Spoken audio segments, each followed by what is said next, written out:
For my dear friend, Andrew Nurnberg. Moscow. Chapter 1. You know what the two most depressing words in the Russian language are? Arkady asked. How long have I got? Victor's voice sounded thick with gravel, which was always a sign that the previous night he hadn't so much fallen off the wagon as plunged from it. Desk job, Arkady said.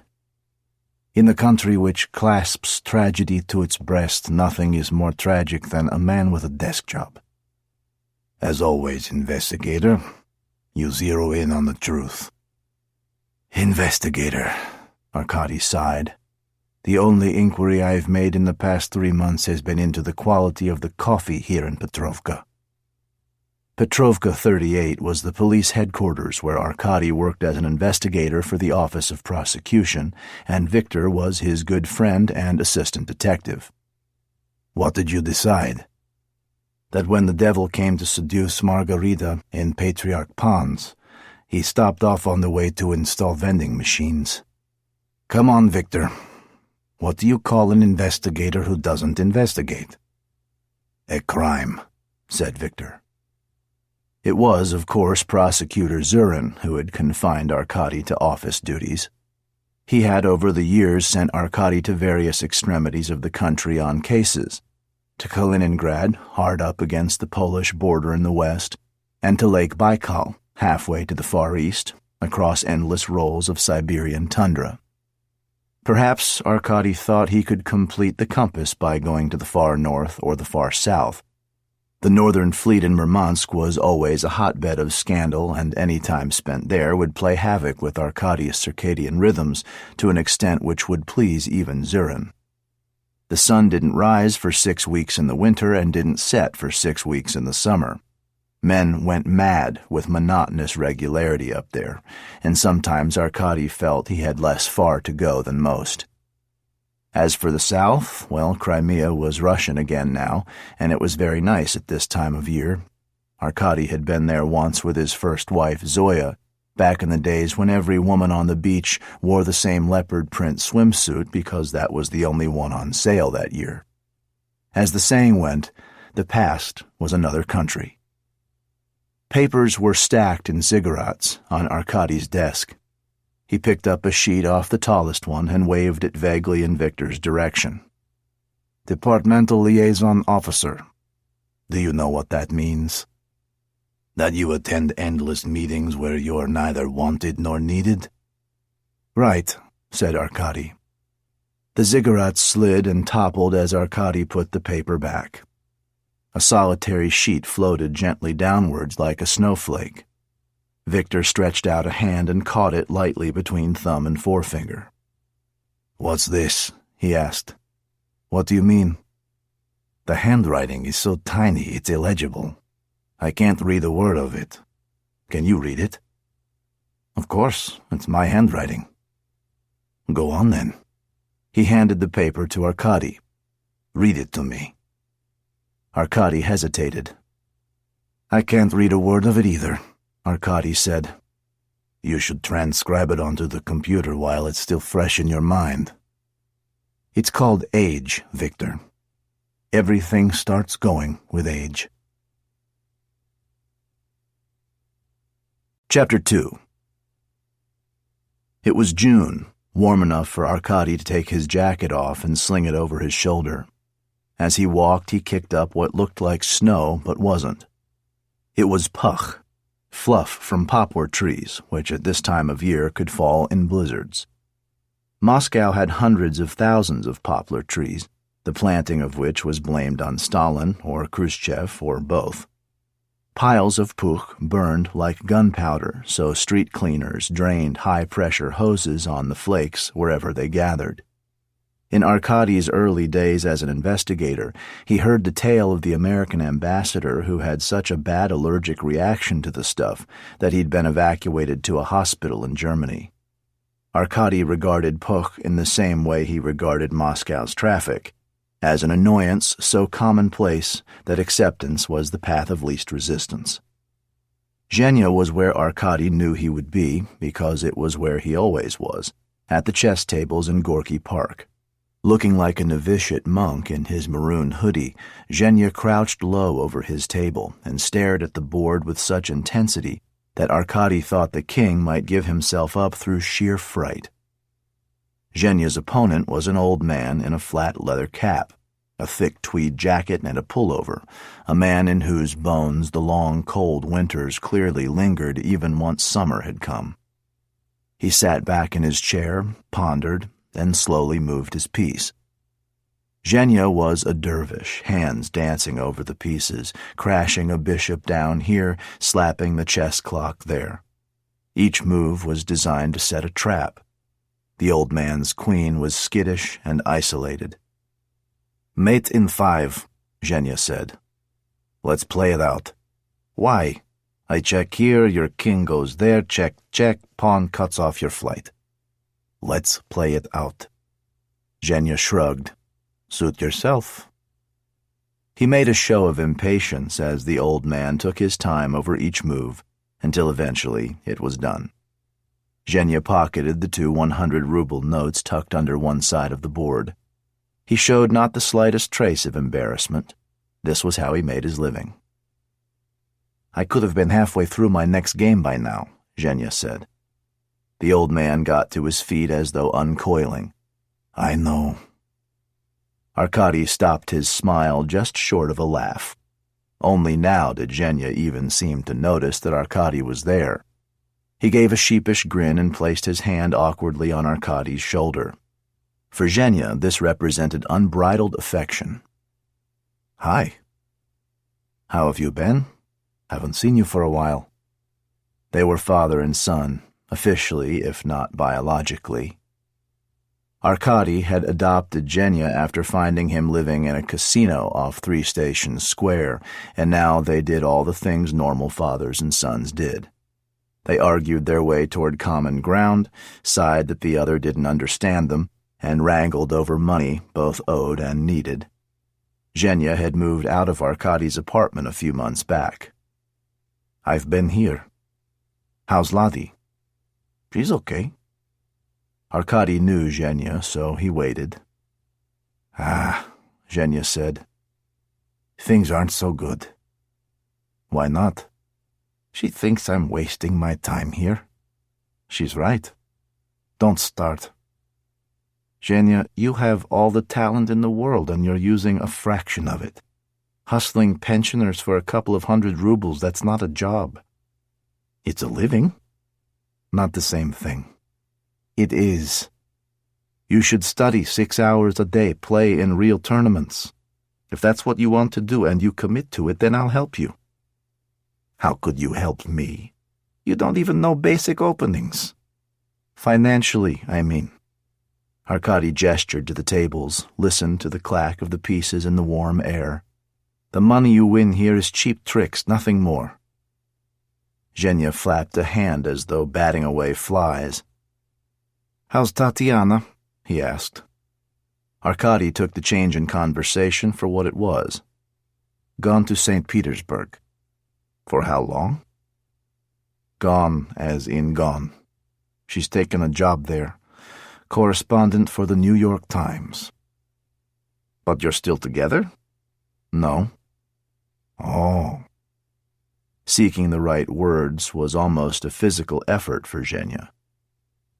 "Are you okay?" Arkady shrugged. "We had some good years." "Why did she leave? And don't say—" "For the job. For the job." Arkady had infinitely more experience than Zhenya did, but sometimes he thought that they both knew next to nothing about women. And while that was forgivable for Zhenya, it wasn't for Arkady. Tatiana had given a dozen reasons for leaving. Arkady chose one of the more palatable ones. "She told me I lacked ambition." "Ha! Then fix yourself before lecturing me." Arkady was still searching for a reply when a young man came over from a nearby bench. He slouched just the same way Zhenya did, barely picking up his feet as he walked. Arkady supposed he should be thankful that neither of them wore his pants halfway down his ass, a trend which, as far as he could make out, was still popular long after he thought it would have died out. Or maybe it had faded and then come back into fashion again, like dictatorship and war. "This is Alex," Zhenya said. Alex was carrying a laptop in one hand. He shook Arkady's hand. "Alex Levin," he said. "Did you read Mendoza this morning?" Alex asked Zhenya. "Putin just sent 10,000 troops and an armada down to Crimea." "Why?" Zhenya asked. "To block Ukraine's access to the Black Sea." "Of course," said Zhenya. "What's Meduza?" Arkady asked. "It's where we get all our news. The writers are Ukrainian but reporting out of Latvia," Alex said. "Where do you get your news?" Zhenya asked Arkady. "Remember my old friend Sergei Obelensky? Tatiana worked for him on the magazine Now, or, as Sergei called it, Now and Then. His magazine was shut down, but I'm still in touch with him, and he's been telling me about Zelensky and what he's doing in Ukraine. He's become a real hero." He turned to Alex. "Do you play chess?" "I play with Zhenya just for fun, not money. I could never beat him." "Alex is a hacker," Zhenya remarked. Alex looked alarmed. "Oh, don't worry, my father's an investigator, but there's no one less interested in computers." That, at least, was true, Arkady conceded. "A hacker," he said out loud. "I prefer the term computer expert," Alex said. "Who do you hack?" "I identify weaknesses in a company's online security and charge them for the privilege of fixing them. Of course, but better I find those weaknesses than someone else." "Really?" "Really. My fees are less and my scruples are greater. You'd be surprised how many people still put more locks on their doors than on their computers. The other day we helped 428 American hospitals." "We?" "I'm part of a loose collective of computer experts. We divided it up and took a couple of dozen each. Hospitals always pay, especially American ones. I think of it as my little revenge for the moon landings." "The moon landings were long before you were born." "The moon landings never happened." "You think they faked them?" "Of course they faked them. Think about it. First satellite in space, Soviet. First dog in space, Soviet. First man, first full 24 hours, first woman, first multiple crews, first spacewalk, all Soviet. So how come the Americans suddenly get to the moon first?" "Because Korolev died and no one was a genius designer like him?" "No, because they faked it. Stanley Kubrick filmed it on a soundstage in the desert." "If you say so." "It's all online." Alex looked triumphant. There was no disproving what people had convinced themselves was true. How else had the Soviet Union lasted so long? "It was the year after 2001 came out, you know. They hardly even bothered to make it subtle. Kubrick loved his coded messages. HAL, the computer in 2001, you know why he called it that?" Alex didn't even wait for an answer. "Because in English the letters H, A, and L come right before I, B, and M. IBM, see?" "You know he's kidding you, right?" said Zhenya. "Right," Arkady said. He waved at Alex and Zhenya and started back through the park with a smile on his face. As he got closer to his car, he could see that a man was waiting by it, and he didn't need to get much closer before he made out who it was. Fyodor Abakov was unmistakable even by Moscow standards. He was a bodybuilder, and his chest muscles were now so pronounced that his arms hung away from his body. Everyone called him Bronson, a nickname which had come from his resemblance to the actor Charles Bronson. He ran protection rackets all over the city, cafes, restaurants, kiosks, nightclubs, and he had been in and out of jail a dozen times over the years Arkady had known him.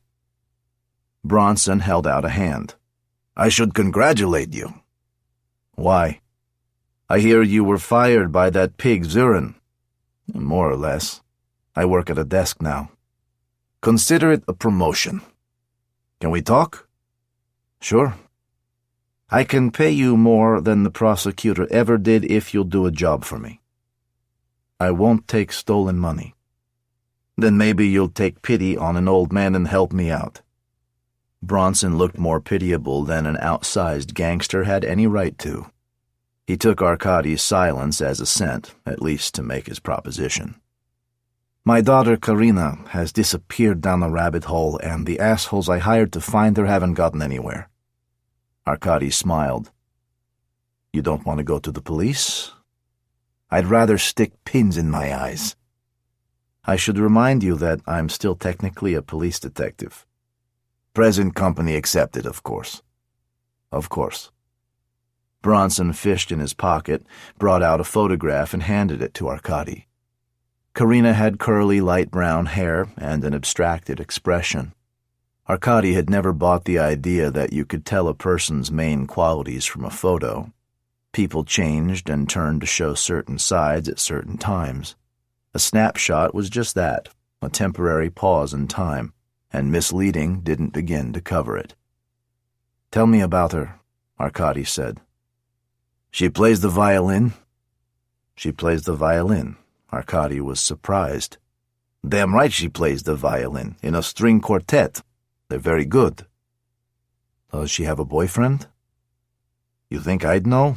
She doesn't tell me anything. All I know is that she's been busking in the subways. I have her address, but have I ever been there? Have I met her friends? No. I saw a lot of her when her mother was still alive. I think she's ashamed of me.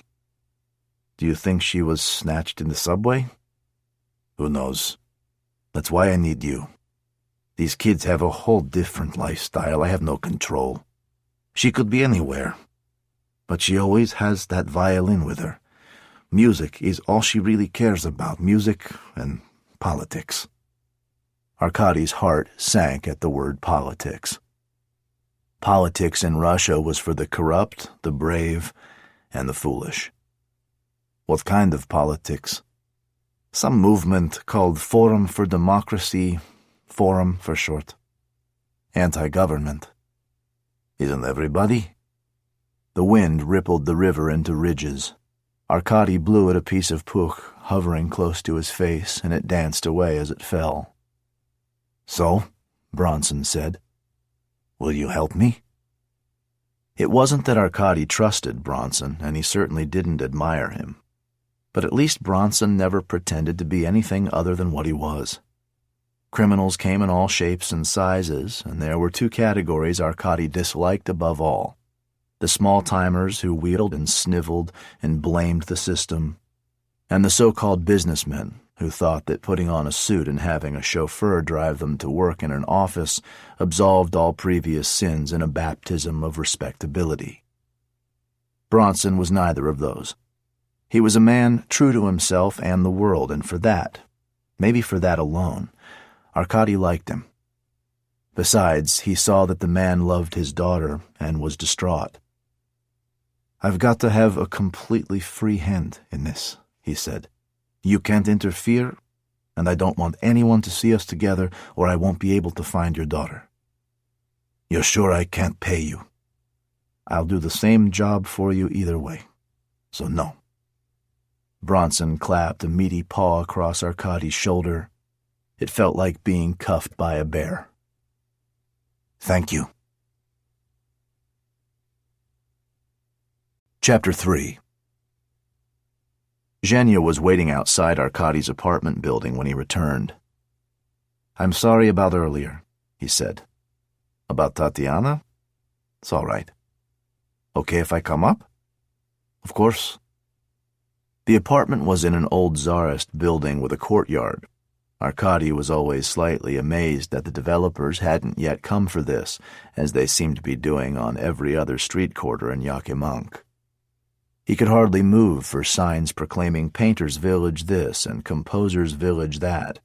Entire urban blocks slapped with ersatz history and faux artistry because Gerasimov or Prokofiev had once spent a night there between the wars. You've still got your key, right? He said as they climbed the stairs. Yes, but I don't like to use it now that I'm not living here. This is your home, Zhenya. You can come whenever you want, and you don't have to ask permission. Arkady put together a meal of salad with ham, peas, potatoes, eggs, and pickles. Since Arkady didn't want to discuss Tatiana, and Zhenya felt the same about Lottie, they ate in front of the TV in companionable silence. Zhenya didn't chat much unless he was discussing things like chess variations, in which case he could talk for hours. A game show blared from the screen. Zhenya yelled the answers before the host had even finished asking the questions. 10 more minutes of this, Arkady said, and then I want to watch the news. For what? So I know what's going on in the world. It's all on your phone, just look at it there.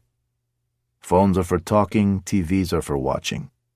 When I'm an adult, the news won't exist. You are an adult. Zhenya's eyebrows lifted as he considered this. Yeah.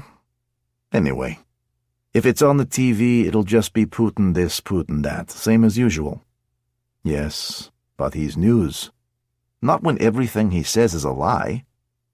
Arkady turned back to the game show. Karina's apartment was in the north of the city, a few minutes' walk from the All-Russian Exhibition Center.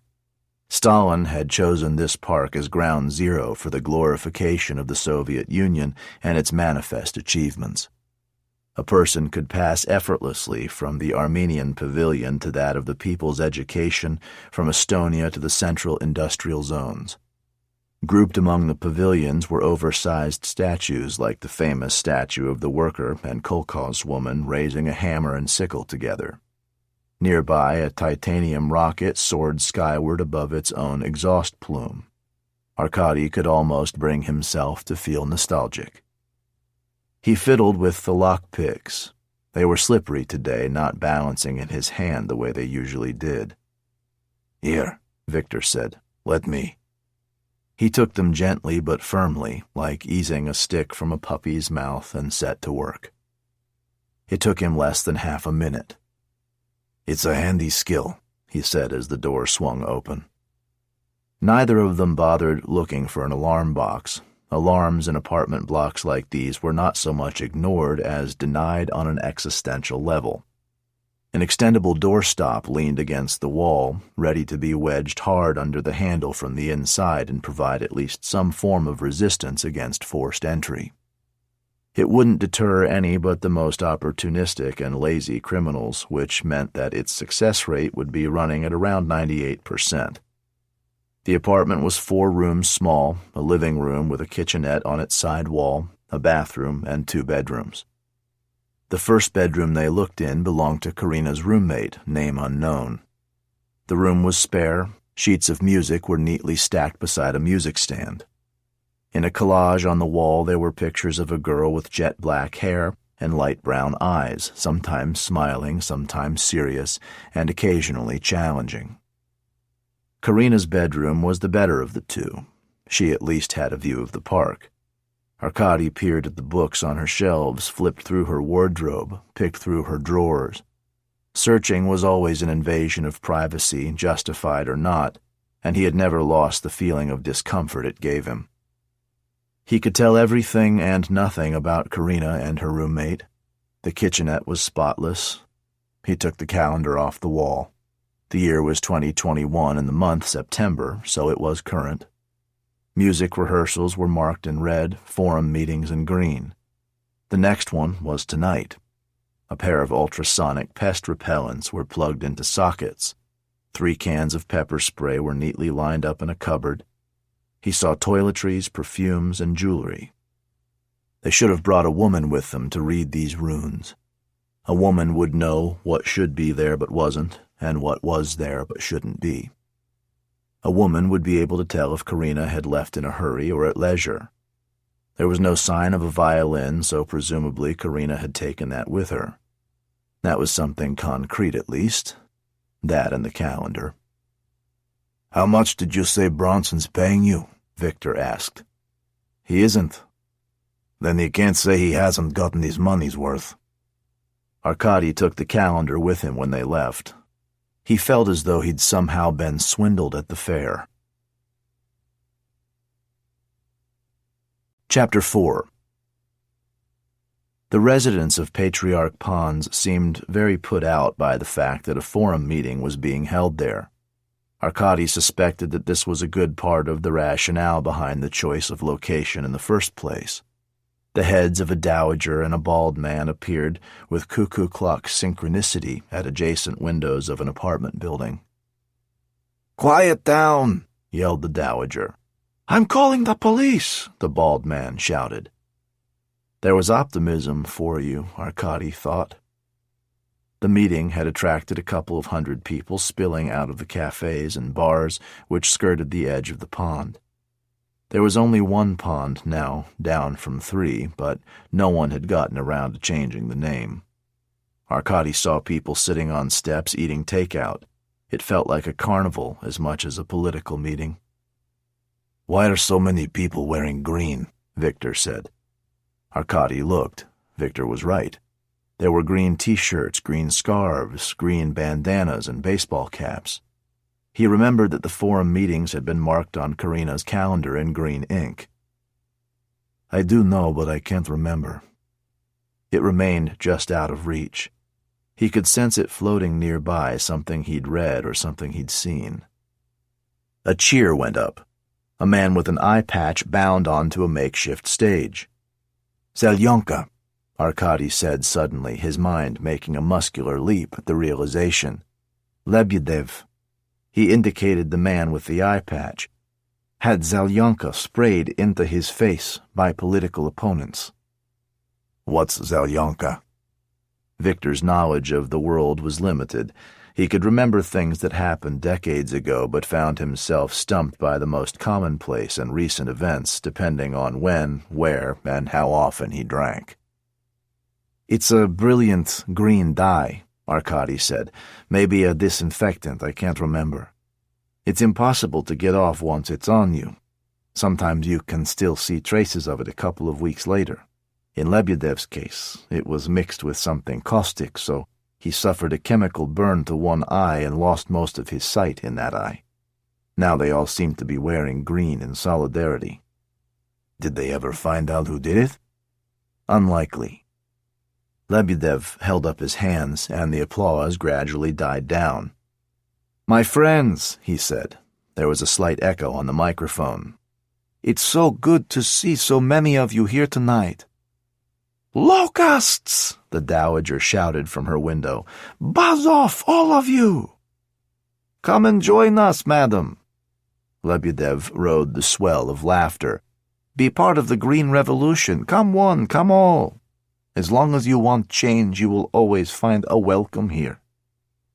The dowager huffed, but Arkady saw indulgence flit across her face. That was the eye patch doing its work, he thought, transforming Lebedev into a pirate, a rogue, the sexiest of outlaws willing to storm the Kremlin's ramparts. Arkady had no doubt that the attack had been real, but Lebedev had made the most of it. That was why he was a politician, Arkady supposed. "I have an announcement," Lebedev said. "Tonight, for the first time, I made the final decision only a few hours ago. I tell you all, I'm running for mayor of Moscow." Another cheer went up, even louder than the first one.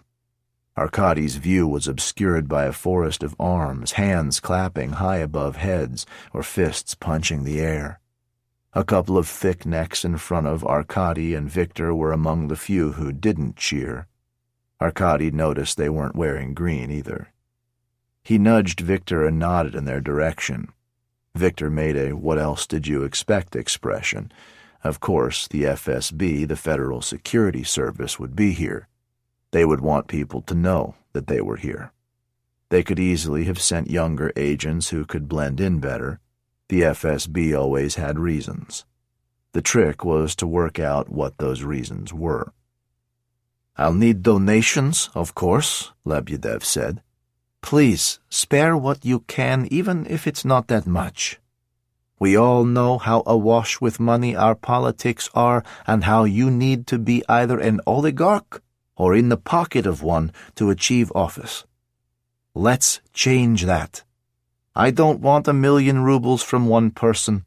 I want 100 rubles from 10,000 people. Clean money, pure money, money given by people who can barely afford it because they believe in a better future for everyone, not just for themselves." The roar felt guttural, rising from somewhere deep inside the earth. There was such a longing for men like these, Arkady thought, men who held out the prospect of sunshine after rain, even when that rain fell day after day. "They'll accuse me of being a Western puppet subverting the regime," Lebedev continued. "They're half right. If campaigning against corruption is subverting the regime, then count me in, and count me in if demanding a free press subverts the regime." Arkady remembered Mikhail Kuznetsov, a billionaire who had also gone up against Putin and ended his days dead in Lake Baikal's icy waters. Tatiana had been covering the story, and Arkady never got to the bottom of her relationship with Kuznetsov. "Purely professional," she'd always say, "at least on my part. I knew he liked me, and I used it because that's what journalists do." And he had believed her most of the time. He had wanted to believe her, and he knew that even a hint of suspicion didn't help him in any way at all. A suspicious man can never have his fears assuaged, not totally. He can only assume that he has yet to find the evidence which will confirm them. Suspicion led to purges if you were a Soviet leader, and to madness if you were anyone else. Not that it stopped Arkady, of course. He dragged himself back to what Lebedev was saying. Would he have any more success than Kuznetsov had? Would this be even a single paving stone on the road to change? Or was it all just noise and fury? "Probably run by the Kremlin itself," Victor said. Arkady had to agree. Lebedev gave a nod to the democratic process and a veneer of respectability without risking any real damage. He had figured out the algorithm from start to finish. It made sense. Cynic. Realist. Victor nodded his head toward the front again, this time to a few rows in front of the FSB men. "And I think I found someone you know." Arkady followed his gaze until he saw Zhenya and his friend Alex. Chapter 5. Arkady sought out Zhenya the next day in the park. "Shall we play a game?" he asked. "For money?" "Of course for money." "Okay, 2,000 rubles." 2,000. "Special rates for law enforcement personnel." Zhenya enunciated the words clearly as though trying the joke on for size. "I'll let you go first. 5-minute game." Zhenya didn't offer odds of a piece, even though he could have given up a rook and still be almost certain of winning. For a fun game, perhaps, but for Zhenya there was no such thing. Arkady pushed his pawn forward 2 squares and punched his clock. "Let's play the Sicilian, sharp and counterattacking," Zhenya said. They played by the book, moving their pieces quickly. Zhenya opted for the Najdorf variation on the 5th move. "I saw you at the forum meeting last night," Arkady said. "Are you keeping tabs on me?" "Not at all. I didn't even know you were there until Victor pointed you out." "What were you doing there?" "Looking for her." Arkady dropped Karina's photo onto the board. It landed askew against one of Zhenya's bishops. Zhenya picked it up, played a move, punched his clock, and only then examined the picture. "You know her?" "Sure. Her name is Karina Abakova." "When did you last see her?" "At the last meeting, I guess." "Yesterday's." "No, the one before that, a couple of weeks ago." "You know her well?" "Not really. Alex is sweet on her. He flushes redder than a Soviet flag whenever she's around." Arkady heard the scorn for what it was. "I know her friend better." "Her friend?" "Elena. They play in a string quartet together." Arkady moved a knight to give his queen some air. "Do you have her phone number?" "No, but I can get it. One of the other forum guys will have it." He nodded toward the board. Are you sure you want to do that? Arkady hesitated. Yes, I'm sure. Zhenya's knight leapt high and took a rook. How did you get involved with Forum in the first place? Alex took me. He's into politics. I guess. You know some FSB spies were there yesterday. Yeah, I saw. Be careful. I'm sure they've got bigger fish to fry than me. They operate on blue whale principles. What's that? No plankton too small. Zhenya glanced at the board. Mate in 4.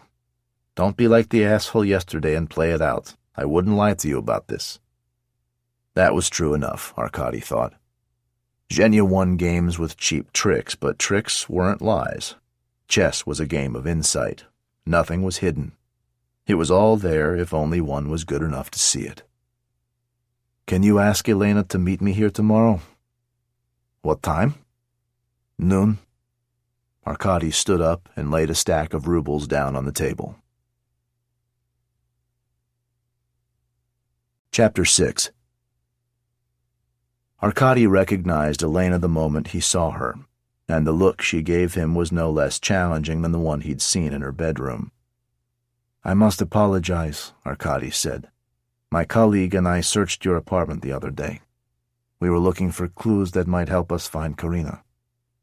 In that case, congratulations on your professionalism. You didn't notice we'd been? No?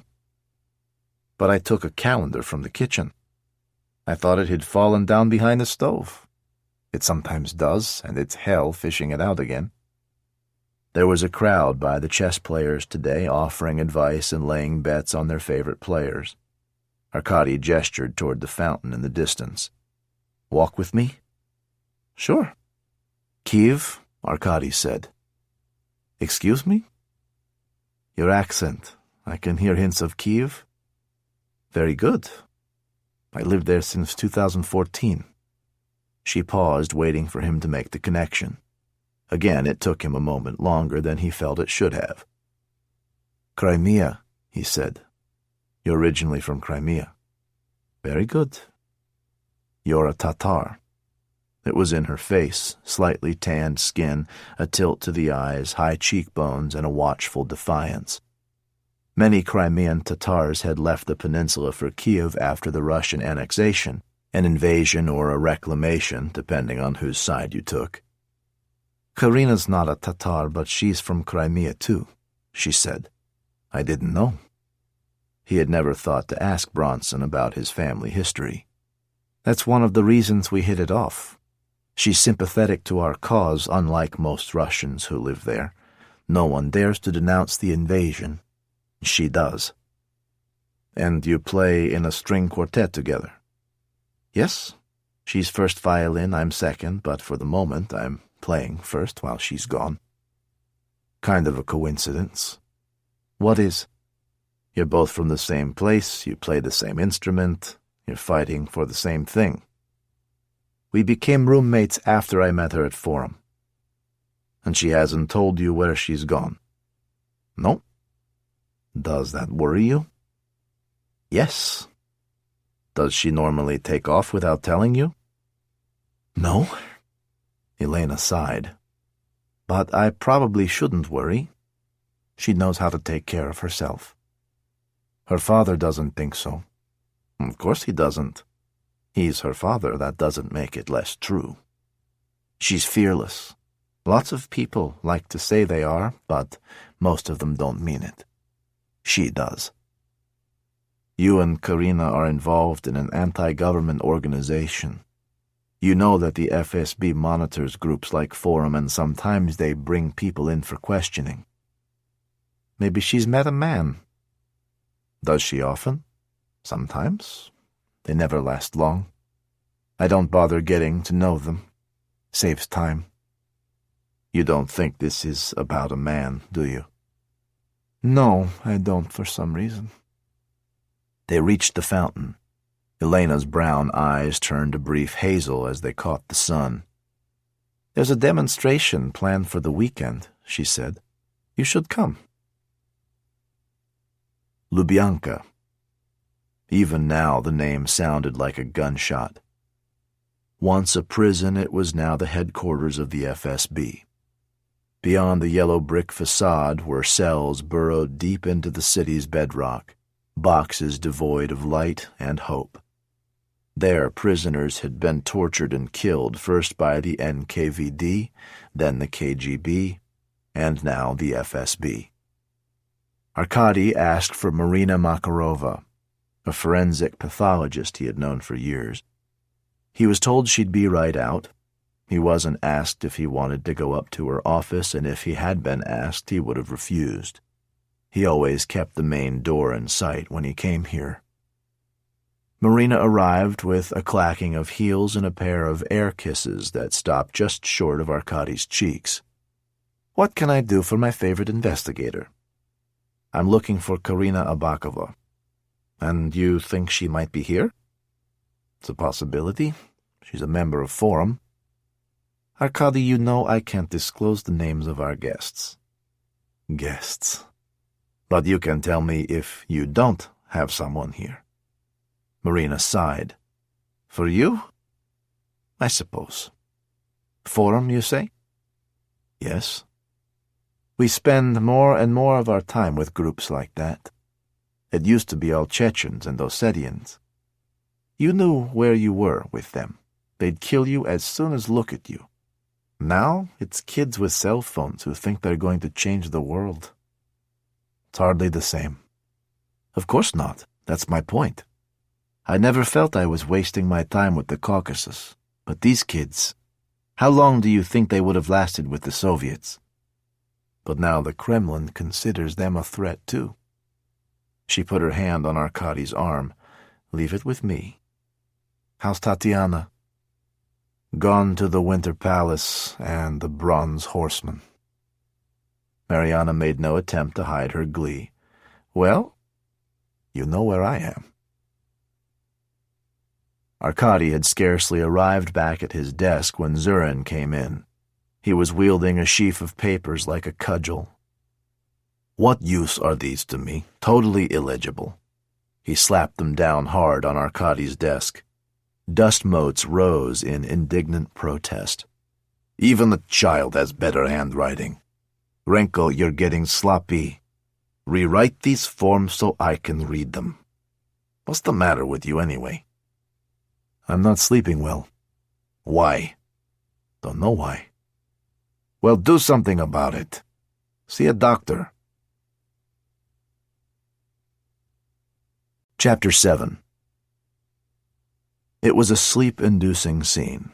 Across the room was an old woman knitting with busy fingers and balls of yarn. A man with a florid nose sat beside her and looked as though he had been dragged in by his ears. He flipped through a medical pamphlet and mumbled about the unfairness of life in general. This was the polyclinic, and so far Arkady had been waiting for an hour and a half. A nurse appeared. "Arkady Renko?" He got to his feet and followed her. Florid nose looked personally affronted. Dr. Pavlova was as plump as a dove, but Arkady had never known her not to be angry. Maybe it was the strain of reading nebulous X-ray plates. Maybe it was him. He had come to her so often with gunshot wounds, contusions, and broken ribs that she was frustrated by his apparent lack of care when it came to his own body. "What brings you here?" she asked. "A leopard snuck into my bedroom the other night." Dr. Pavlova paused. "And then what?" She was used to the elliptical nature of his answers. "Nothing. It disappeared." "You said that it was a leopard." "Maybe an Amur leopard. It had the tufted ears of an Amur and round gray eyes." "That's pretty exact. He didn't attack you?" "No. They never do. Nightmares scare you and wake you up. It's an interesting phenomenon that the dreamer generates both his own fright and his own escape. At least that's the normal pattern." "It wasn't really a nightmare," Arkady said. She sighed as if her pupil had failed a simple test. "I know better than you. Have you experienced any headaches? Just the hallucinations. Sometimes I see a cat sitting on my lap while I'm reading a report. She drummed her fingers on the desk. I want you to remember 3 words. Apple, sailboat, key. Why? Humor me. Any hearing loss? No. Sense of smell? No. Anything else? She asked. My handwriting has become illegible. In what way? Too small to read. Have you fallen lately? Arkady raised his eyebrows. Once last week, as a matter of fact. These were things he hadn't told anyone, not Victor, not Zhenya, certainly not Zurin. The relief of getting them out was a cool bath in a rock pool. Now I want you to follow my finger with your eyes to the right, then to the left. Excellent. Once more. Again. I could do this all day long. She raised both her hands so they faced Arkady. I want you to tap my right hand, then your nose, then my left hand and your nose. And again. 3 times. Good. Now I'd like to see you walk across the room a couple of times. He did as he was told and sat down again. She sighed. I think you may have Parkinson's disease. What? But I don't shake. That may come. It may not. Parkinson's presents itself differently for everyone. Are you familiar with this disease? Not really. You've lost nerve cells in a part of the brain called the substantia nigra, which produces dopamine, and dopamine controls balance and how you move. That's why I asked if you had fallen. Did you notice that you barely move your right arm when you walk? So? You have what's called a stovepipe arm. Give me your hand. She held his wrist and put her other hand on his elbow and gently twisted his arm. When I do this, the arm should move smoothly.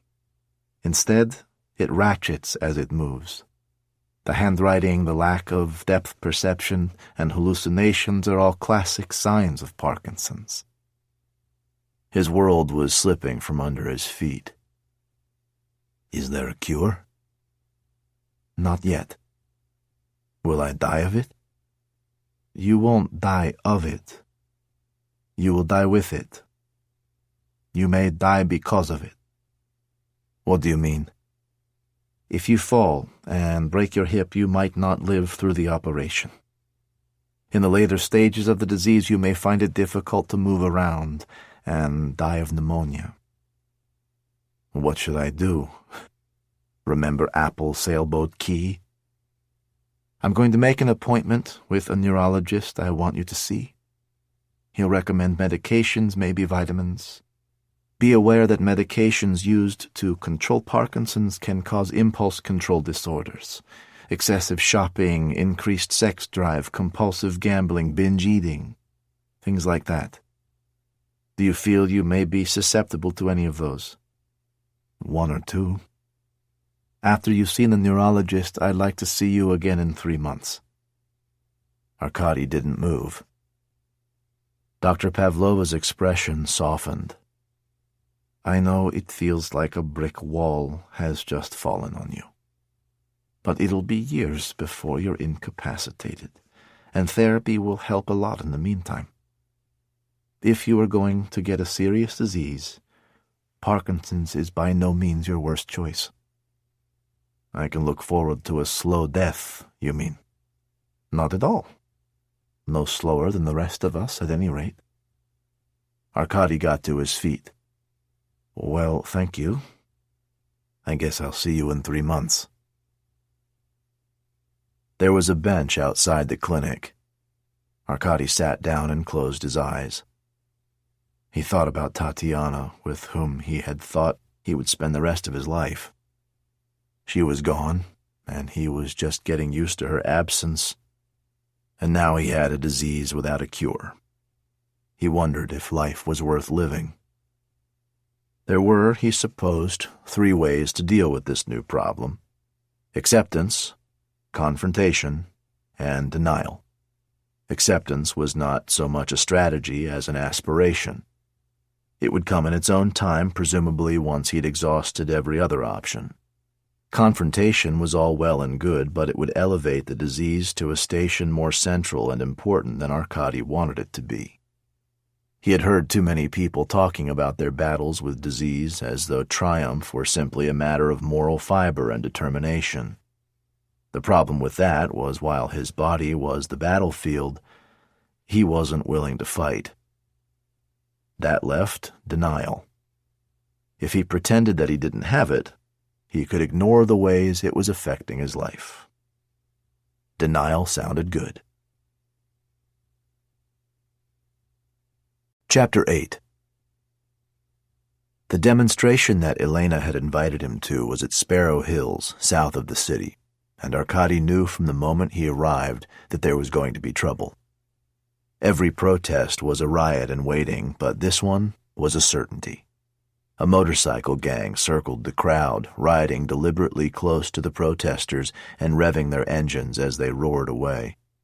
There were a couple dozen riders at least, all on large, menacing machines painted black or gunmetal gray, and they possessed a genuine feral wildness, not so much sheepdogs herding a flock as lions toying with their prey. Arkady knew who they must be even before he saw the logo of a wolf's head on the backs of their leather jackets.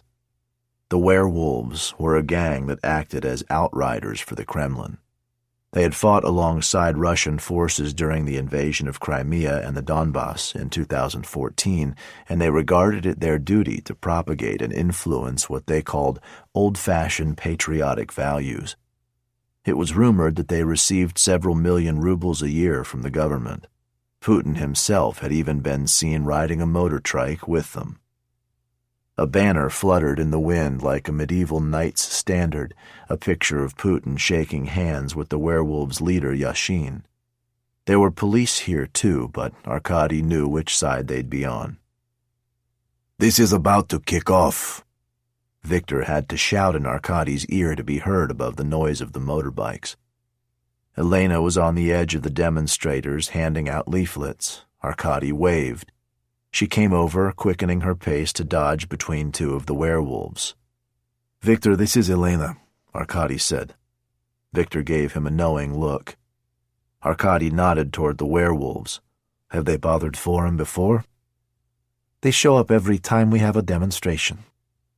The vast wedding cake of Moscow State University loomed high above them. Stalin had built 7 skyscrapers in an elaborate combination of Russian Baroque and Gothic styles. This was the tallest. On a normal day, this place was full of students hurrying to and from classes, couples nuzzling each other's necks, and teenagers scissoring, spinning, and fishtailing on rollerblades. Elena looked back toward the crowd. "Leonid's about to speak. I'll see you later." She darted back to the green mass of Leonid's followers. Arkady wanted to shout at them to disperse a little, to fan out and not let themselves get corralled so easily. But perhaps if they did that, they would just make it easier for the werewolves to target them. There was something to be said for solidarity, especially when it was an illusion. "Another Russia," proclaimed the placards. "Close down the Kremlin circus." "Putin resign," came the chant. "Democracy now! Putin resign! Democracy now!" The werewolves revved their engines louder in response. Another voice spoke in Arkady's ear. "Looks like we got here just in time." Arkady turned to see Bronson flanked by 2 young men with hard faces and watchful eyes. "Renko, meet my sons." Arkady gave them a nod. "You shouldn't be here," he said to Bronson. "It's a free country."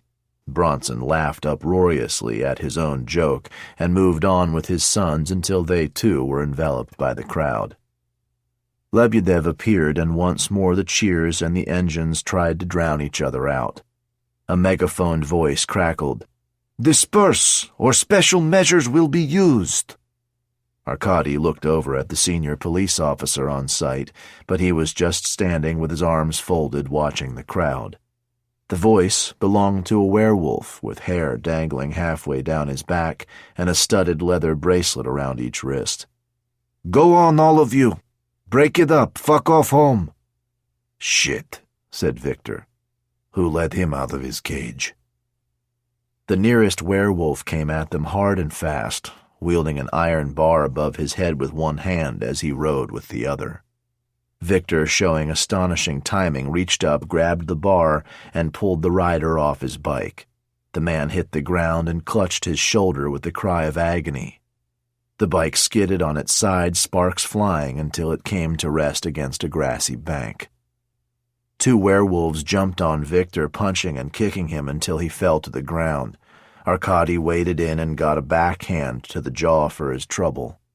Three large men, who turned out to be Bronson and his sons, dove into the melee, pulling the werewolves off Victor. Suddenly, Bronson pulled out a pistol and pointed it at the werewolves. "Back off!" Arkady pulled Victor to his feet as the werewolves stared at Bronson and his sons in disbelief. They turned away. Bronson's sons looked a little disappointed. Arkady thought of apples falling from trees. "Thanks," he said. Bronson gave a little bow. Arkady turned to Victor. "You okay?" "Couldn't be better." The police were finally getting involved, wading into the protesters and throwing them around. Arkady saw Lebedev being hurried away. "Where's your girlfriend?" Victor said. "Not my girlfriend." Arkady scanned the crowd and saw Elena marshaling protesters away from the scene. She caught his eye and made a face. "See, this is the kind of stuff we have to put up with." The werewolves, evidently satisfied that the protest was breaking up, formed a perimeter with a gap on one side through which demonstrators could leave the area. They could hardly have made it more obvious that they were working with the police if they tried. Arkady waited for Elena to emerge. Zhenya and Alex were with her. "You all right?" Arkady asked. Zhenya shrugged to cover his fear. Arkady's cell phone rang. "Hello?" "Arkady, it's Marina. I had to do my digging on a weekend when the walls don't have so many ears. Anyway, no sign of your Karina here." "You're sure?" "Sure, I'm sure." "Thanks. I owe you one." "You do." Arkady ended the call. "Wherever Karina is, it's not the Lubyanka." "I can hack their databases," Alex said. "I trust my source. If she says Karina's not there, Karina's not there." "Might do it anyway." "Not on my account." Arkady gave Alex what he hoped was a suitably hard stare and gestured back toward the werewolves. "Those guys are just the tip of the iceberg. Squirreling around on FSB databases will get you killed. They won't even know I've been there. Alex, I might not understand the first thing about computers, but even I know that if you're looking for a government that can mount any cyber attack they want, you only have two choices. One is Beijing. The other is just over there." He nodded toward the river and central Moscow beyond. "They'll know you've been there, they'll know who you are, and when I next ask who's in FSB custody, they'll be able to give me chapter and verse on your life story." "He's got a point," Zhenya said. Chapter 9. Arbatskoye metro station at 8:30 in the morning was a high school science problem in motion. Commuters hurried along passageways in 100 different directions at once, all staring at their cell phones, and yet somehow managed not to collide with each other. How? Arkady and Elena stood at a subterranean intersection, upturned lamps glowing softly along the sweep of the ceiling above them. They handed out flyers to anyone who would take them. "Have you seen this woman?" There was a picture of Karina and a number to call.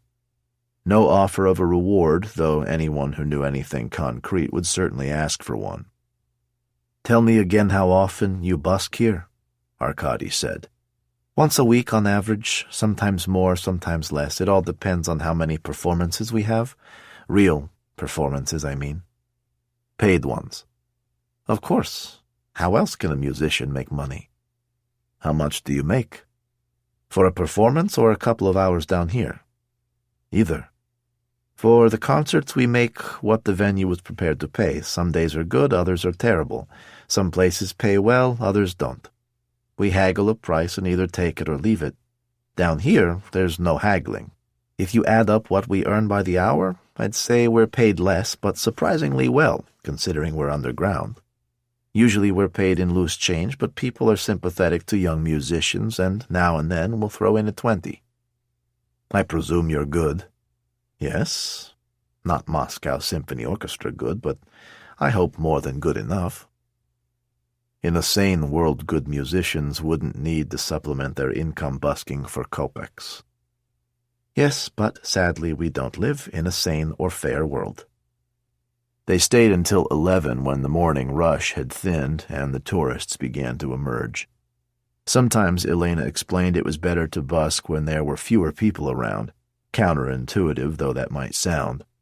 While office workers pressed for time never slowed to appreciate the music, a man in no particular hurry might slow his pace, enjoy her skill, fish in his pocket, and give her what he could spare. No one knew what had happened to Karina.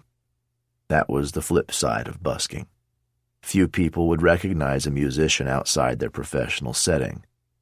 The few who did stop did so only because Elena was too pretty and too well dressed to be busking for money, and they sensed scandal or bad luck.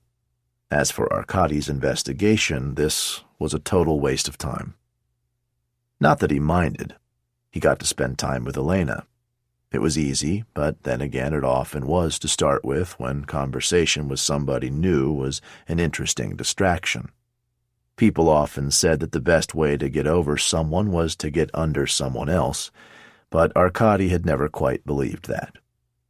Tatiana was still there. Not all the time, not when he was fighting off motorcycle thugs or playing chess and arguing with Zhenya, but in the small hours when he couldn't sleep, she was there. Chapter 10.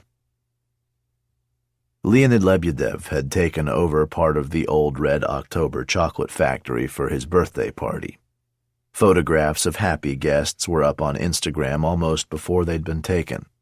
Waitresses in white blouses and black skirts glided silently bearing trays of canapes. Barmen with manicured beards decanted cocktails. Arkady wondered if there was ever a time when he could have felt comfortable in a setting like this. Doubtful. On the far wall, a giant screen was playing Lebedev's latest video. He had obtained secret copies of plans for one of Putin's estates, a vast pleasure dome in Krasnodar Krai. Figures flashed up over screenshots and computer renderings. It had taken 100 billion rubles to construct, and the property was 40 times the size of Monaco.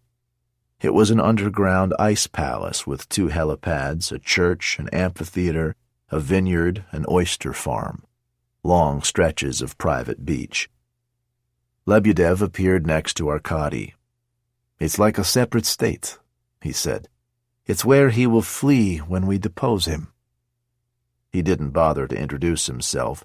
Up close, Arkady saw that the eye patch had gold stitching. "Elena tells me you're looking for Karina Abakova." "That's right." "I've been worried about her." "What does she do for Forum?" "She's one of our best organizers. Elena is too, of course, and news media. Karina's brilliant at getting press interest, and not just from the usual." He gestured toward a small group in the corner. "Washington Post, Die Welt, Le Figaro, The Times of London." "The no-votes press." Lebedev laughed. "Yes, but that's a very literal way of looking at it. It's not just votes I'm after. It's legitimacy here and abroad I want. Those reporters write about me, my name gets known. My profile becomes higher and money flows in. Pressure is applied through all the usual channels. It's not enough simply to oppose. One has to offer oneself as a credible alternative. And we Russians have always cared about what the outside world thinks. I know you're being sarcastic, but I think Russians do care." No one was better than a Russian at having a superiority complex and an inferiority complex at the same time. Stalin had alternately lorded it over and glowered at Churchill and Roosevelt during the wartime conferences. And men like Lebedev always had half an eye on the West. Most Russian politicians ended up loathed, diminished, and ostracized at home, but the right kind could always find themselves lionized in London, Washington, or Paris. Lebedev smiled at someone over Arkady's shoulder. "Anyway, investigator, enjoy the party. Let me know if I can be of any help. We always have people who stop coming to meetings, but rarely when they're as central to our organization as Karina is." "How many people have stopped coming?" "Recently? 12 maybe." "Can you give me their names?" Arkady and Victor split the 12 names between them the next morning and called each person in turn.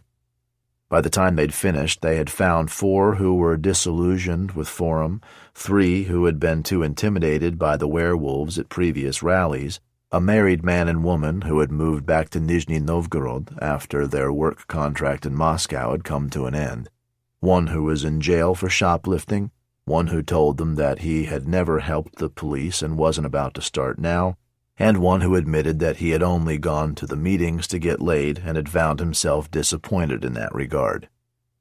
Zurin stopped by. "Have you seen a doctor?" he asked. "You could say that." "Good." That was all Zurin ever wanted, to reduce the number of problems he had without really caring about the outcome. "Now I hear you've been sticking your neck into politics." "All life is politics." "Don't get smart." "Okay. How have I been sticking my neck into politics?" "You've been seen at forum meetings." "Meetings, plural." "You are well informed." "It's my job to be well informed. Remember who I work for." "I'm unlikely to forget." "Are you having me followed?" "I wouldn't waste the manpower." "What were you doing there?" "I'm trying to find a woman who's disappeared." "What woman?" "It's a private case." "The Abakova woman, I presume?" Zurin accepted Arkady's impressed nod as his due. "If you're working for that old crook Bronson, I can have you arrested." "I'm not working for him. He's not paying me." "Then why are you trying to find his daughter?" "The goodness of my heart, probably." Zurin shook his head, bewildered. Chapter 11. He could justify almost any amount of time spent with Elena as being part of his inquiry into Karina's disappearance. Even if Elena didn't know where Karina had gone, she knew people who knew Karina, and one of them might give Arkady the clue he needed. If there was one thing he had learned over the years, it was that information rarely came neatly packaged. The road to the truth was less a winding one than a maze where all the walls were high and the end invisible. The quartet was rehearsing Maiskovsky's Opus 33. Arkady sat 3 rows back in the audience seats and watched Elena as she played. She had her eyes closed half the time, yet was still able to take her cues. When they finished, she came over to him with the rest of the quartet. "Lydia, I want you to meet my friend Arkady." Lydia was the earnest woman with round eyeglasses who had played violin alongside her. "She's playing with us while Karina's away, but she doesn't know her. Misha and Yermolai do, though." Misha played the viola and looked eager to help. Yermolai was the cellist and bristled slightly. "Karina gave no indication that she might be going away?" Arkady asked. They shook their heads. No hint as to where she might have gone. They shook their heads again. "No contact from her?" "Not since the last rehearsal," Misha said. "Misha's better friends with her than I am," Yermolai said. "It's very selfish of her to go away. We spent months rehearsing together." Elena put a hand on Lydia's shoulder. "Lydia is doing a great job in the meantime." "It's not the same," Yermolai sniffed. As they walked outside, Arkady said, "Yermolai was kind of hard on Lydia." "You're right." "Why is that?" The strength of a string quartet is how successfully they can musically converse with each other. Everyone looks to the first violinist, but Lydia has been having trouble getting Yermolai on board. Yermolai has started giving us our cues. He instinctively gets the tempo and makes us play better. He's an excellent cellist. Still, it's not an ideal situation. We need Karina back. Well, the piece you were playing seemed beautiful to me. Maiskovsky was a favorite of Stalin's, you know, like Stravinsky. Just goes to show. Just goes to show what? One shouldn't judge music on the basis of politics. She looked at him. Speaking of Stalin's favorites, I bet you're a Shostakovich man, aren't you? How did you know? Outer conformity masks inner rebellion. That's you. A flake of pukh landed on her tongue as she was speaking. She spat it out. Summer snow. The only thing I hate more than winter snow.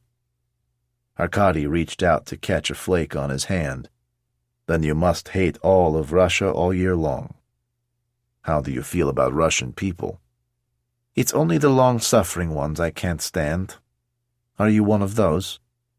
Why do you ask? She laughed back as she went into the subway. It's all over you. Zhenya was right. TV news was full of Putin and devoid of anything else. On the internet, you could at least sometimes find real news if you knew where to look. It was the last bulwark against the Kremlin's efforts to drown out what was really going on. At least the Soviets had been honest about their repression, which was to say they had been so dishonest as to have been totally transparent. Newspaper reporters who dared tell the truth were fired and some were killed. Arkady remembered the old joke about the two main newspapers.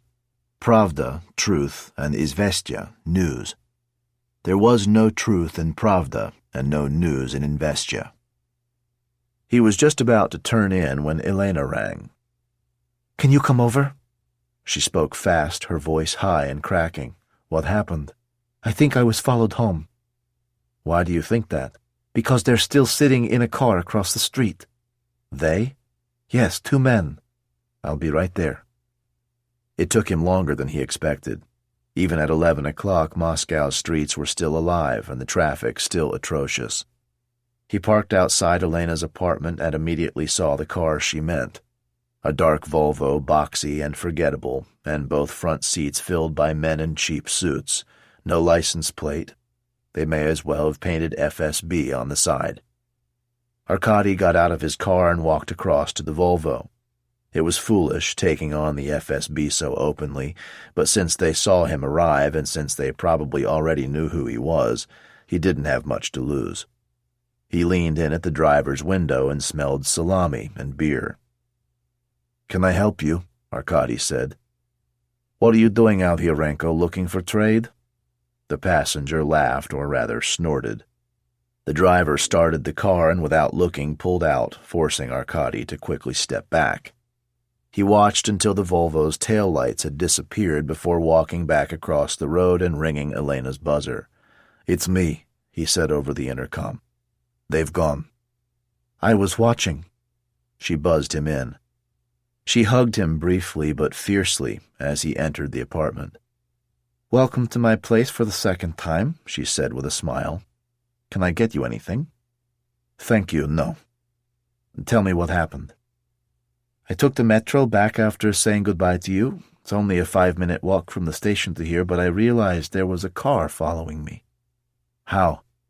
They were driving really slowly close to the curb. Arkady pointed at her violin case in the corner. You're pretty easy to identify. I guess. Has this ever happened before? Not that I've noticed. That was the problem, Arkady thought. The FSB were more than capable of following someone without being noticed, especially when they were following an ordinary civilian. Elena had noticed only because they had meant her to notice, just as the FSB goons and Patriarch Pons had made no secret of who they were. Oddly enough, that reassured Arkady. If they had been planning something nefarious, they would have been a lot more careful. I think at this stage they're just trying to intimidate you, he said. They're succeeding. Take different routes when you can. Walk to the next station along the line rather than this one, and at the other end get out one stop early.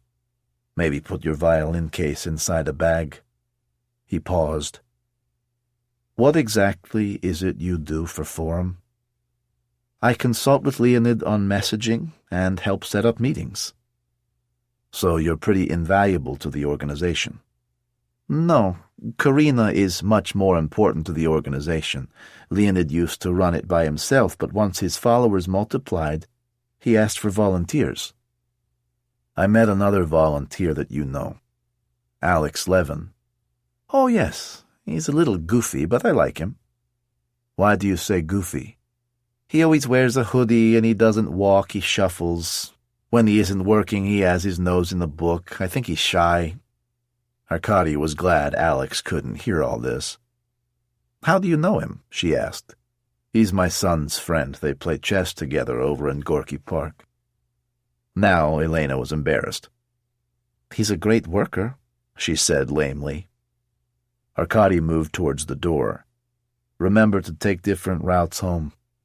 Yes, thanks for coming over so quickly. Just answer me one thing. What? Are you really long-suffering? He smiled. Actually, I'm suffering less now. As he left the building, his phone buzzed. For a moment, he thought it might be Elena asking him to come back up, but the text was from a number he didn't recognize. Can we meet tomorrow, please? Arkady's handwriting might not be legible, but he could type a reply. Who is this? Alex. Do you want to meet? Same place we first met, 10 a.m. What's this about? There was a hiatus of maybe half a minute, and then 3 pictures came through. They were black and white, low resolution, and even Arkady recognized them as having been taken from the internet. Nikolai Gogol, Leo Tolstoy, and Anton Chekhov. What do those mean? He typed. But there was no answer. Chapter 12.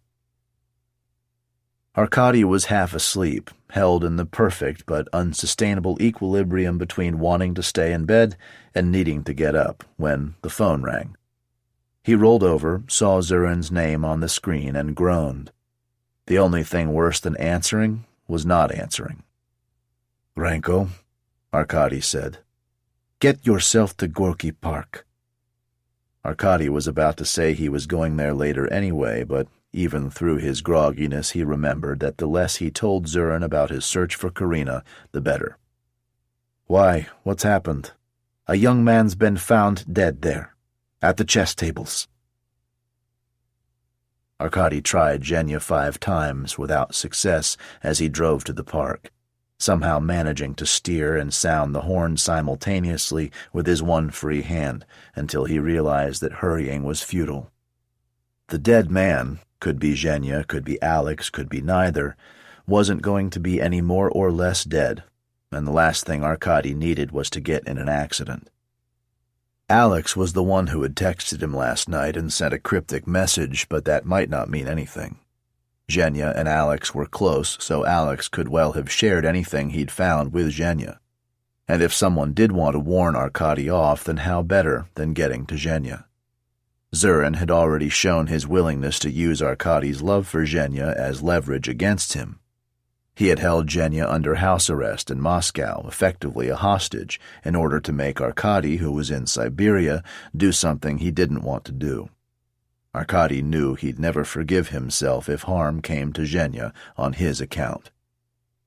Forensics were already on site when Arkady arrived. He searched for Zhenya and finally saw him among a crowd of people gathered around the crime scene. Zhenya was crying. The body must belong to Alex. Arkady elbowed his way through the crowd, reached Zhenya, and put his arms around him. He never hurt anyone, Zhenya said. I'll find out what happened. Arkady showed his ID to a uniformed officer and ducked under the tape. Victor, looking crumpled to the point of shapelessness, was standing by Alex's body. "You look like you haven't slept all night," Arkady said. "Nothing like a corpse to sober you up." He rubbed his hair and nodded toward Alex. "Poor bastard." Arkady crouched down. Alex was lying on his back, and the top half of his head was a mass of blood, tissue, and bone. All intellectual curiosity crushed. "Exit wound," Victor said. "Shot in the back of the head. .33 bullet, probably." Shot in the back of the head could mean a surprise attack or an execution. Then how come he's on his back? He'd naturally have fallen forward. Victor pointed to Alex's blue jeans. The white linings of his pockets lolled out like tongues. Someone had rolled him over after shooting him and gone through his pockets. "Phone, wallet, keys, all gone," Victor said. "Anyone see what happened?" "We're asking around, but it was early. The chess tables don't start filling up till 9 or 10. "Silencer?" "Presumably." Even in Moscow, gunshots tended to attract attention. "Okay." Arkady nodded at the nearest forensics officer. "Thank you." He left the cordoned-off area from the other side and found Zhenya. They walked out of the park in silence. Alex had asked to meet Arkady here and had been killed before he could do so. He had sent pictures of Gogol, Tolstoy, and Chekhov. Something cryptic, no doubt, something hidden in their writings. It had been a long time since Arkady had studied them, but like most Russians, he knew enough about them to know that they were preoccupied with the meaning of everyday life, the hopelessness, the comedy, and the tragedy of it. And what was true then in the 19th century was still true now. Alex with his hoodie and his laptop and his conspiracy theories, a boy who had played at being a man and who'd been denied the chance ever to fill that role for real. Alex with his adolescent crush on Karina and his ransomware hacks, so adept in a virtual world and so inept in the real one. Arkady forced himself to focus, to listen to the sounds of the park and the city, the birdsong, the traffic, the heavy breathing and rhythmic footfalls of joggers as they ran past. It took a few moments, but gradually he felt his mind slowing and thoughts forming coherently again. And that's when he saw it. A geometrically neat slice through a carpet of pukh. He stopped to point it out to Zhenya, the track of a motorcycle tire. "What did you discover?" Zurin asked. "Shot in the back of the head. Motorcycle tire tracks nearby." "Werewolves?" "You tell me." "I don't like your tone, Renko. And I don't like seeing kids get killed." "Then do something about it." "You want me to investigate it?" "Can you think of anyone better?" It was a poisoned chalice, of course. Zurin wouldn't have given Arkady the responsibility of finding Alex's killer if he thought Arkady could uncover anything damaging, which in turn meant that whoever had killed Alex was sufficiently well protected not to need to worry about Arkady's investigations. Arkady would either draw a blank or be presented with a convenient confession from someone entirely innocent, and either way, Zurin could say that he'd put one of his best and most incorruptible men on the case, and that if anybody could find the truth, then it was Investigator Renko. Arkady could refuse, of course, but what good would it do? Turning it down would just mean Zurin would assign one of his yes-men to the job, and then the murder would never be solved. At least Arkady could go through the motions. Besides, he owed it to Alex to do it himself, and he could now investigate Karina's disappearance officially as part of this case. And it would get him out of the office. Long ago, at the start of his career, Arkady had regarded the mortuary as a hell, a diabolical synthesis of biology and chemistry. Rotting, bloodied corpses up against substances designed to mask their smell and halt their putrefaction. No place for the living. Now, hundreds of corpses later, he went in as easily and carelessly as he would a coffee shop. Alex's body lay on a slab. He was in the same position as when Arkady had seen him in Gorky Park, except for the fact that now he was naked, with the outsized Y of the mortician's incision carved into his chest. The mortician looked barely old enough to be out of school. He turned Alex's corpse over. Arkady saw hair matted around a hole of blood and bone. A particularly undignified way to die, Arkady thought, and hoped that whoever it was had taken Alex by surprise. An execution, knowing he was going to die, would have been an order of terror altogether too much for someone like Alex. Far better never to know that it was going to happen. "The bullet's over there." The mortician indicated a kidney tray on the side. The shell, old and discolored, rattled against the sides when Arkady picked up the tray. An old .33 rifle shell by the look of it. As long as the gun was well maintained and reliable, an old weapon was just as good as a new one, and there would be thousands in Moscow alone. It was the ballistics equivalent of driving a gray Lada in communist times, the default choice so commonplace as to be entirely unremarkable. The mortician was elbow-deep in viscera when Arkady left. Zhenya was waiting for Arkady outside. "You could have come in, you know," Arkady said. "Rather not." "You want to stay tonight?" "Okay." Zhenya was silent as they drove back to the apartment. Arkady had read somewhere that people who were reluctant to discuss things often liked to talk when in a car because they didn't have to face the person they were talking to, and because the journey itself could provide a distraction. That theory didn't work for Zhenya, at least not right now. But Arkady was grateful that Zhenya had sought him out. Bronson was parked in front of Arkady's apartment building. He got out of his car the moment he saw Arkady arrive. "Hey, you weren't going to tell me about this other kid that got killed?" "You shouldn't be here." "Answer my question." "We're looking at the connection between him and your daughter." "You think I'm a fool? The connection was for him, and you know it." Bronson turned to Zhenya. "Who are you?" "My name is Zhenya." "I mean, who are you? Are you Renko's son, friend, bodyguard?" "Bodyguard?" Arkady asked. "I've seen less likely ones, trust me." "I'm his son," Zhenya said. "Okay. So, Arkady is your son? The next to get killed?" "No. And you and I shouldn't be seen together, remember?" He guided Zhenya into the building. Elena came by later with Leonid Lebedev. Her eyes were puffy and red, and she shivered slightly when she sat. Lebedev made all the right noises of shock and regret, but Arkady could detect the slight edge of performance. A good performance, sure, and by no means totally fake, but a performance nonetheless.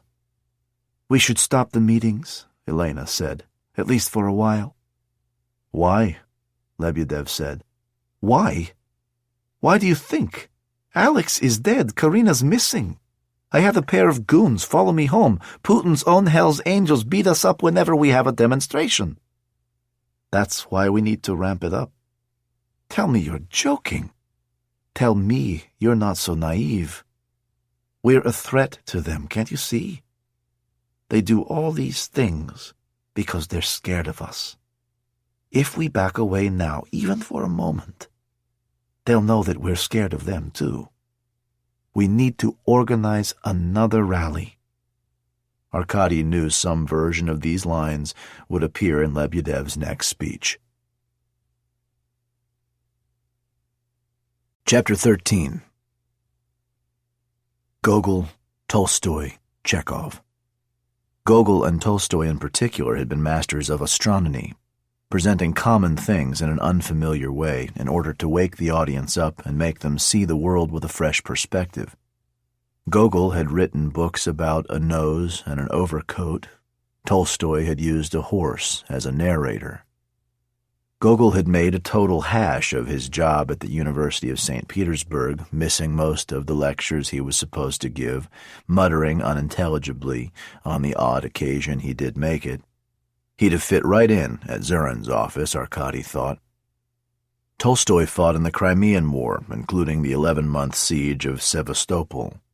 He said the state ensured that the wicked dominated, that criminals were far less dangerous than a well-organized government, and that governments were essentially violent forces held together by intimidation, corruption, and public indoctrination. Arkady figured that little, if anything, had changed. Remove everything that has no relevance to the story, Chekhov said. Every element in a narrative should be both necessary and irreplaceable. If you say in the first chapter that there is a rifle hanging on the wall, in the second or third chapter it absolutely must go off. If it's not going to be fired, it shouldn't be hanging there. Even an old .33 rifle? And how much easier would Arkady's job be if he knew that everything he came across on a case had relevance to the crime? The werewolves met for a weekly ride every Sunday morning at Sparrow Hills. Perhaps that was why they had been so aggressive at the Forum demonstration the other day, Arkady thought. They regarded the area as somehow their turf and not to be trespassed on, let alone by a group of whiny liberal idealists. Elena wanted to come with Arkady and Victor to Sparrow Hills. "It's too dangerous, Elena. It's police business, and the werewolves know who you are by now. I can decide for myself what's too dangerous and what's not. I've seen a lot more of the werewolves than either you or Victor." Arkady had expected hostility, or at the very least a low-level hum of threat and entitlement, but in fact the atmosphere was jovial and relaxed. Men chatted, admired each other's bikes, and swigged beer from cans.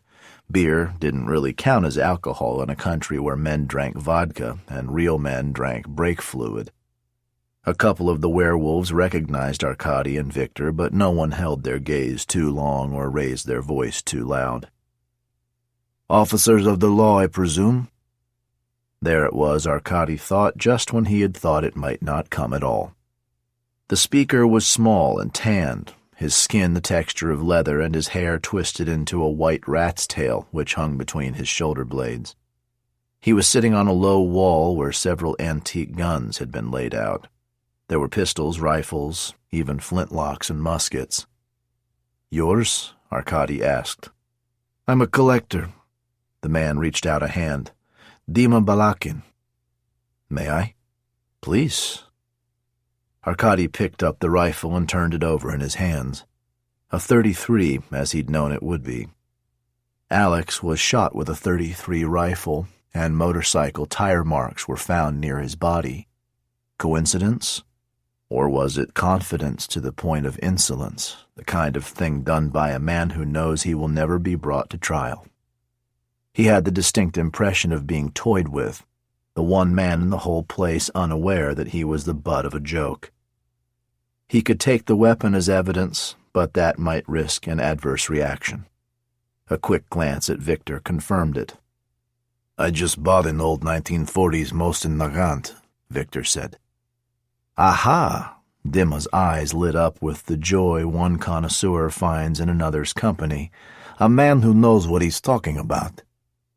Some guns are works of art." "It's true.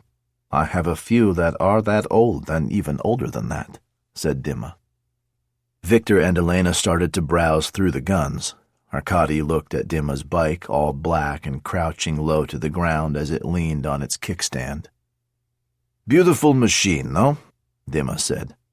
"Striking." It looked like something from a sci-fi movie. It was a little too retro for a cutting-edge cyclist to ride. The wheels were as blacked out as the chassis, and large rigid panniers over the back axle gave it haunches and menace. "Cortège," Dima said. "Built for the presidential motorcade. There are a few left over if you know where to find them." Arkady crouched down by the rear tire, pretending to admire the beast from ground level. From behind the wheel, he brought out his phone and took a quick picture of the tire's tread. "Get what you were looking for?" Dima asked as Arkady stood up. Dima went on before Arkady could answer. "While you're here, you should meet Yashin." Yashin was the leader of the werewolves. "Of course. Come with me." He's much in demand, but I'm his right-hand man, so to speak." Dima led the three of them through what felt like concentric circles of men and machines. The smell of sweat and engine oil was overwhelming. Arkady kept Elena between himself and Victor. He was aware that men were looking her up and down, but if Elena was scared, she didn't show it. Yashin was in the middle of the innermost circle, sitting on his bike with his feet resting on the handlebars. Arkady had seen armchairs smaller than the seat. It went upwards and curled around all at once, so that when Yashin leaned back against it, he looked like a monarch on his throne. No Russian-made motorcycle could ever look this good, Arkady thought. He noticed a small circle on the trim just below the handlebars where the manufacturer's logo had been painted over, presumably to disguise the fact that this bike was in fact German. Yashin raised an eyebrow when he saw Dima arrive with Arkady, Elena, and Victor. He uncoiled himself and dropped to the ground. His look was full-on, almost cliched biker gang aesthetic. Heavy black boots, thick black leather trousers, and a black sleeveless leather jacket with the club's flaming wolf's head emblem emblazoned across the front. The true north arrow of a knife scar ran up his right cheek, and he was missing his left arm. "Ironic, huh?" Yashin said. "Named after the most famous goalkeeper of all, when you've only got one arm." Arkady got the feeling this was a standard opening for him. He remembered Lev Yashin, dressed all in black and nicknamed the Black Spider for his reach and saves. For 20 years he had manned the goal for Dynamo Moscow and the Soviet Union, less a man than a magnetic field, attracting shots to himself. Yashin had made the position of goalkeeper uniquely dynamic and sexy. "How did you lose it?" Arkady asked the obvious question. "Industrial accident, car crash, infectious disease, who cares? Watch." Dima tossed a can of beer fast and high, and in the blink of an eye he had taken 3 steps across and plucked it out of the air with what would have been the wrong, less natural hand if only he'd had 2. "I was as good as the original, no question. Perhaps he should have been named after me." He laughed loudly, inviting them to be part of the joke. His charisma was inclusive, Arkady thought, a bombast who let you think that he was in on the joke too. Lebedev's charisma was of a different kind, the eye patch aside, more brooding, less fun. And Yashin, surrounded by his men, seemed untouchable in a way Lebedev could never be. Yashin turned to Elena. "I'm sorry about your friend, and I swear that no one from my organization was responsible for his death. If you want, I'll help you in any way I can." None of this was suspicious, Arkady thought. He and Victor had been here at the last Forum demonstration. Alex's death had been on the news, so it would have been surprising if Yashin hadn't known about it. "Thank you," she said. "But," Yashin held his hand up, index finger pointing to the sky, "that doesn't change the fact that Forum is a misguided and dangerous organization. I understand your idealism, but believe me when I tell you that if you had your way, the country as we know it would cease to exist. No one who loves this country can think the way you do." Elena was not cowed. "I love this country just as much as you. That's why I want to see it change." "You kids always think the moment you gain political consciousness is year 0. Arkady realized from the way Yashin was talking that he must be nearing 60, but he looked ageless. "The Soviet Union was the most powerful empire in the world. No, don't give me any crap about America. Did America extend across 12 time zones? Did America unite 15 republics into one? Did America rescue the Baltics from the Nazis, give the Moldovans a place in the world, educate some barbaric Tajiks? Then," he continued, "without a single shot, it was over. We lost everything we had for bubblegum and jeans and McDonald's. Your friends from the police here will remember Moscow after the fall. Empty shops, 7-hour queues to buy basic groceries with coupons. All the old values were lost. I always hated these pretenders who became capitalists overnight. And homosexuality, which had always been a sin, which had always been a mental illness, actually was legalized. Now they even allow gays to take marriage in church. Suddenly everyone loved us. All the other countries, when we were lying in the dirt, they loved us. And now, because of Vladimir Putin, after 30 long years, we're back and strong again. Some of us, the true patriots, stand firm against global Satanism, the rush to consumerism that denies all spirituality, the destruction of traditional values, all this homosexual talk, this Western democracy. And guess what? No one likes us anymore. Good, wonderful. You know your history, young lady? Have you heard of the ancient Roman Emperor Caligula? Oderant dum matuant, he said. Let them hate so long as they fear. He reached down and flicked a piece of dirt off his boot. Now, if you'll excuse me, it's time for the ride to start. I hope we haven't kept you, Victor said with his sarcasm. Not at all. The ride starts when I say it starts. He climbed back onto his bike and turned the key. The noise from the engine was deafening. The crowd around Yashin parted as, one-handed, he eased out through the throng and onto the road. His bike was heavy, one that would require most riders to steer with 2 hands, but he made it look easy riding with just one. The werewolves followed him. A cat wandered out of the crowd and into the street. Here, kitty. Victor was single-minded when it came to cats. Here, kitty, kitty. Victor, the cat's okay, Arkady said. Bikes were coming thick and fast now. Victor ran into the street after the cat, but Dima was there first. He scooped up the cat, swayed back to avoid a claw in the face, and put it down gently on the far pavement. That was an old cat, Victor said. Thank you. He would never have made it to the other side. I'm not sure you would have either, said Dima. Chapter 14. Arkady called up the case file on Alex's murder when he got back to Petrovka. Victor took Arkady's phone and performed some wizardry which ensured that within 2 minutes the photograph Arkady had taken of Dima's tire was coming out of the printer. Arkady found the picture that forensics had taken of the tire track in Gorky Park and laid the two next to each other. It was the same tire tread. There was no doubt about it. What about the gun? Arkady said. The rifle you were looking at? Yes. Last time that was fired, Brezhnev and his eyebrows were in the Kremlin. Dima had been in and out of Lefortovo prison so often it was as if the prison were Dynamo Stadium, and he had a season ticket for all the games. Arkady counted 32 separate offenses in as many years, leading to 14 separate stints inside. It was rare to see a man in any line of work who displayed such commitment to his craft. His details were in the system, along with his address. He lived in a micro-district.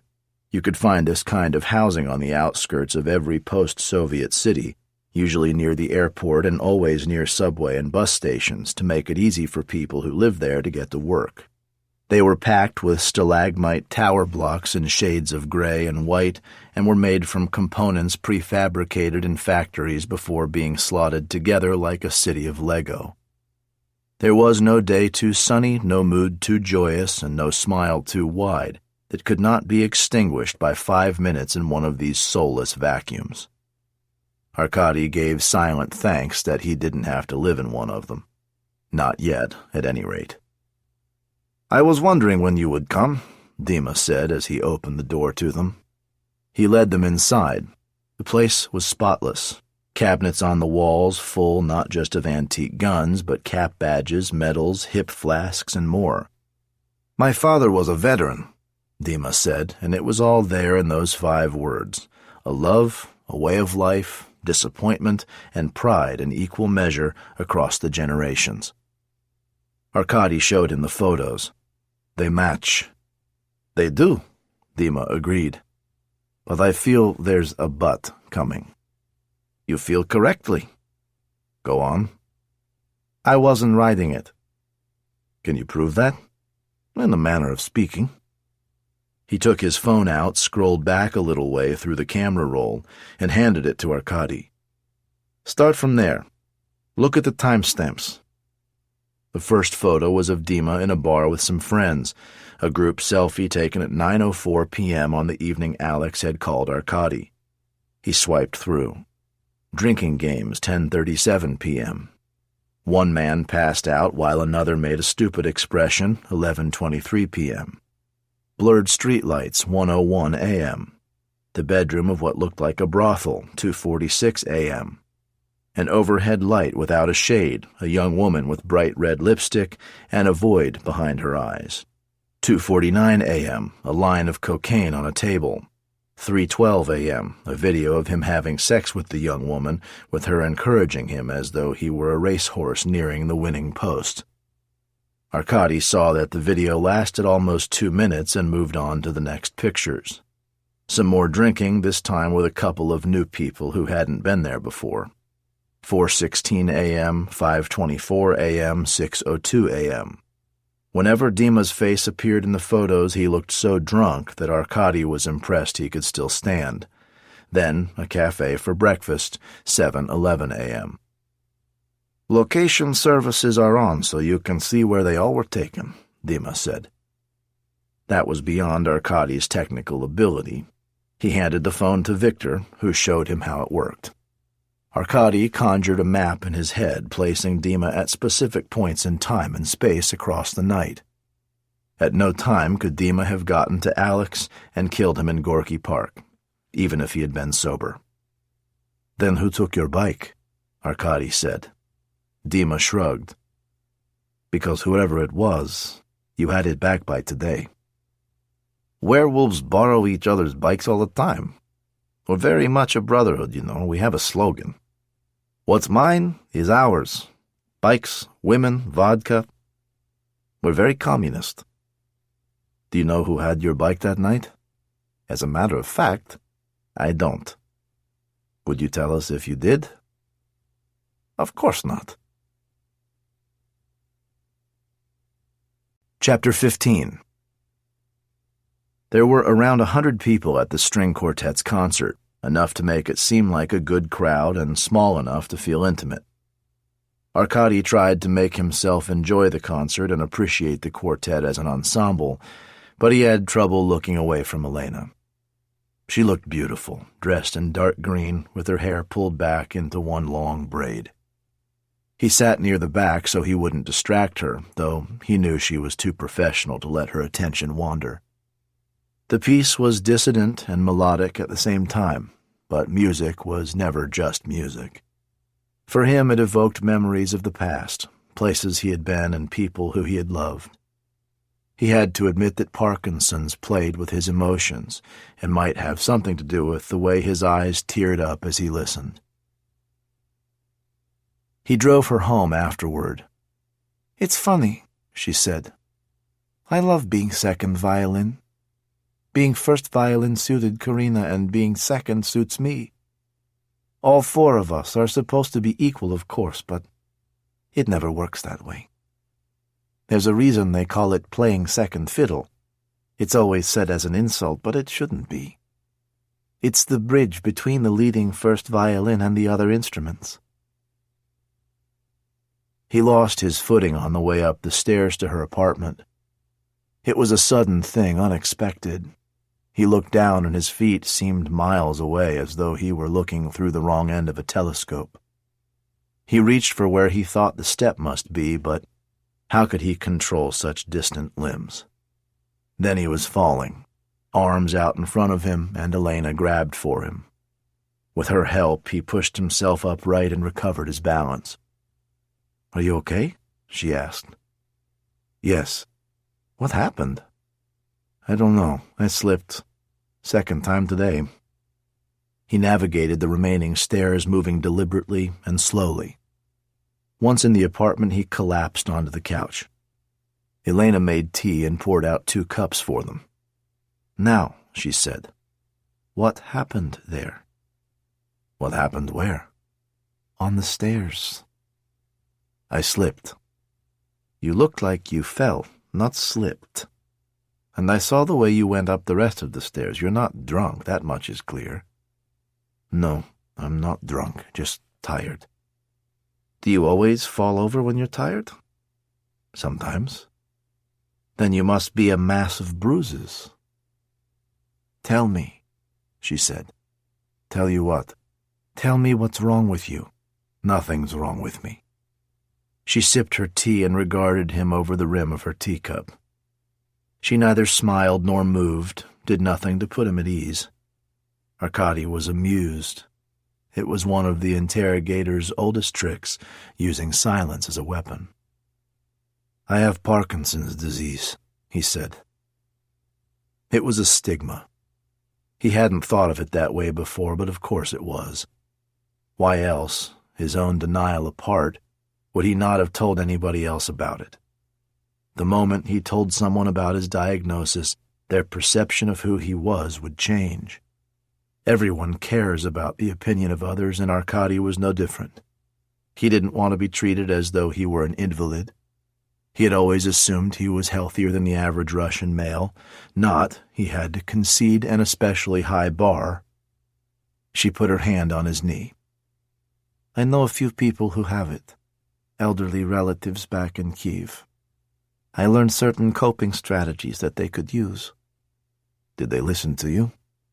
Less than they should, more than they might. What are the strategies? Exercising? Arkady rolled his eyes. I was married to a gymnast once. She told me I needed to exercise more. I had always enjoyed different forms of exercise, but once it became her project, I lost all interest. You don't like being told what to do. You're right. What else should I be doing? Getting enough sleep and rest? I know that's true. Turning to prayer? He let that pass. Talking about it? A problem shared is a problem halved? Exactly. Well, I'm talking about it to you now, aren't I? I bet I'm the first, right? You are. You could tell Zhenya. You could tell Victor. I could, but I haven't. If I tell them, they'll hover over me like mother hens. You don't think anybody has caught on? You don't think that people who care about you don't wonder? Maybe. Anything else? As in coping strategies? Yes. Most important of all, I think, is maintaining a sense of humor. That I can agree with. It was Arkady's quest to find Karina which had first brought him to this apartment, and Karina's continued absence was the reason, part of the reason anyway, that he was here now. Circumstances had subtly changed. For the time being, Elena lived alone, just as Arkady did. Karina might walk through the door any minute. It was conceivable that Tatiana could walk through his door, but he doubted it would happen. Being alone was not the same as being lonely. Being alone often meant not having to suffer fools. There were few freedoms more precious than that.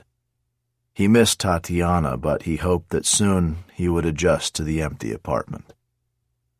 As if reading his mind, Elena said, I love Karina's company, but sometimes, even before she disappeared, when I'd come back here, turn the key in the lock and see the lights were off and there was nobody home, I was relieved.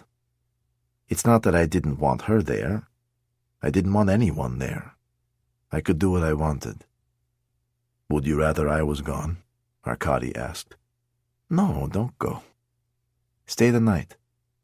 Surprised, he paused, then reached across and pulled her close. He kissed the soft contours of her face, then her mouth. How it happened, he wasn't sure. They lowered themselves to the cool hardwood floor. Do you know how beautiful you are? He whispered. He slipped off her dress, then his own clothes. She stretched as he slowly caressed each breast with his mouth. Finally, he covered her body with his. Her skin was smooth as warm sandstone. They rocked in each other's arms until he could stand it no more, and he entered her, grasping her buttocks with one hand, the back of her head with the other. He lay on his back afterward. Elena's head was on his chest, her leg thrown across his. He reached up to the couch, pulled down pillows and a blanket, and covered the two of them. Just a short time ago he had wondered if life was worth living. How was it that the simple act of making love could make such a difference? He drifted off to sleep. Arkady's cell phone rang in the dark. He woke, fumbled for the phone, dropped it, scrabbled on the floor, and just when his fingers closed around it, it stopped ringing. He looked at the screen. Zhenya, it said. There were several reasons Zhenya could be calling in the middle of the night, and none of them were good. The phone rang again. "Zhenya," Arkady asked. "Lebyadev's been assassinated." Chapter 16. The order came down from on high that the investigation into Lebyadev's murder was to be given highest priority.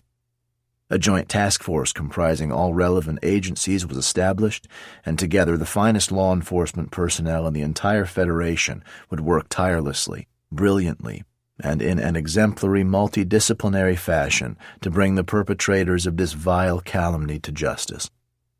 In other words, Arkady thought, it would be a muddle of competing agencies treading on each other's toes, fighting for turf, trying to claim all the credit and avoid any of the blame, and generally ensuring that any useful leads were lost either by accident or design in all the confusion, which was, of course, the whole point. "Renko, you're going to represent the police on this task force." Zurin looked as though he were bestowing a great honor on him, possibly even the Order of Lenin, and looked a little put out that Arkady didn't seem grateful for the honor. "It makes sense since you're already involved in the Alex Levin case and the Forum connection there. How's that going, by the way?" It said everything about Zurin's attitude to Alex's murder that he should inquire so casually. If this had been a case in which he'd wanted to find the killer, he would have been all over Arkady several times a day, demanding updates, reports, lines of inquiry, and suspects. "We found the motorcycle used in the attack. Unfortunately, the owner has a cast-iron alibi for that night," Arkady said. "That is unfortunate. We're still looking for someone who might have used the motorcycle." "Good, good. Keep on with that. It won't be easy if I have to spend all my time on the Lebyadev case." "No, I don't suppose it will be." In the corner, Victor looked as if he was trying very hard not to laugh. The task force incident room had been set up in the Kremlin itself. It was an appropriate location because Lebyadev had been killed on the sidewalk in front of the Hotel National, and if Arkady crossed the room and looked out of the window, he could see the actual site covered over with forensic tents and sealed off with police cars at both ends. There were 24 people in the room that Arkady knew from previous investigations. He would stay silent, listen, and see what he could piece together in the margins. No one would tell him anything of use, at least not deliberately, but they might let something slip without realizing. In the same way that music was often played between the notes, truth could be found between the lines. Sometimes that was the only place it resided. These were the facts that so far had been established. Leonid Lebyadev had been walking toward the Hotel National just after midnight. He had been alone, even though a Forum member had been murdered only a few days before. Lebyadev shunned security when he could and tended to use it only at rallies and public meetings.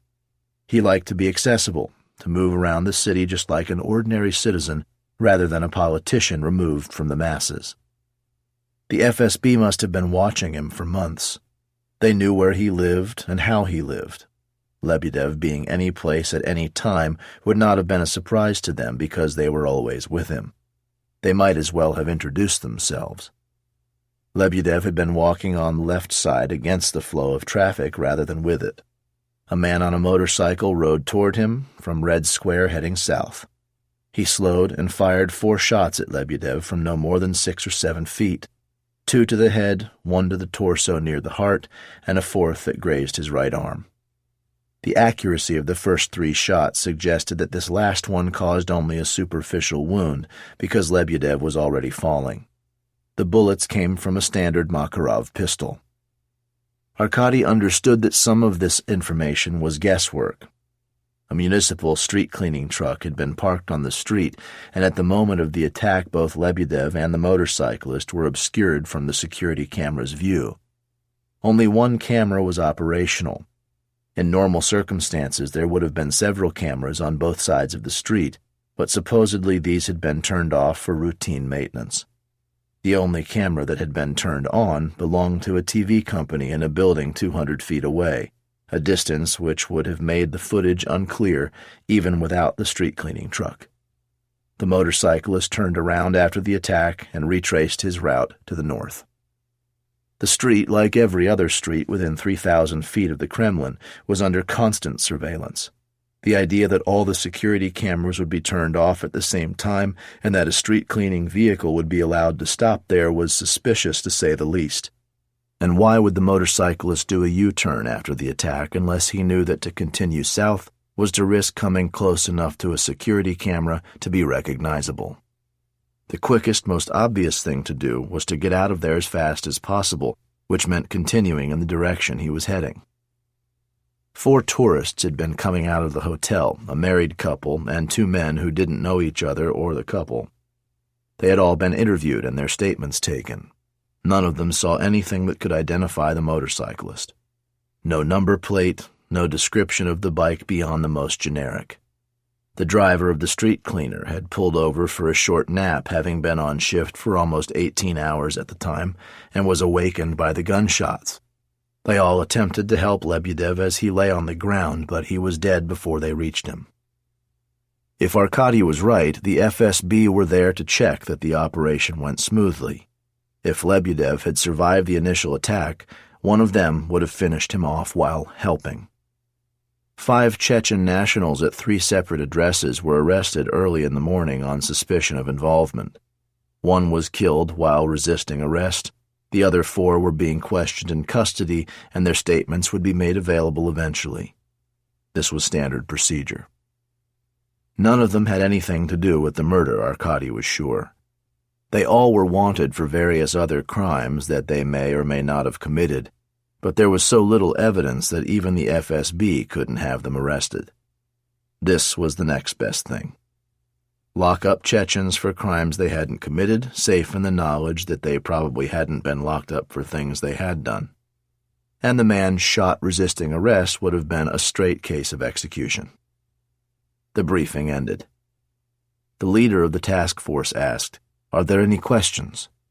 Somewhat to his surprise, Arkady found himself raising his hand. "Investigator Renko, Prosecutor's Office.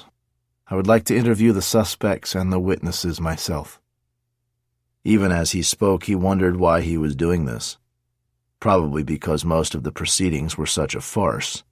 He didn't expect an answer in the affirmative, and he didn't get one. "That won't be necessary." "It may not be necessary, but is it possible?"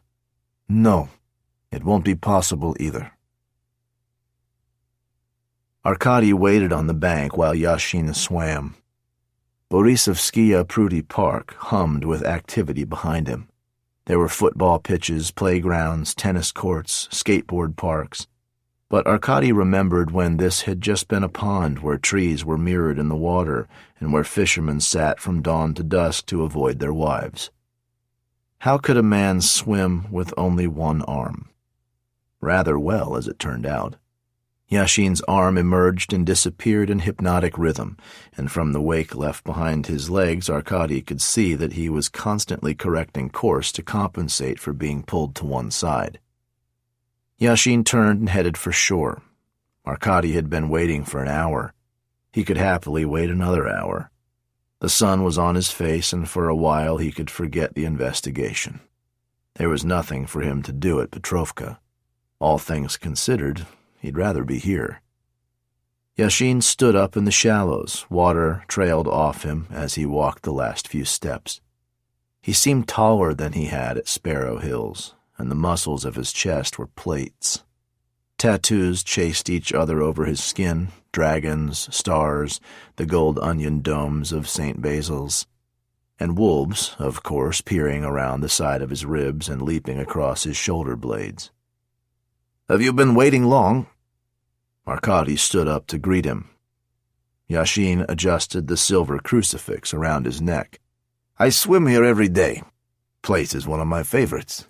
The peasants built dams here to breed fish that they could sell to the Tsar's kitchens. Did you know that?" "I didn't." "And they were still breeding carp here until Brezhnev's time." "Amazing." "Forgive me. You haven't come to discuss pisciculture with me, I'm sure." "I'm working on 2 murder cases now." "Lebedev being the second one?" "Yes." "My offer of help stands?" "Your man Dima's motorcycle was used in the Alex Levin case. Lebedev was also killed by a man on a motorcycle with similar tire tracks." "Dima has told you that he wasn't riding that night?" "He has." "And forgive me again, the motorcycle in front of the Hotel National was one of ours too?" "I don't know yet. The tracks were similar but not definitive." "Then I'm not sure how I can help you." "You could give me a list of your members." "If you come with a warrant, I'd be delighted to." Could Arkady get a warrant? It would depend on who the judge was. But even if he did get one, and even if Yashin did hand over the list, how much good would it do? He and Victor could interview the members one by one, but that would take forever. And these men were always on the move. They would cover for each other. They were protected. A list of members would look good in a report, but it would represent little more than a series of wild goose chases. "Who can join the werewolves?" "Anyone. Do you ride? I'd be delighted to consider your application." "I don't, no. Not regularly, at any rate." "Anyone." "Anyone. Well, apart from women. It's a men's club, no junkies, and no homosexuals either." "Why can't gay men join?" Yashin looked incredulous. "I don't even know what to say. Gays are not normal. You're not one yourself, are you, investigator?" "No, but I don't care if someone else is." "Then you are a man of no faith." "That's true, perhaps." "We are Orthodox people. If one loses faith in the wolves or in orthodoxy, life is meaningless. God is with us and God helps us. When we fought in Crimea, I saw miracles, many miracles. I saw bombed churches where people survived. I myself left the place 30 seconds before it was destroyed by a Ukrainian missile, pulverized it. They would have had to scrape my body parts out of the trees, but my faith protected me. This is a religious and spiritual war we're fighting, investigator, and the soul of Russia is at stake." Yes, Arkady thought a war was exactly what it was, but a war against foes perceived as well as real, internal opponents as well as external enemies. It was Stalin's Great Terror updated for modern times, with disinformation, legal machinations, indiscriminate violence. Bloodshed was a way of proving loyalty. One was either with or against, and the penalties for resistance were changing all the time, from imprisonment to death, ordered or merely allowed to happen. It amounted to the same thing. Chapter 17. Hundreds followed Lebedev's funeral route all the way to Vagankovskoye Cemetery, most of them wearing green face paint or green clothing as requested. Putin had evidently decided that the procession should take place peacefully, not so much out of decency as his desire not to make Lebedev a martyr. Besides, they could hardly announce a special task force into his murder and then deny him a proper funeral. Vagankovskoye had first been established for the burial of plague victims in the 18th century. It had been placed outside the city walls at the time to stop the spread of disease. Arkady looked around the mourners. The FSB were there, of course. Funerals were the one place they could really blend in with their dark suits and dark glasses. Arkady watched them watching Elena. A winding walkway stretched in front of him. Tombstones were decorated with carvings of golden eagles, maple leaves, and boxing gloves. Pine needles were woven into wreaths. Photographs of generals and divas stared out from frames on granite. There were sculptures of Soviet heroes and cosmonauts, a white marble ballet dancer balanced on point, and a popular comedian sat with his dog. Death was everywhere. He shivered suddenly in the warm sun and remembered how Tatiana had always laughed and said, "Shadow on your grave," when that happened. Once the crowd had settled in their seats, someone in formal attire and a green eye patch strode to the microphone. "We mourn the death of Leonid Lebedev, a man of honor who sought justice in the world. He was not just a leader for those of us who want to see change. He was a beloved friend." Elena wiped tears away with the back of her hand. More speeches followed, some emotional, some humorous, and all of them, in one way or another, praised Lebedev's work at Forum. Arkady stayed at the wake with Elena as long as she could stand to be there, and then he took her home. His apartment this time, not hers. "I don't know how safe you'll be at your place. I'd like you to stay with me, at least for the time being." "Are you sure?" "Of course. We can go and get some of your stuff tomorrow." "What I don't understand is why wasn't Karina there today? She must have heard about Leonid's murder. Maybe she's dead too." "It's odd, but I'll find out where she is. I don't think she's dead." "Thank you for coming with me today. Did you think you might catch sight of the killer?" "I wanted to see who was there." "And did you?" "Only the FSB. Of course anyone could have been hiding behind the green face paint." Once in the apartment, Elena walked straight to the bedroom and lay on the bed. Arkady lay down beside her and shifted her head to his shoulder. Exhausted, she closed her eyes and slept. The next morning, Arkady made coffee and toast for Elena. "There's something I should tell you," she said. "What's that?" "Does the name Uzir Osmanov mean anything to you?" "I've heard it before, but I can't place it." "He's head of the Crimean Tatars. He lives in exile in Kiev." "That's it. And you must know him." "Yes. He's my father." "Oh. Why didn't you tell me before?" "It's kept secret. He's a controversial figure here, so for safety's sake I haven't told anyone. Now that Leonid's dead, I think you should know. He was a good friend to Leonid. That's why I joined Forum in the first place." "Did your father work with Leonid?" "Yes. They had a cooperation pact, which they didn't publicize for obvious reasons. Of course, both were against the regime. They split donations when necessary to make sure that both movements had enough to work with, and they discussed strategies together." "I assume your father knows what's happened." "He knew right away. I spoke with him earlier today. He's desperate to find Leonid's killer, and he wonders if you can help him go through all his records of their discussions and correspondence just in case there's something there. If it's too much trouble, then just say no, but you're an investigator and you might see something that he's missed. He can't come here, obviously. He would be arrested the moment he set foot on Russian soil. We would have to go there." Arkady thought about his investigation into Alex's death. Alex had been one of Leonid's followers, and the two deaths could be related. Would Zurin allow him to travel as part of his investigation? Of course. Zurin disliked him so much he would send him back to Siberia if he could. And what about Bronson's daughter? He guessed that maybe because she was Elena's friend there might be a connection there, too. Or was he just rationalizing because he wanted to go? "I'm not sure it's safe to go right now," Arkady said. "I heard the Russians are starting to withdraw troops from the borders," said Elena. "Why would they do that?" Some say they're giving in to foreign pressure, others say they're regrouping after heavy losses, but besides all that, my father is getting old. I want to see him while I can. Okay, let me think about it. It wasn't as simple as just flying direct to Kiev.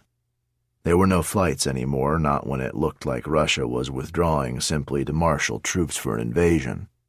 They'd have to go via a third country, and the most popular routes were via Minsk or Warsaw. I've always wanted to go back to Warsaw, he said. You have?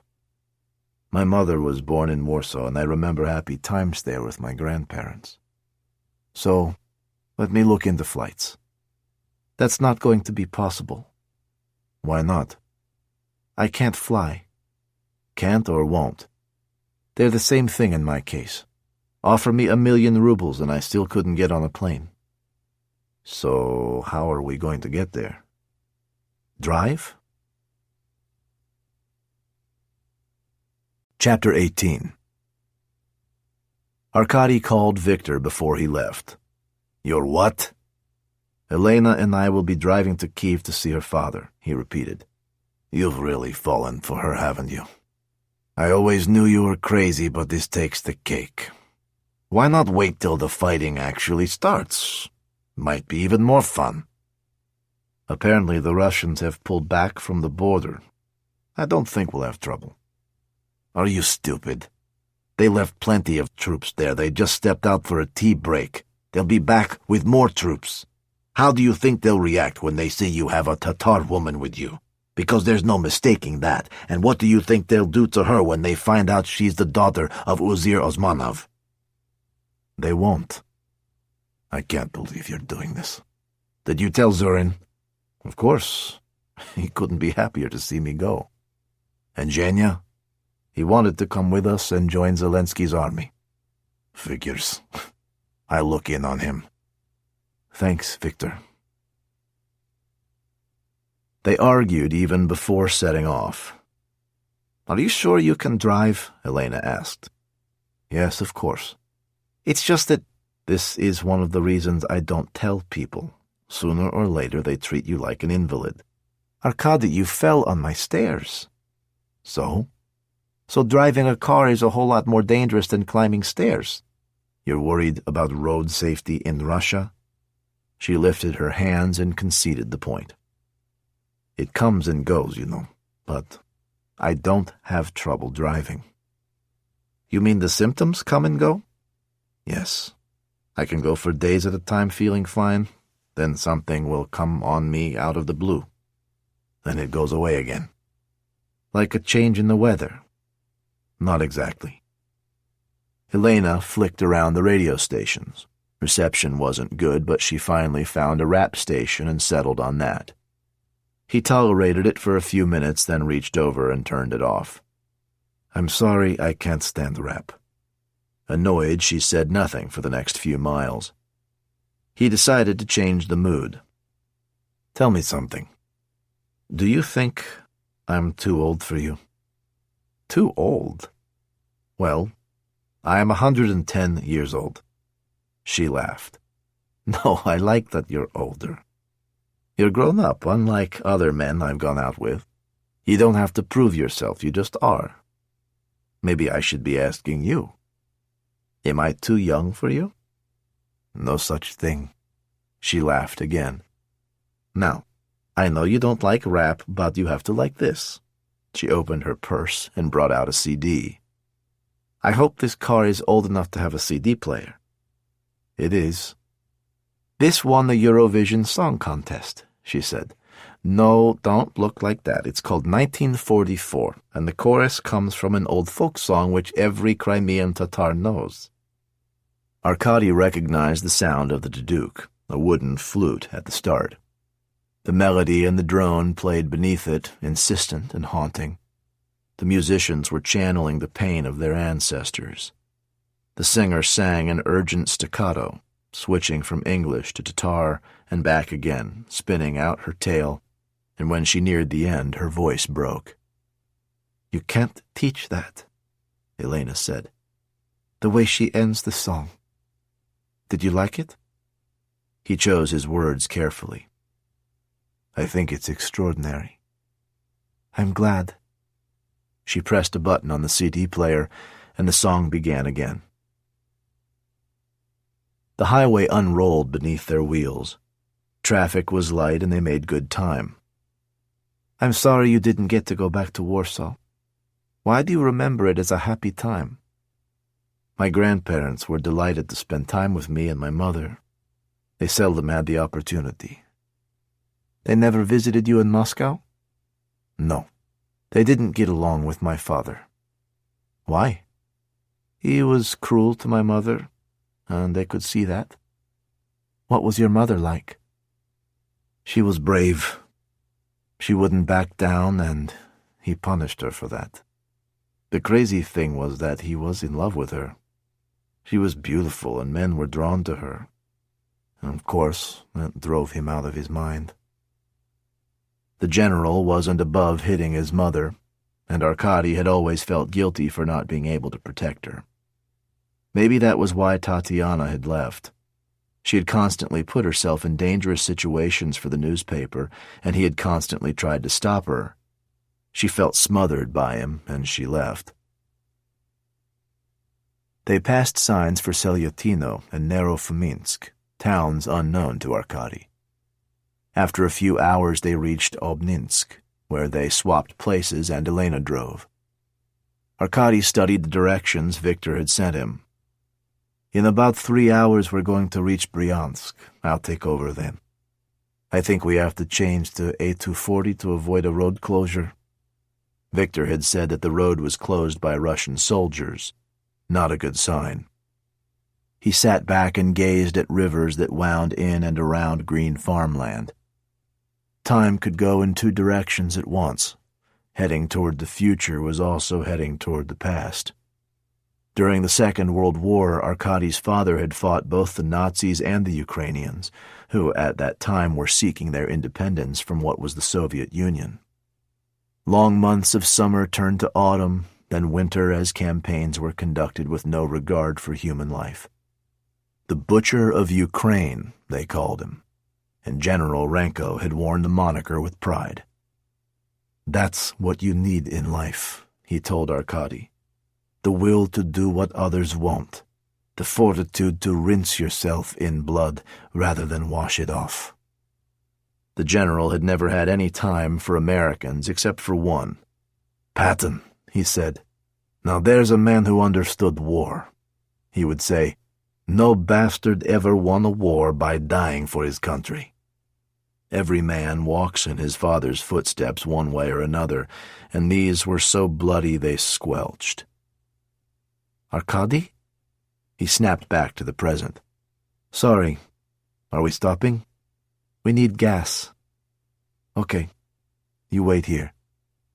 Glad for a little activity, he walked inside the station, picked up some chips and sodas, paid 4,500 rubles for the gas and snacks, and came back out to find Elena stretching with one hand at the top of the car and the other lifting her ankle back behind her knee.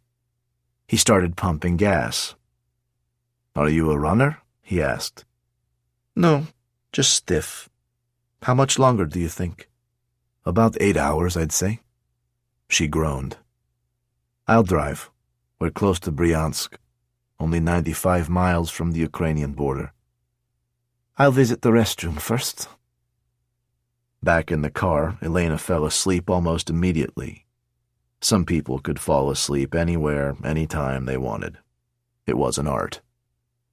Arkady followed Victor's directions and drove 4 more hours on the M3, then took E101 to Konotop. According to classic literature, every second woman in Konotop was a witch. That fact alone roused his curiosity, and he decided they should stay the night. Elena was now awake. Let's sleep in an actual bed tonight, he said. He found a cheery-looking hotel that was still decorated with Christmas lights. Their room was plain, but had the added luxury of a bathroom with a shower. Elena flopped onto the bed, too tired to take her clothes off. Arkady dropped down beside her and undressed her, but he couldn't resist kissing her as he did so. I'm tired, really tired, aren't you? she said. "I'm waking up." He continued kissing her down the length of her body, then, finally, taking sympathy, he lifted her up and tucked her in under the covers. In the middle of the night, he sat up in bed. An old woman with a smile rocked back and forth in her chair. He stared while she stared back and continued rocking and smiling but saying nothing. Was this one of the witches come to visit? He threw his pillow at her. Nothing there. Feeling like a fool, he retrieved his pillow and fell back to bed. After a breakfast of coffee and corn porridge, they set out for Kiev. "I had a hallucination last night. An old woman sitting in the corner of our room. She was a benign witch." "How could you tell?" She was smiling. "So interesting, the mind. It's as if there's another dimension to this life that we aren't aware of when we're awake, but it's there all the time. It breaks out in dreams or, in my case, hallucinations. Kind of creepy." Kiev. Chapter 19. The drive was short, and as they crossed the bridge into the city, Arkady was struck by the view to his right. Steep bluffs covered with pine trees rose hundreds of feet above the banks of the Dnieper River, and at the top, golden domes, church spires, and apartment buildings peeked through the trees. They drove to the center of the city on a winding road that finally led to Kiev's main avenue, Kresiatek Street. It was lined with red brick and pretty pastel-colored buildings. He turned onto Stanislav's Koho Street and parked in front of number 3, Uzir's apartment building. Elena and Arkady had to show their passports to the doorman in the lobby and again to the man standing outside the apartment door on the top floor. "Good to see you again, Marco," Elena said. "This is Investigator Renko from Moscow." Marko Kravets was almost a foot shorter than Arkady, 20 years younger and considerably balder, and he wore glasses, but the grip in his handshake conveyed great strength. Arkady had come across plenty of bodyguards in his time, and he knew that it was the small ones who were often the most effective. Man-mountains who could stand in the aisle of a bus and touch both sets of windows at the same time looked good on TV, but those who lacked the size had to make up for it with anticipation and discipline. Arkady had no doubt that Kravets could bend and twist someone twice his size as easily as he could breathe. Kravets opened the door and ushered them in.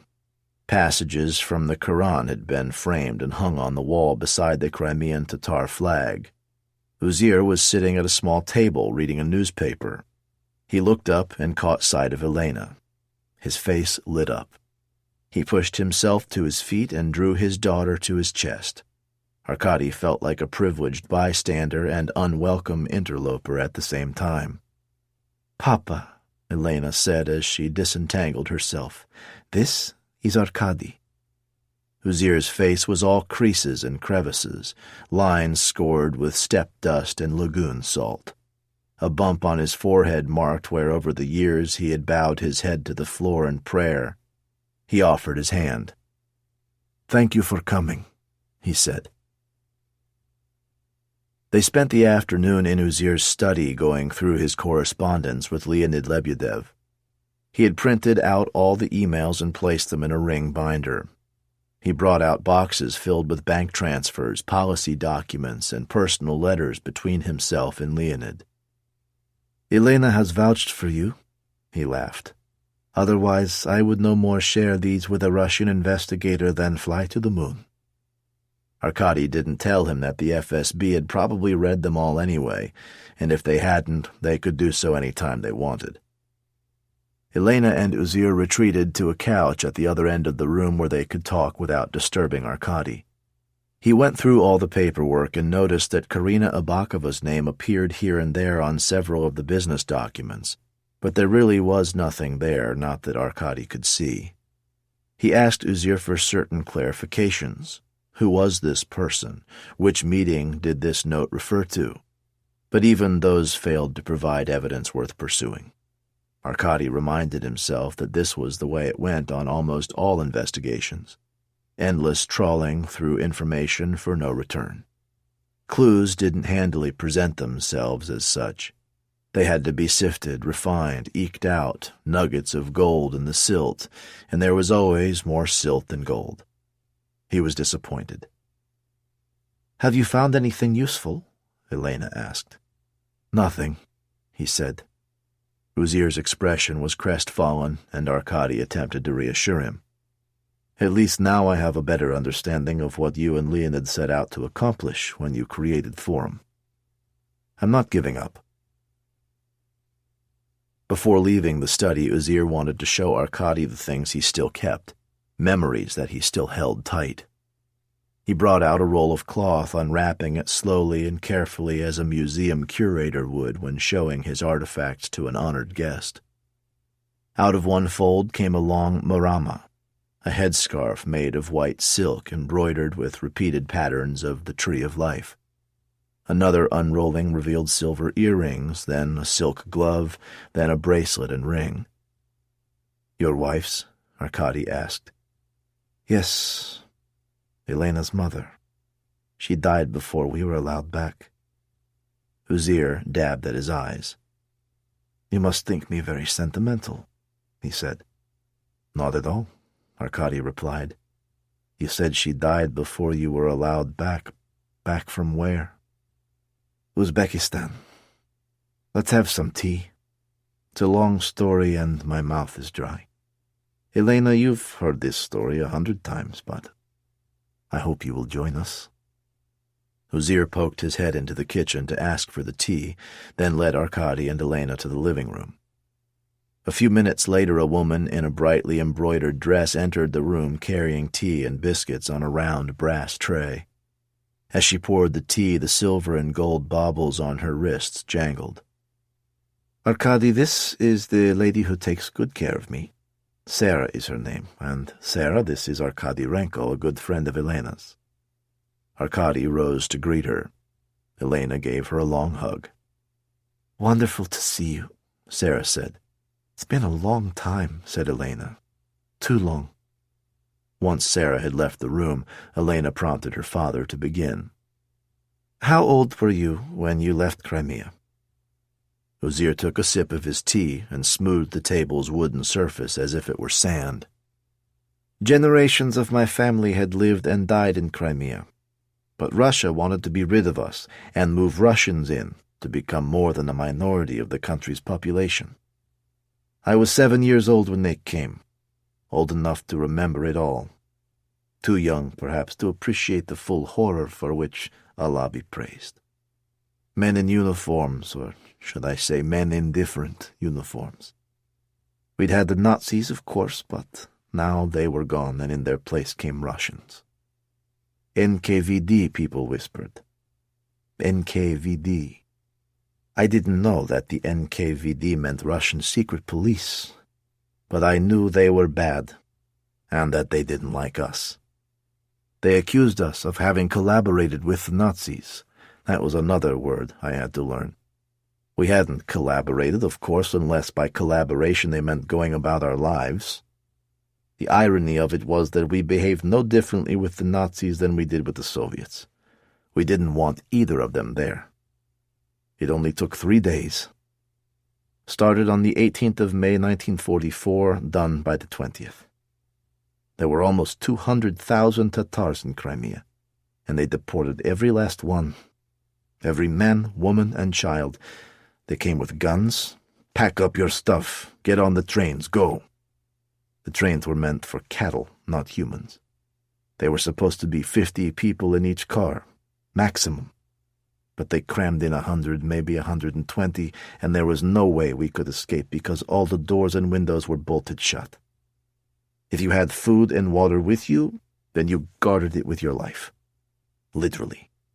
Disease, well, you could hardly have designed a better breeding ground for it, could you? At every stop they opened the doors and tossed the corpses out. That smell has never really left me. The rotting stench of death. Uzir sighed. Anyway, We ended up in Uzbekistan. The steppes are beautiful, you know. There's something in the endless sweep of the high plains that I love. But we had never asked to be taken there, and the locals were hardly thrilled to see us. They'd been told that we were traitors who had worked hand in glove with the fascists, and they didn't want us there any more than we wanted to be there. The moment I got off the train, a stone flew past my head and smashed against the side of the carriage. It was an Uzbek man, and he'd aimed directly at me. Who throws stones at a 7-year-old child? No one, Arkady said. We called it the Surgunlik, the exile, and to this day there is no word in our language that evokes so much meaning. Pride, suffering, endurance, and a terrible longing for home. How did you get back? Arkady asked. In the 50s, Khrushchev gave Crimea to Ukraine, and we were welcomed back. Then, after the Soviet Union was dissolved in 1991, we separated from Ukraine and became an independent country. Of course, Putin never forgot. He invaded Crimea in 2014. For the world, it was nothing. For Crimea, it was bad. For Crimea's Tatars, it was cataclysmic. 10,000 of us fled, this time to Ukraine. And here we are again, said Elena. June 2021, and Russia is trying to stamp us out again. I wonder where we can go if Russia invades Ukraine and wins. You should leave this whole part of the world, my darling, because you're young, and with your music you will always be able to take care of yourself, Uzir said. But I'm going nowhere. I refuse to be bullied again. The next morning, Kiev dazzled in the sunshine. Arkady and Elena had a day free while Uzir was in meetings, and then he would be needing a nap. They decided to tour the city. As they began walking, she said, They say you can walk from one end of Kiev to the other in summertime without leaving the shade of a tree. I have to wonder why anyone would choose to live in Moscow instead of here. I wanted to stay, but I also wanted to play to larger audiences, bigger city, more venues for music. Like the subway. Elena refused to take the bait. Yes, like playing in the subway. They walked until they reached the muddy shores of the Dnieper River. It's so wide. Wide and long. This is the river that divides Ukraine north to south. It flows into the Baltic Sea in the south. If the Russians get their way, they'll annex the eastern side of the river just as they annexed Crimea. The river itself must be valuable to them. Absolutely. There are 4 or 5 hydroelectric power stations on it. That's all it can be used for now. You can't drink from it, you can't swim in it. You can't even wash your hands in it. Polluted and still radioactive. From Chernobyl. Yes, it's only 10 miles away. They turned back the way they had come. Arkady noticed sunlight bursting upon a tall steel statue in the distance. That's the Motherland statue, Elena said. They walked up a hill to the National Museum grounds. The statue wasn't hard to find. Motherland stood tall and straight, holding her sword and shield aloft. People call her Brezhnev's daughter, Elena said. Arkady walked up and read the plaque. In honor of the Soviet Union's victory in World War II. Impressive, he said. They continued to walk until they reached Independence Square, just a few blocks from Uzir's apartment. I remember when it was just called Maidan, Arkady said. People sometimes still call it that, but after the Soviet Union fell and Ukraine declared itself independent from Russia, it became Independence Square. The square spread out as an ellipse. At the center, a tall column of marble rested on a pedestal designed to look like a Baroque Christian temple. A statue of Berehina, the goddess and protector of Ukraine, stood at the very top holding a golden rose branch. Elena led Arkady to the other side of the monument. There, a fountain rose up and around 4 powerful bronze statues. According to myth, those 3 warriors were the city's founders, Elena said. Ki, Shek, and Koriv. Key was at the center, a large shield in his left hand. On either side of him his two brothers stood, one lifting his bow, the other with his hand on a plow. Their sister, Libid, rose above them with her arms spread wide. Kiev is named after Key, the oldest brother. The girl isn't considered a founder? I guess not. Newlyweds come to this place, Elena said. If they throw flowers into the fountain, that's a sign they will have a long and happy marriage. Does it work? She gave him a look. At the other end of the ellipse, a bronze statue of the Archangel Michael stood with his gold-tipped wings above a replica of the city's medieval gates. History had marched through these gates. Varangians, Mongols, and Tatars had come and gone, conquerors and, in their own turn, conquered. "Were you here during the Euromaidan Revolution?" Arkady asked. "Yes, but Uzir wouldn't let me out of our apartment. I snuck out a few times but couldn't get past the Ukrainian police. I heard all about it, though, and our apartment is so close that we could hear the protesters' chants and all the explosions that followed. You see that large white building with the pillars over there? That's the conservatory where the protesters gathered, ate, and slept." "Also a great vantage point to shoot from," Arkady said. As Arkady remembered, it had all started because President Viktor Yanukovych led the people of Ukraine to believe they would be allowed to join the European Union. Putin called him to Moscow. He worried that Ukraine was leaning too far to the west, and he nixed the idea. The people of Ukraine were outraged. Protesters covered the square day and night. They started with signs and speeches, but when the police tried to evacuate them, they resisted by throwing rocks and Molotov cocktails. The protest escalated into violent clashes and fires, and by February 2014, 5 days after it started, more than 100 people had died. Finally, Yanukovych fled the country and a new president was installed.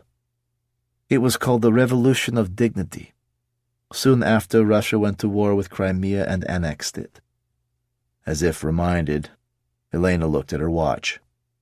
"Uzir will be waiting for us. We better get back."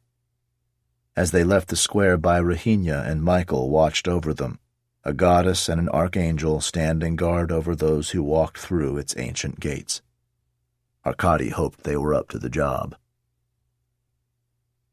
Uzir had booked a table for 7 o'clock at his favorite restaurant, a couple of blocks away.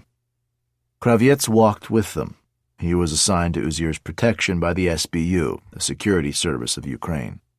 Arkady saw that his eyes were never still. He was always watching, seeking, and assessing.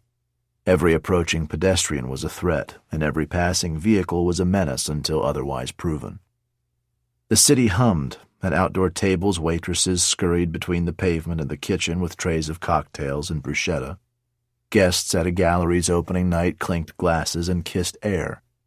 "Black work done here," said a tattoo parlor's sign below a picture of what looked like tribal markings from the Pacific Islands.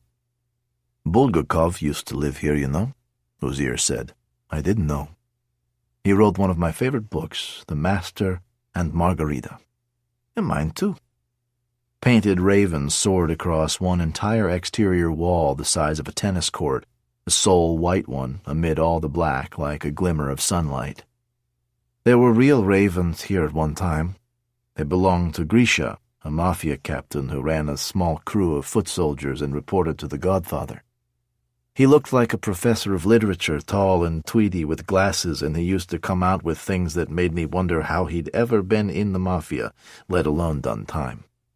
Love will always win, that kind of thing. He had 4 ravens, and after he died some vandals broke into the cage and released the birds, but 3 of them, Corbin, Kirill, and Karlusha, came back. I spoke to the artist when he was doing the mural. The white raven symbolizes good news and birth, and the black ravens represent wisdom." When they reached the restaurant, it was Kravets who went in first, checking exit routes and sight lines in a single practiced sweep of his head. No, they didn't want a table by the window. Yes, they did want a table against a wall. The staff fussed around Uzir, treating him like a celebrity, which Arkady reflected in this small part of the world was exactly what he was. The wine was poured, bottles of red and white, both Crimean, Inkerman on their labels. Food was brought. Arkady hadn't seen anyone make an order. Uzir pointed to each dish in turn, rattling off their names as though he were the maitre d'. Sheberyeki, fried meat pastries, lagman, soup with noodles, vegetables and meat, plof, pilaf with chickpeas and meat, chochela, walnuts and raisins dipped in honey and pomegranate juice, lepyoshki, flatbreads, all delicious. This is the best Tatar restaurant you'll find outside of Crimea. He changed the subject without pausing. So, Arkady, where have your inquiries taken you so far? The werewolves, mainly. The werewolves. Oh, Leonid wasn't worried about them. They're thugs, Elena said. Yes, but there's too much showiness about them for him to have taken them seriously. Performance art, that's what he said. You know how it is. It's like a magic trick. The distraction over here catches your eye and draws your attention, so you miss what's going on over there. Arkady felt hemmed in, without enough room for his elbows when he ate. But when he turned to look at Kravets next to him, he realized that there was plenty of space. A crazed interior designer had set up shop in his head and was playing havoc with his perception, squashing distances in one direction and elongating them in another. The table felt too low, the chair too high. He felt as though he could reach out and touch the far side of the room because his perspective had warped. It had come on out of nowhere and would vanish again just as quickly. I tell you who Leonid really thought was trouble, Uzir said. Who? Novak. Novak? One of Putin's old cronies from his Leningrad days. Konstantin Novak. He's now Crimea's governor of Sevastopol, and ever since Putin forcefully annexed Crimea from Ukraine in 2014, Novak has been allowed to run Sevastopol as he pleases, so long as it aligns with what Putin wants. It's the line all those powerful men have to walk. Do your own thing, but don't get too big for your boots. Why exactly did Lebedev think Novak was a threat to him? Novak didn't like that Leonid and I were friends, and that we worked together on Forum's plans for the future. The repression against my people in Crimea, that's Novak's doing. He could, if he wanted, make sure the courts behaved fairly and the security forces not overstep their duties, but he doesn't. He chooses not to because it suits Putin. Even Putin couldn't centralize everything, Arkady thought, so he made sure that he was everywhere in spirit through proxies like Novak. What did Putin want? What did he need? Enemies. The more the better, because only when you had enemies could you justify the terrible things you wanted to do.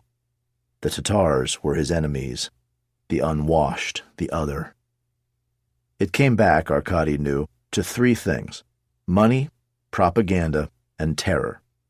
They weren't discrete entities, but a triskelion, forever whirling around each other. This was the mindset of spies, the men whose formative years had been spent in the margins of the shadow world. The more rules you break, the more success you have.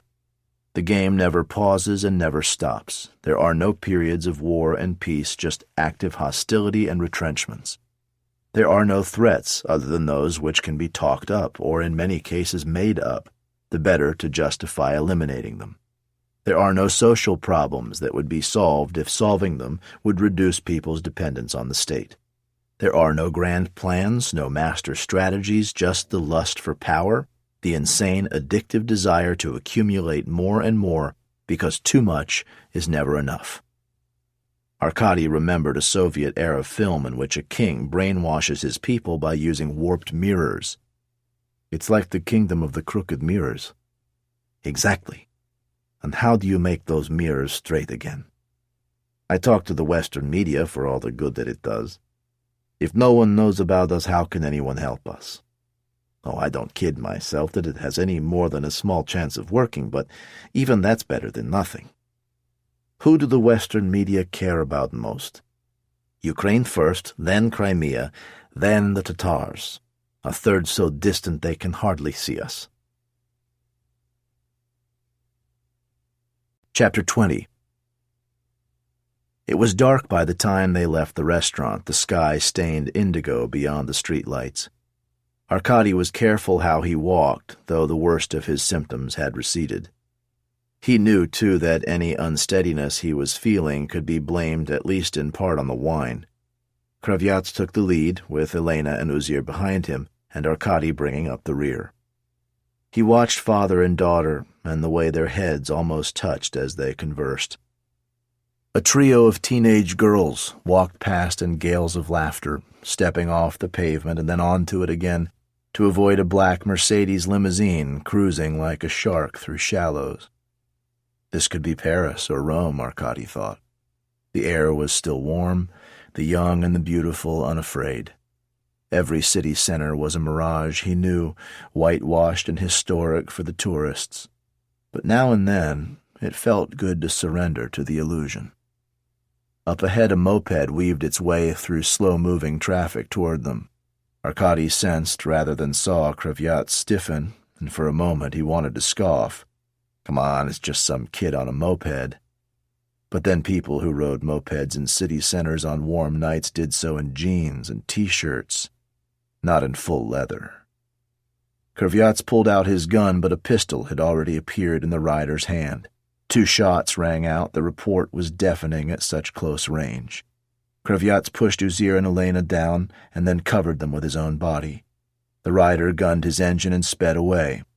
Kravets regained his feet, his gun aimed at the rider's vanishing back, but there were too many people around for him to get a clean shot. And now Arkady heard the screams and gasps of bystanders. He dropped to his knees next to Uzir. Blood stained Uzir's shirt and oozed in a small pool on the ground.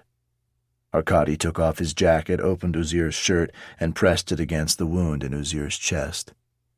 "It's not too bad," Uzir said, but his eyes told a different story. Elena was clinging to his hand. "Quick," Kravets said. "Get him in the car." He had flagged down a passing taxi and opened the rear door. Arkady put his arms under Uzir's shoulders while Kravets took his legs.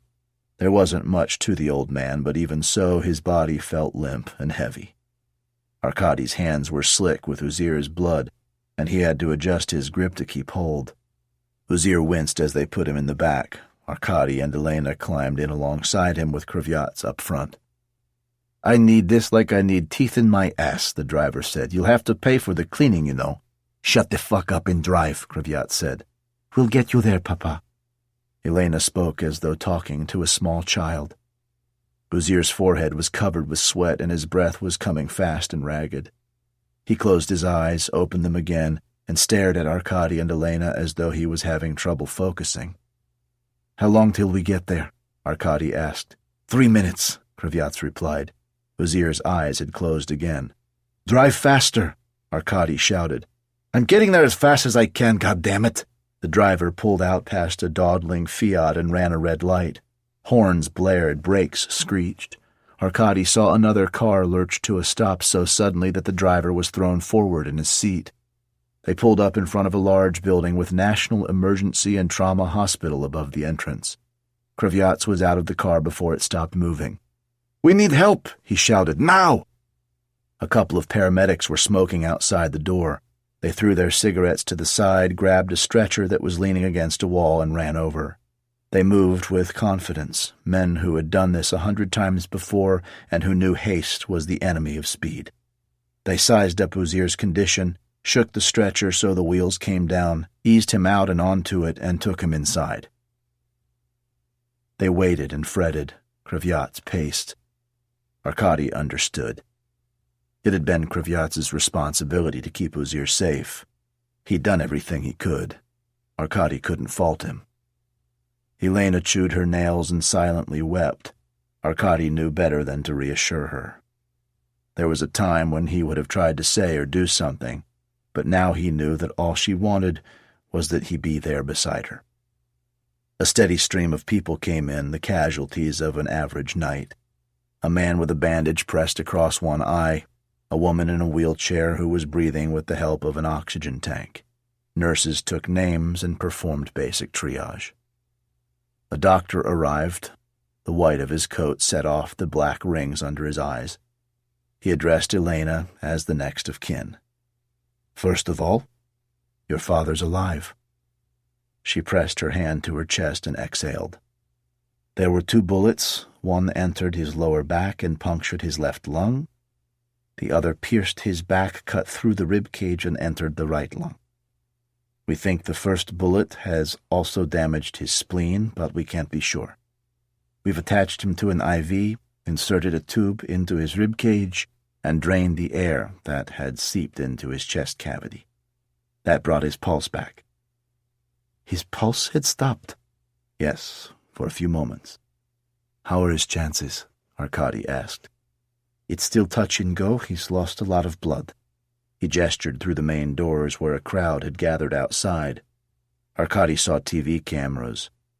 News of the shooting has gotten out, so you may want to think about what you'd like us to say. You mean if he dies? Elena asked. No, I mean generally. Think about it. I will. Thank you. The doctor nodded and made a half bow, oddly formal. Elena sighed as she sat down. He's alive? That's the main thing. Yes, Arkady agreed, but the look he exchanged with Kravets suggested otherwise. He'd seen enough autopsies, and he imagined Kravets had too, to know that collapsed lungs, damaged spleens, and massive blood loss weren't things which old men simply shook off. Time passed. Arkady drank coffee from the vending machine and found it to be even worse than the coffee from Petrovka, if that was possible. He had Elena put her head on his lap and try to sleep, but whenever he glanced down, her eyes were open. It was long past midnight when the doctor returned. Arkady knew from the moment he saw him that he had come to deliver bad news, and the only thing more agonizing than the knowledge was having to wait until Elena saw it too. No, she said. No. I'm sorry, he said. But he was alive. His condition rapidly deteriorated. His heart stopped. I tried CPR, but he was too frail even for that, and he died. I'm so sorry. Elena was inconsolable. Arkady put his arms around her as she wept. First Leonid and now my father. Who's next? She looked up at him and started crying all over again. They returned to Azir's apartment at 3 a.m. Sarah was waiting in the front hall. With tears in her eyes, she tried to comfort her as a mother would a child. Is there anything I can get for you? Elena shook her head. Thank you, no. Speaking softly, Sarah walked her to the bedroom. Try to sleep, she said, and nodding to Arkady, she left. Both Arkady and Elena collapsed into bed. She slept so deeply that nothing could wake her. He lay awake trying to figure out how the moped driver had known where they would be at that time, and what he and Kravets could have done differently. 5 hours later, he awoke to find her standing by the window staring out at the city. Her eyes were dry but sightless. He had seen similar expressions on faces of loved ones too, often during investigations. Let's have breakfast, he said. Sarah had laid out bowls of cereal and a plate of fruit on the kitchen table. Elena poured coffee and sat across from Arkady. What do we need to do now? She asked. Go and give evidence to the police, talk to the press, deal with the men and women who worked alongside your father here. He was a hero. There must be many. There are. She ran her hand through her hair. Flowers, cards, and candles were placed on the sidewalk where Uzir had been shot. Elena moved among them, reading each message. Beyond the police cordon, hundreds of Crimean Tatars stood in near silence. Arkady heard some weeping and prayers. Kravets kept Arkady abreast of the police investigation. The moped had been found abandoned 5 blocks away, wiped clean of fingerprints. The owner was a 22-year-old chef who said it had been stolen 2 nights before, something his friends and colleagues confirmed. Arkady didn't even bother asking whether he'd reported the theft to the police. Might as well tell them you had run out of dish soap. The SBU hadn't received any fresh intelligence of threats to Uzir or the Crimean Tatar community at large. They were also still looking for connections to the werewolves, though surely no self-respecting werewolf would be seen riding such a tiny and unimpressive machine. The werewolves had chapters in several Russian cities, but none in Kiev for obvious reasons. Their brand of aggressive Russian nationalism would not have been welcome. I'm guessing it was FSB, Arkady said. Of course, Kravets said. How many FSB agents are in Kiev? Kravets laughed. Declared and known agents that we can officially keep tabs on? Very few. But there are also 300,000 ethnic Russians living here, so take your pick. How many of those could be trained well enough to fire accurately from a moped? Lots. You have informants? Yes, but that's no guarantee. And the politicians, are they putting pressure on the police to find the killer? Not yet. This was not a good sign, Arkady thought. He knew he had been spoiled by working for Zurin, whose political machinations were so transparent as to be laughable. Pressure worked in subtle ways, encouragement to pursue an unlikely line of inquiry, a promise to use a certain piece of information wisely, regret that another agency was not pulling its weight the way it should. Bureaucratic inertia could stop even the most determined and idealistic investigator. They never officially or explicitly warned you off, just wore you down until you gave up of your own accord, and then they could turn around and say it had been your choice in the first place. I was very fond of him, Kravets continued. It wasn't an easy task, the one he had. People called it a government in exile, and he always laughed at that. He didn't govern anyone, he said. He represented them. He was different. He had no power, Arkady said. None, and he knew it. He was a symbol. But who wants to be just a symbol? He was an old man. He should have been at home walking on the promenade in the mornings and playing with his grandchildren in the afternoons. That's what I want when I'm that age. He was thousands of miles from his home, and people looked to him for something he couldn't give. Who would guess that such a soft heart beat under all that muscle? Arkady patted his shoulder as he said goodbye. Back at the apartment, Arkady rang Victor. "There you are," Victor said. "Have you been trying to reach me?" "No." Arkady laughed. "Thanks. Did you see the news about Uzier Osmanov?" "Of course. And I figured you would ring when you could. I might have been incapacitated, dead even. And then you wouldn't have rung." Victor didn't allow emotions to get in the way of logic. "But I'm glad you're okay. How's your girlfriend?" "As you'd imagine, badly shaken." "Tell her I'm sorry." "I will. What news on the Lebedev investigation?" Victor had taken Arkady's place on the task force. "Exactly what you'd expect. The Chechens have confessed." He paused. "Poor bastards." "So that's it?" "That's it." "And what reason are they giving for having done this?" "That they were paid."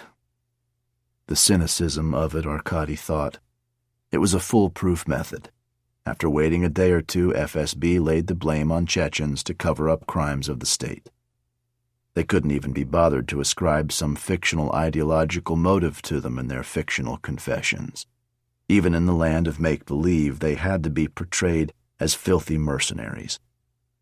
Now the lawyers are preparing for the trial to be held both imminently and at a date no one's yet sure of. Sentence first, verdict afterwards. There were few primers on Russian politics more accurate than Alice's Adventures in Wonderland. And Alex Levin's murder? The same, but without the bullshit confessions. Ukrainian news showed what Russian news wouldn't: the demonstrations against Uzir's murder.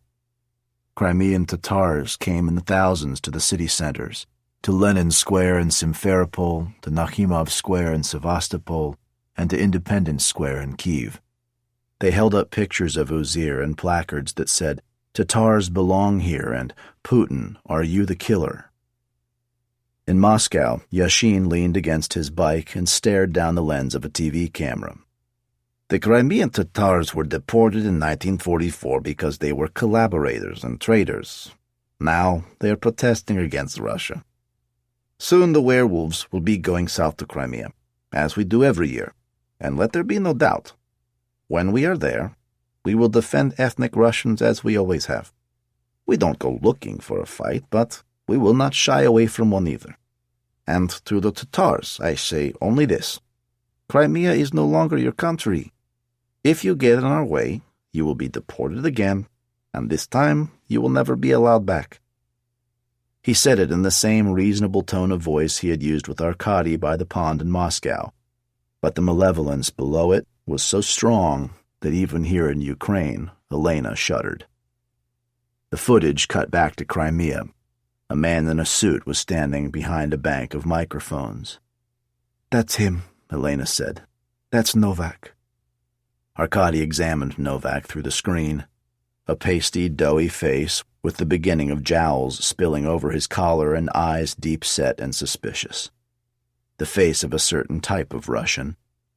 Uzir had said that Novak came from St. Petersburg, where he was one of Putin's old KGB cronies.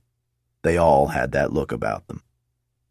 The report then cut to St. Petersburg, the briefest establishing shot of the Bronze Horseman, and then Arkady was shocked to see Tatiana holding a microphone.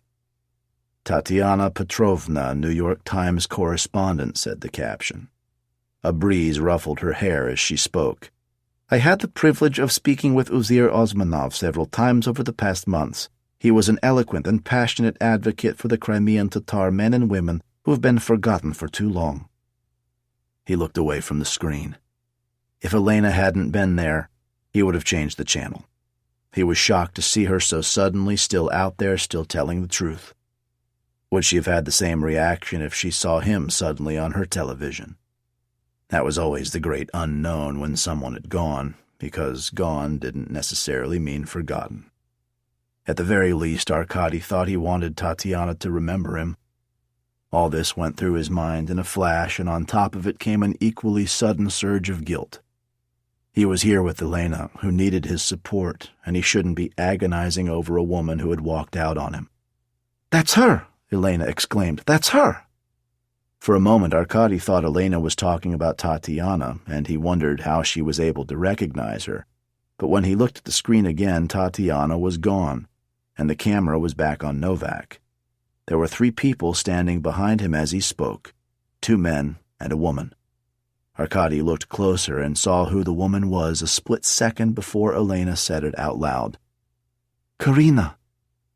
She didn't want to speculate about what Karina was doing there with Novak, the man responsible for cracking down on the Tatars in Sevastopol. Karina had supported the Tatar cause when she worked for Forum, and it wasn't that Karina had just been standing there by chance caught in the crowd. She was right behind Novak, the place where the trusted ones got to stand and look solemnly supportive. "We have to go to Crimea if we want to find her," Arkady said. Sevastopol. Chapter 21. They drove in shifts as before. The air grew warmer, and Arkady didn't need a map to know they were traveling south. He was a medieval mapmaker contemplating the way land fell away to the water, a migrating bird navigating by some magnetic orientation he could not explain. They changed places at the wheel 4 hours later. "She was something to you, wasn't she?" She phrased it so casually that it took a moment to realize who she was talking about. "Tatiana? I saw your reaction when she appeared. It was a shock. That's all." "No, it was a shock, but that's not all. Tell me." "Why?" "Because I want to know." "Why do you want to know?" "Because she's important to you." He told her how he had first heard Tatiana's voice on tape recordings and chased her halfway across Siberia before finding her hiding out in Kaliningrad. When he finished, he felt so empty that he asked her to pull over so he could get some air. "Thank you," she said when he got back in the car. "What I really want to know is, are you still in love with her?" "I don't know. All I can say is that I'm happy with you now. How about you?" You must have someone important to you." Then she told him of the men in her life. There had been several boyfriends over the years, but only one that she'd really loved. He was called Rustam, a Moscow lawyer. Smart, serious, cerebral, and idealistic. Socially, he could be shy and was often happy to sit in silence for hours at a time, but at work or in court, he was totally transformed, by turns passionate, infuriatingly accurate in his arguments, and funny when he needed to be. He had defended many of his fellow Tatars, challenging the prosecutors on obscure points of law and forcing them to resubmit documents and delay trials. His clients still went to jail, of course, because that was the way the system was rigged, but their sentences were lighter than they would have been without Rustam. What did the authorities do when they couldn't outwit Rustam? They arrested him and handed him over to Center E, a department tasked with fighting extremist activity and terrorism. They charged him with offenses under Code 280, extremism, and Code 282, separatism. He knew the law better than they did. They didn't care. They wouldn't let Elena come to see him in custody, nor would they let his parents or his brother and sister. And 3 weeks after arresting him, they dumped his body on the side of a road outside Sevastopol and said he'd been shot while trying to escape during an administrative transfer. It hadn't made her give up on love or hope or her belief in things that were right. Nor was it anything as simplistic as wanting to do good in Rustam's memory. He, of all people, would have hated that, would have hated the sentimentality behind it. Now that Uzir is dead, I intend to help the Tatars. There will always be something I can do for them. So much of Elena reminded him of Tatiana. She refused to accept injustice, but unlike Tatiana, she didn't let injustice consume her. It took them 4 hours to clear the border into Crimea at Kalanchuk. The Ukrainians let them out without a problem, but the Russians on the Crimean border checked Elena's papers, called Moscow, and were told that Uzir Osmanov's daughter could be trouble. Arkady and Elena were separated and then brought back into the same room. Men appeared and vanished. Elena snapped. "You know who I am," she said. "I have never been accused of any crime, let alone convicted of one. My papers are all in order." Finally, phone calls were made to Moscow, where Zurin's authority gave them the needed permission. An officer walked back with them to the car and raised the gate himself to let them pass through. Arkady saw that a car was waiting just beyond the barrier and pulled out behind them as they passed. It was 3.5 hours to Sevastopol, the capital. The car tracked them all the way. Chapter 22. Arkady looked out across the harbor. A speedboat zipped between gray ranks of warships, churning up a wake that spent itself uselessly on the vast hulls of the destroyers and frigates. This was the Black Sea Fleet, not hidden away and cordoned off, but sharing the bay with passenger boats and leisure craft. Arkady wondered how easy it would be for an enterprising terrorist to attach a limpet mine to one of those hulls. There had to be more security than there seemed to be. He and Elena had been waiting almost an hour. The governor's offices were down on the waterfront, and Elena wanted to catch Karina by surprise, so they had taken up position on a bench across the road from the main entrance. It was 12:30. Chances were that Karina would come out sooner or later for lunch. Of course, she might not even be working in this building, but if she'd been so close to Novak in the TV footage, then presumably she wouldn't be too far from where he was. Elena sat very still. She kept her gaze trained on the building, as though through sheer force of will she could drag Karina outside. "You don't mind?" she asked. "Not at all." Arkady was used to waiting. Most of an investigator's life was waiting one way or another. A small snake slithered over the grass in front of them. Elena didn't see it. It had a black nose with delicate red markings toward the tail. Its head was triangular in shape, a sign that it was venomous. Arkady held his breath until it disappeared. This was a more entertaining stakeout than usual. Or had that been a hallucination? "If you want to go." "I don't." He wondered whether this was something that Elena should do alone. One friend's betrayal of another was so personal that any explanation should come just between the two of them. But Elena had asked him to be there, perhaps for fear that she would forget to say what she needed to say, and in any case Arkady had promised Bronson that he would find Karina. "If you want me to leave at any point, just let me know," he said. "You're just worried it's going to get emotional." She laughed. "Could be."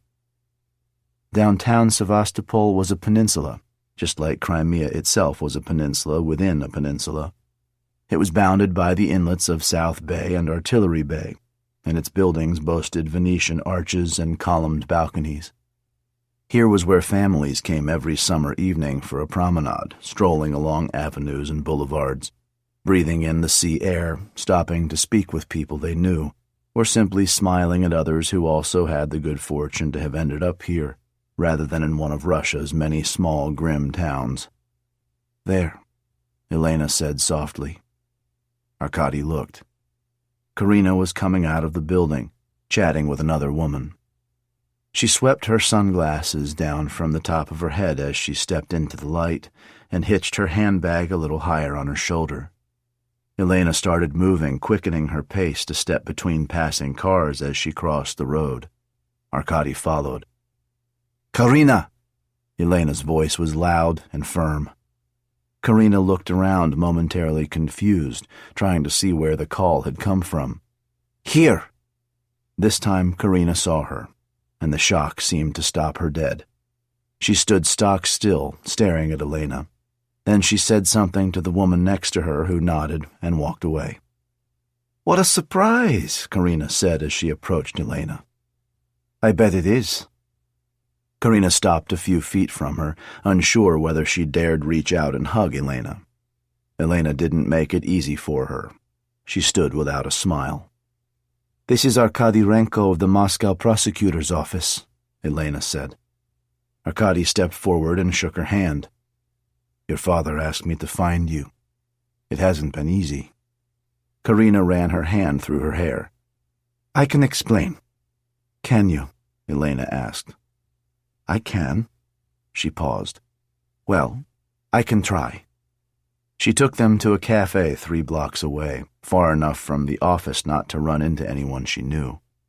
They settled in a booth with benches on either side of the table, Karina on one side, Elena and Arkady on the other.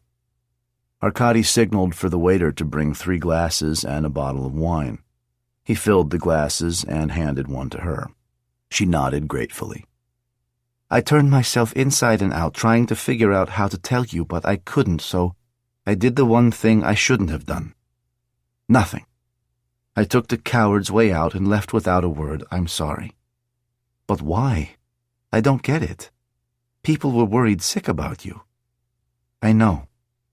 You could just have texted to say you were okay." "I know that too. But the longer I was gone, the harder it was to talk to you. Alex was murdered. Leonid, too. I saw. It's just so awful." "Just so awful? That's it?" Elena was furious. "You were part of it. Part of the cause. You were senior. You were trusted. Alex would have done anything for you. Leonid was someone you loved and looked up to." "What else do you want me to say?" "The truth. Why you left, why you came back here. You owe me that at least." Karina puffed her cheeks and blew out. She looked at Arkady. He kept his expression neutral.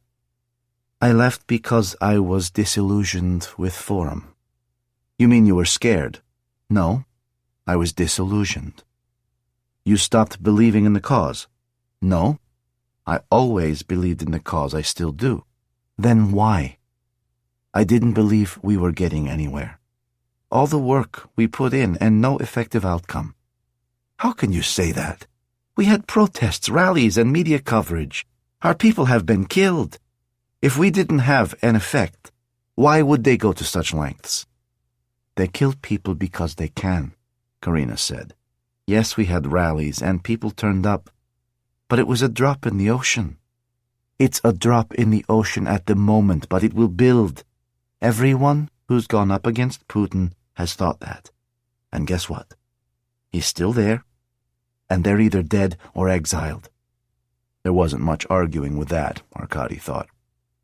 Okay, say that you're right, which I'm not, but, for the sake of argument, why come back here to work for a man who you know has it in for the Tatars? Why not do something else, anything else? Because I was tired of Moscow. I know this place. It's my home and I love it. I was offered a job as Konstantin Novak's assistant because they'd seen what I'd been doing at Forum. Elena's laugh was devoid of mirth. And his policies toward the Tatars? I hope that in time I can persuade him to go easier there. Persuade him? You're his assistant, right? Right. Regional governors don't take policy advice from their assistants. Maybe he'll be the first. You don't believe Forum will make a difference, but you believe you can. Do you have any idea how delusional that sounds? I can't make you understand. You're right about that. I need some fresh air, Elena said. She stood up, banging her knee on the underside of the table. Arkady slid out of the booth to let her pass. He saw that she was trying not to cry. He sat back down.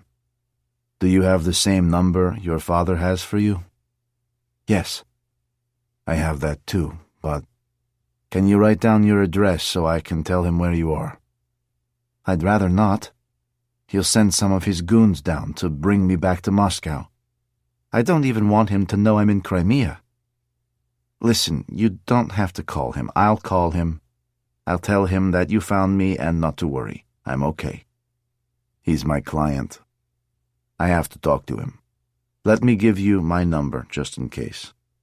I don't know what you're doing with Novak, but I hope you realize he's a dangerous man.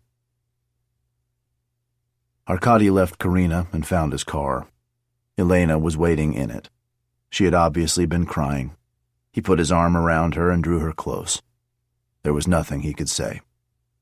He started the car and drove a few miles from the center of Sevastopol to Inkerman, where Elena had found them an apartment online. From the window he could see the mouth of the Chorna River where it entered the bay, and beyond that he saw the warships he'd seen earlier. He remembered that there had been a battle here in Inkerman back in the 19th century, when Russia was fighting the British, the French, and the Ottomans. Perhaps he had been taught it at school, though, given that Russia had lost that particular war, he doubted it. He didn't remember much else about the battle, except that it had been fought in fog so thick that troops on both sides had been cut off from each other, and so they had been obliged to fight on their own initiative rather than according to orders from their commanders. It became known as the Soldiers' Battle, the one pitched event of the entire campaign when the rank and file were left to their own devices and won. That was how Arkady felt now, that he was battling through fog. Not just that he'd been left to his own devices, Zurin had pretty much cut him loose from the start, but that Arkady's only connection with the office in Moscow was checking in with Victor every now and then.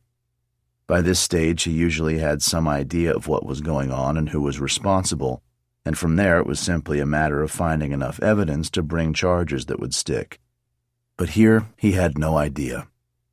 He didn't even know what he didn't know, and that scared him.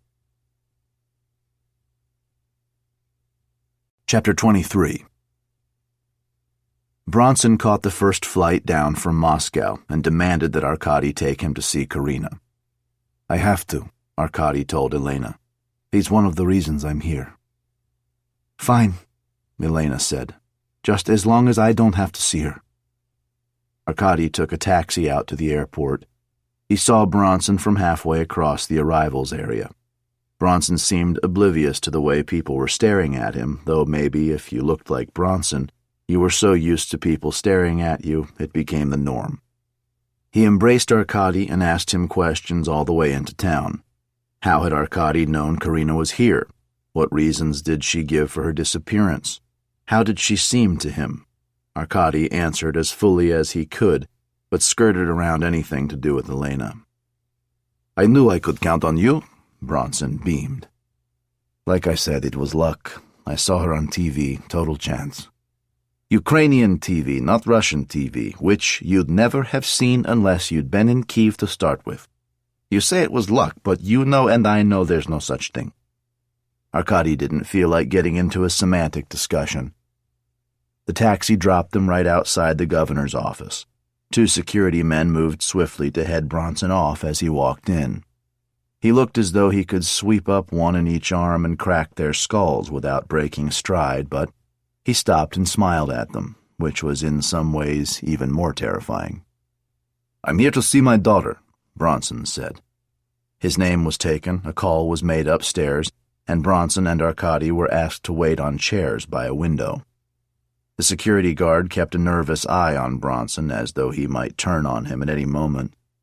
Again, Bronson seemed not to notice. Karina came downstairs 5 minutes later. Bronson was on his feet the moment he saw her, and he embraced her with the same ferocity as he'd embraced Arkady, but with substantially more tenderness. "Why didn't you call me?" he asked. "It's a long story," she said. The 3 of them walked outside onto the government grounds. Arkady sat down on a bench as father and daughter wandered off, talking. They were too far away to hear, but Arkady saw Bronson wipe away tears once or twice. Finally, they came over to Arkady. "Thank you for returning my daughter to me," he said to Arkady. "Not that she will come home." "Father's going back to the hotel for a rest, but could I talk with you?" "Of course."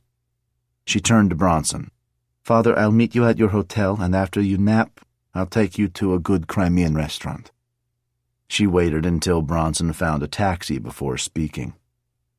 "How much did you tell him?" she asked. "What I felt it my business to tell him, no more." "Do you have time for lunch?" She took him back to the same cafe as before. "You have to have the borscht," she said. "On a summer day there's nothing like it. Russian borscht, of course. I've come to prefer Russian food in general." "What's the difference?" "Russians cook with beef, fish, and chicken. Ukrainians rely on pork and goose for their meat. That's why it's so fatty and heavy." 2 bowls of borscht appeared. "Khrushchev liked to say that the best chicken in Ukraine was pork sausage." Arkady laughed. "So what do you want to talk to me about?" "You don't presume this is a date?" He saw mockery beneath the amusement. "I'm teasing you. I saw the way you are with Elena. She's having a hard time at the moment." "She knows you're here?" "She knows I was bringing your father to see you, yes?" "Good. Because I lied to you both yesterday, and I don't want there to be any more lies." "You're going to tell me the truth?" "Yes."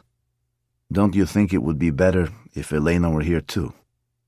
"I'd rather tell you, and then you can tell her. She's not happy with me at the moment. I don't want you involved.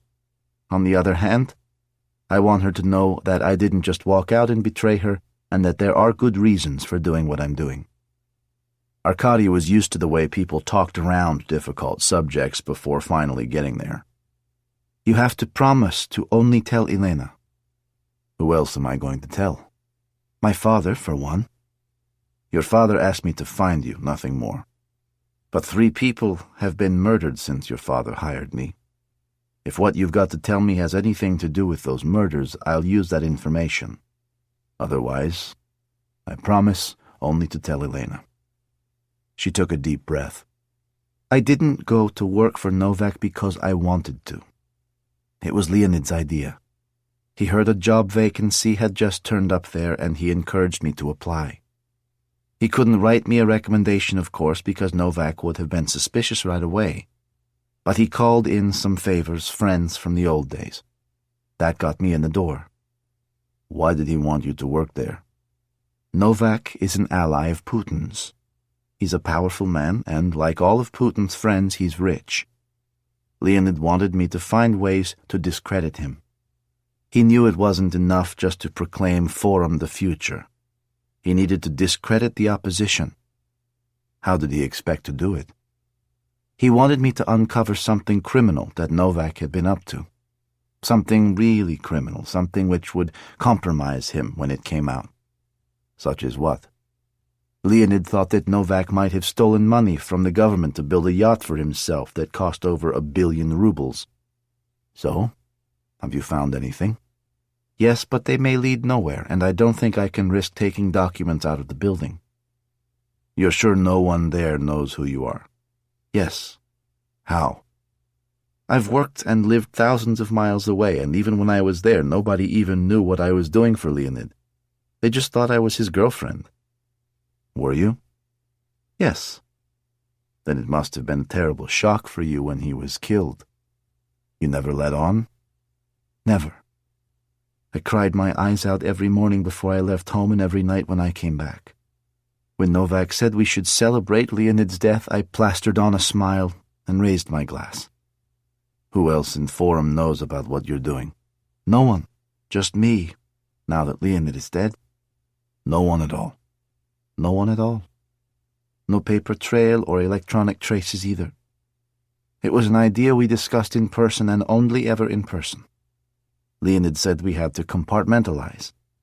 We're at war, he said. We have to act that way. What I don't understand is why Novak would employ someone who was open about the fact she had been working for a party opposed to his own. Because I told him what I told Elena and you yesterday, that I'd become disillusioned with it and that I wanted to come back home. And? And what? Arkady tipped his bowl over to one side and spooned out the last of the borscht. He heard her sigh. Okay. And Novak does business with my father. Arkady wondered if he could believe any of what she had just told him. If it was true, she should have told Elena in the first place. Was it that she just needed time to come up with a better story? Arkady found Elena in an assembly hall with a few dozen Crimean Tatars. They had asked her there so they could share their grief with her, but also to ask that she continue Uzir's fight. The leader of the group was an old Tatar wearing a traditional embroidered cap and cummerbund. We're here to honor Uzir Osmanov, who was killed on the streets of Kiev 1 week ago today. He lived to the age of 83 and, as you know, spent most of his life striving to return the Tatars to their homeland here in Crimea. The one place he wanted to live, and was not allowed to live, was Crimea. That's all Uzir wanted, a home, our home. Today we have Uzir's daughter Elena with us. Elena stood up and walked to the front of the hall. I have trouble finding the words to describe how I feel about my father's death.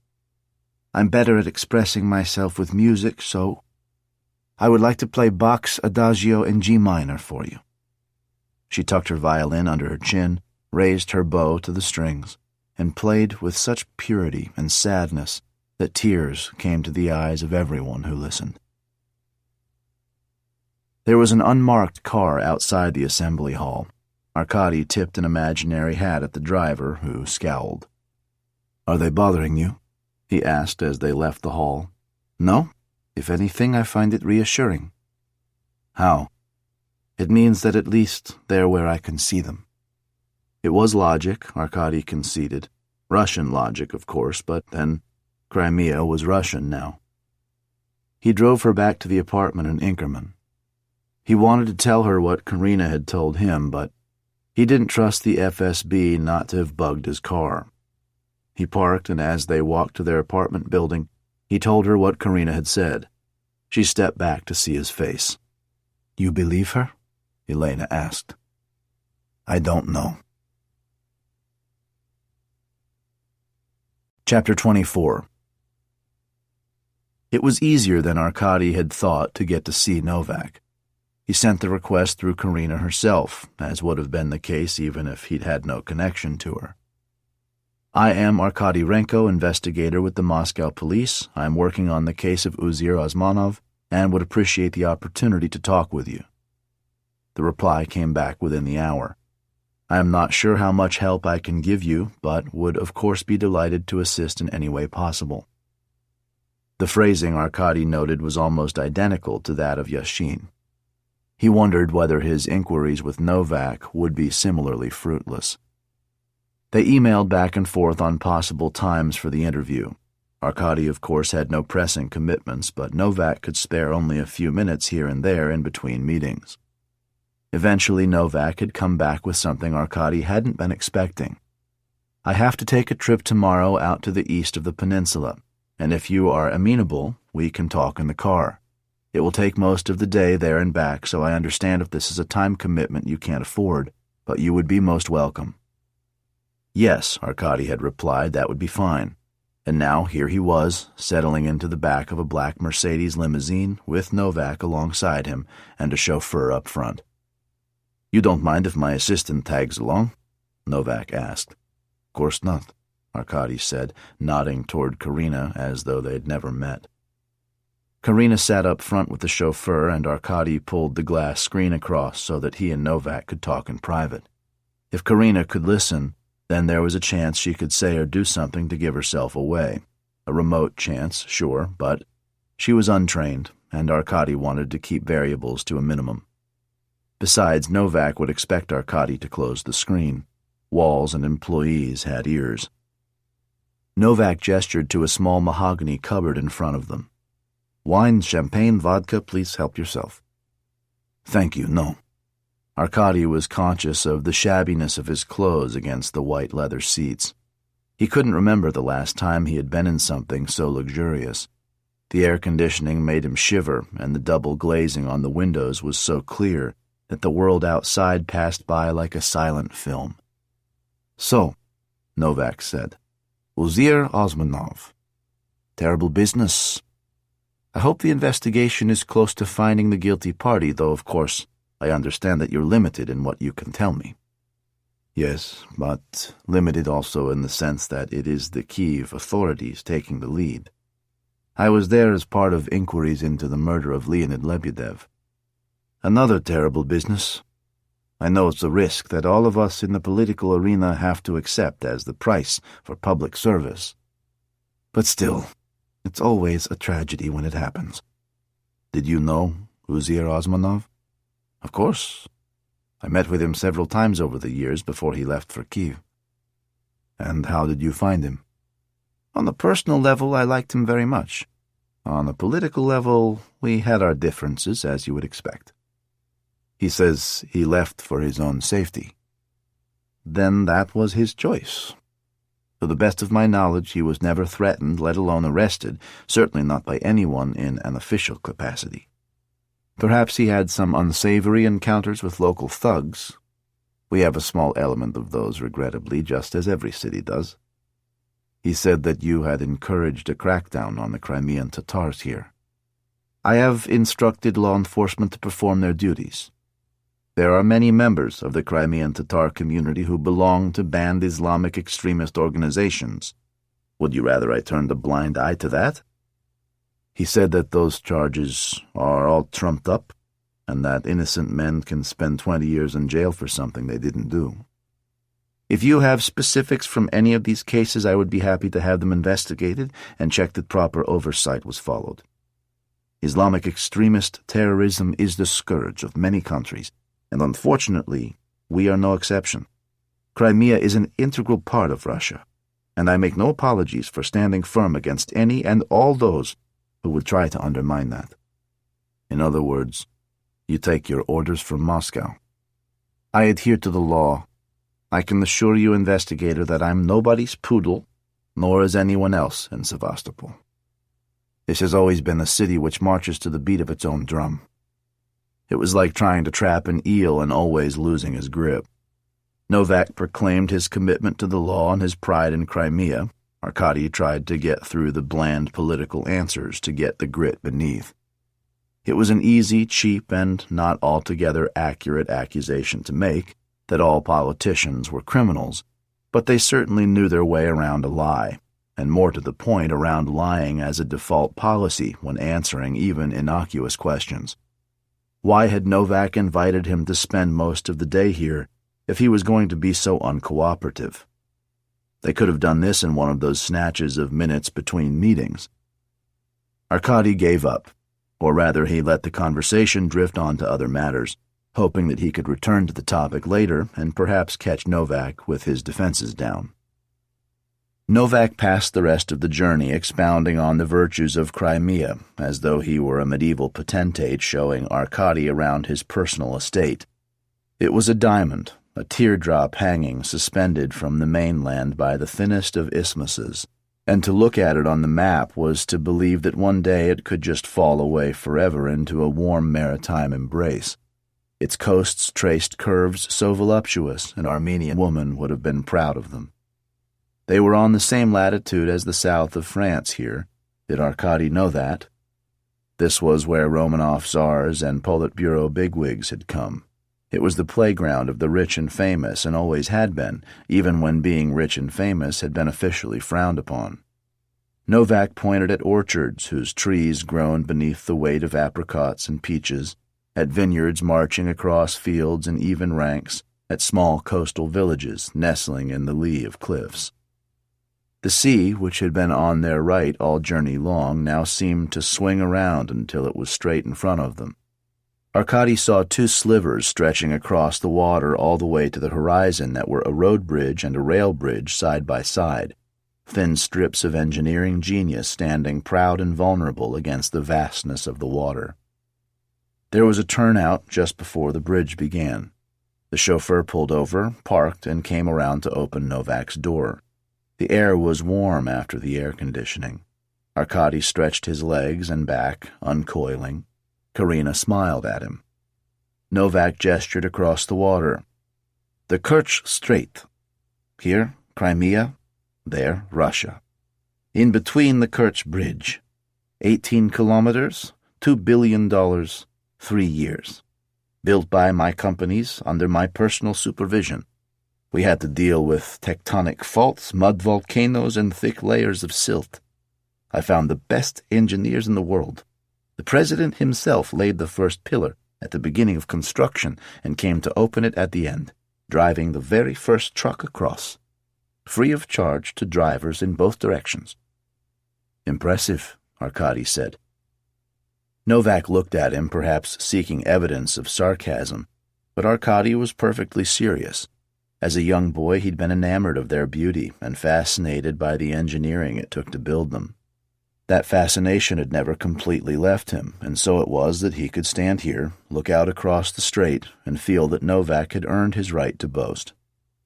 You're wondering why we've come all the way out here, aren't you? As a matter of fact, I was. A bridge inspection? Not as such. Then what? Be patient. He looked at his watch. It won't be long. A TV van pulled up behind them. Arkady saw a camera crew get out. Karina went over and spoke to them. Arkady saw nods, gestures, checking of angles. The chauffeur ducked back inside the car and returned with a pair of binoculars. Novak took them, looked through them, smiled, and handed them to Arkady. Look. Arkady raised them to his eyes. It took him a moment to focus them so that the image was sharp. Even with the magnification and foreshortening, it was a sight which made him catch his breath. There were hundreds of them, and even at 2 or 3 abreast, the line must have stretched a mile or more. People called them a gang, but they seemed more like an invading force, a militia from somewhere beyond the wastelands, engines snarling deep and malevolent, and Yashin riding one-handed at the front. The werewolves blocked the bridge for a good half hour while Novak welcomed them all to the Crimea. He hugged Yashin, posed for photos with him, gave an interview to the obliging TV cameraman. Arkady watched while traffic built up behind the motorcycles, but no one dared remonstrate or even honk. Biker gangs were intimidating at the best of times, even when they weren't explicitly backed by the Kremlin. Arkady found the whole thing excruciating. Then the werewolves were riding in convoy all the way to Sevastopol, with Novak's Mercedes in the middle of them. Arkady watched as motorcycles came past and dropped back, the strangely graceful ballet of machines maneuvering around each other. I used to be a biker myself, Novak said, and beneath the smooth politician's exterior, Arkady saw a man who still fancied himself the easy rider outlaw of legend. Arkady saw people on the streets as they approached Sevastopol, some who had clearly heard that the convoy was coming and had been waiting to see it, others who'd been taken by surprise and shied from its sound and fury. A small child clapped his hands over his ears and ran screaming into his house, as though fleeing a monster, a vast metallic dragon roaring and belching smoke as it rushed past. It was late afternoon by the time they arrived back in Nakhimov Square. The crowd there was in the hundreds, and the werewolves were quick to form concentric circles around Yashin with their bikes, just as Arkady had seen them do at Sparrow Hills, and to let members of the public in only one or two at a time. Yashin posed for selfies, hugged babushkas, hoisted babies up on his one arm. Arkady heard cooing and gasps alike, from women who wanted to mother Yashin and those who wanted to seduce him. A stage had been erected at the foot of the statue to Admiral Nakhimov himself. Yashin climbed the steps. Novak was there already, wearing his best shit-eating grin.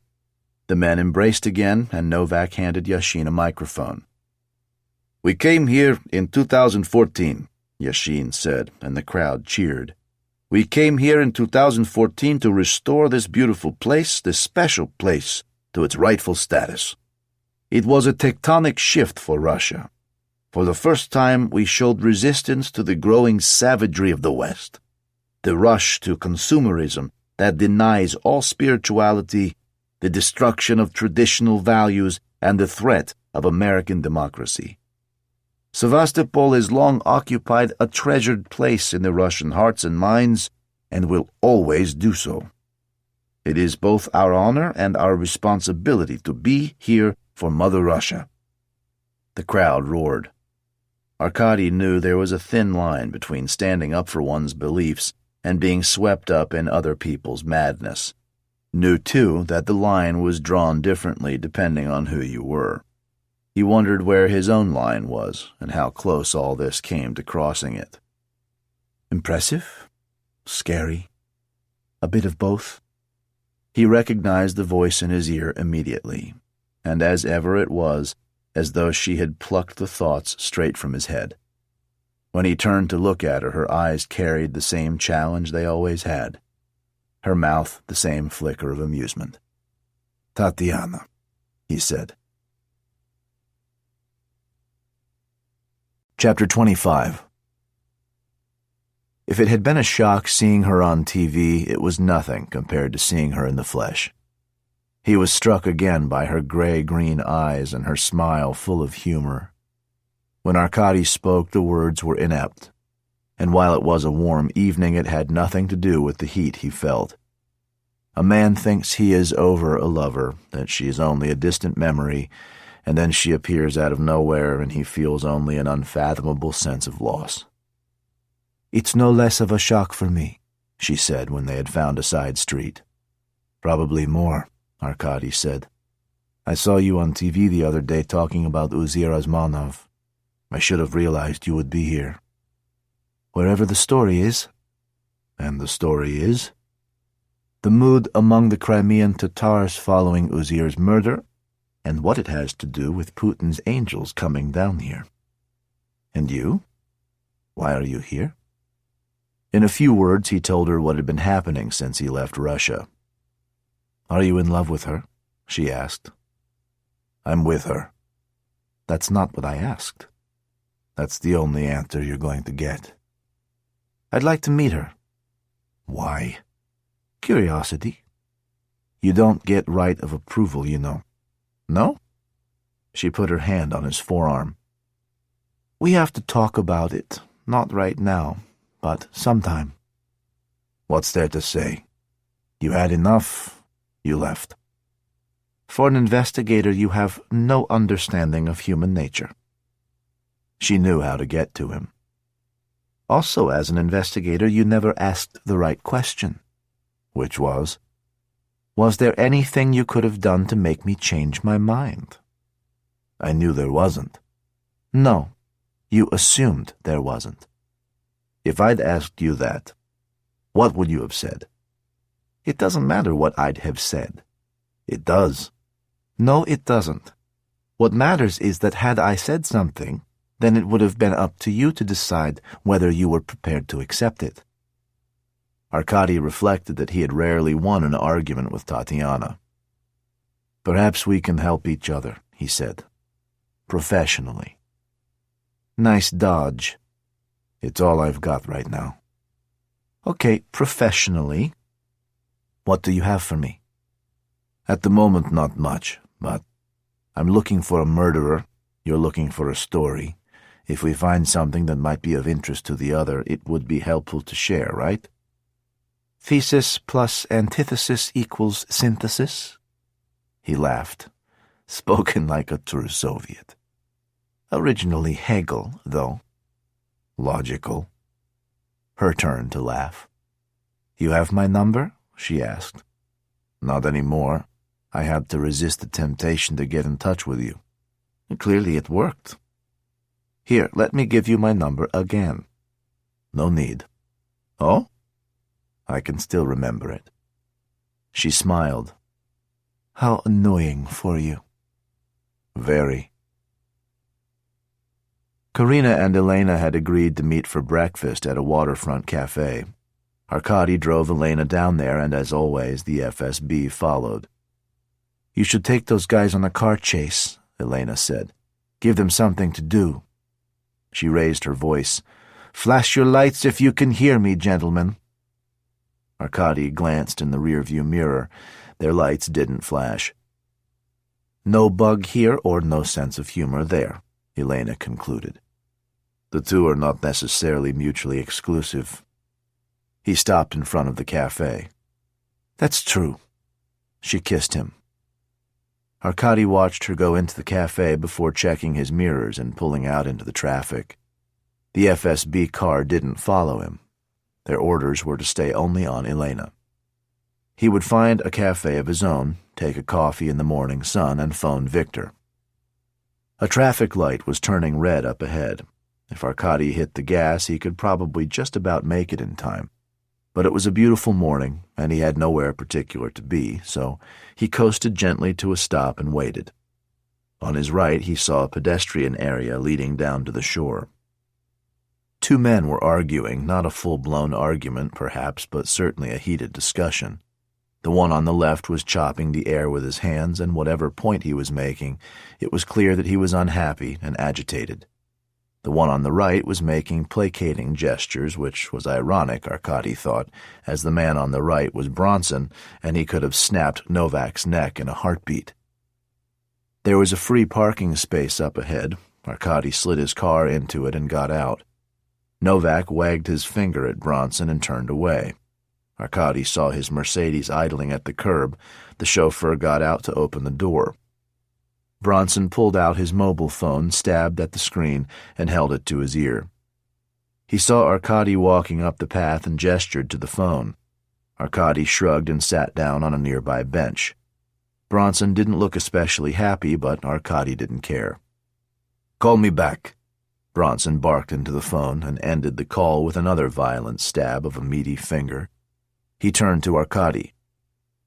Now's not an especially good time. It is for me. Arkady pointed at the departing Mercedes. What was that all about? Mind your own business. I'm minding yours. This is nothing to do with you. Isn't it? Let's see. You asked me to find your daughter, which I did. It turns out that she's working for an old friend of yours. It also turns out that 3 people with connections to her have been murdered since you sent me on this case, without payment, if you recall. I offered to pay. You did. That's true. And now I'd like to take you up on that. Not with money, but with information. What were you arguing about? I promise this has nothing to do with your investigation. Then tell me, and I'll know for sure. Bronson sighed. All right. He pointed out into the bay. You see over there? Arkady followed the direction of Bronson's finger. Where am I looking? Over there. Yes, that's it. Arkady saw a swimmer, a naval frogman by the look of it, with a mask and scuba gear. Now wait a moment. The surface of the water was suddenly broken by a dolphin. It leapt high, twisting itself into the air so that water droplets flew in all directions, catching the sun.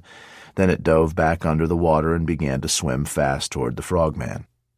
The frogman began to swim off to the side, but the dolphin simply adjusted its course to head him off.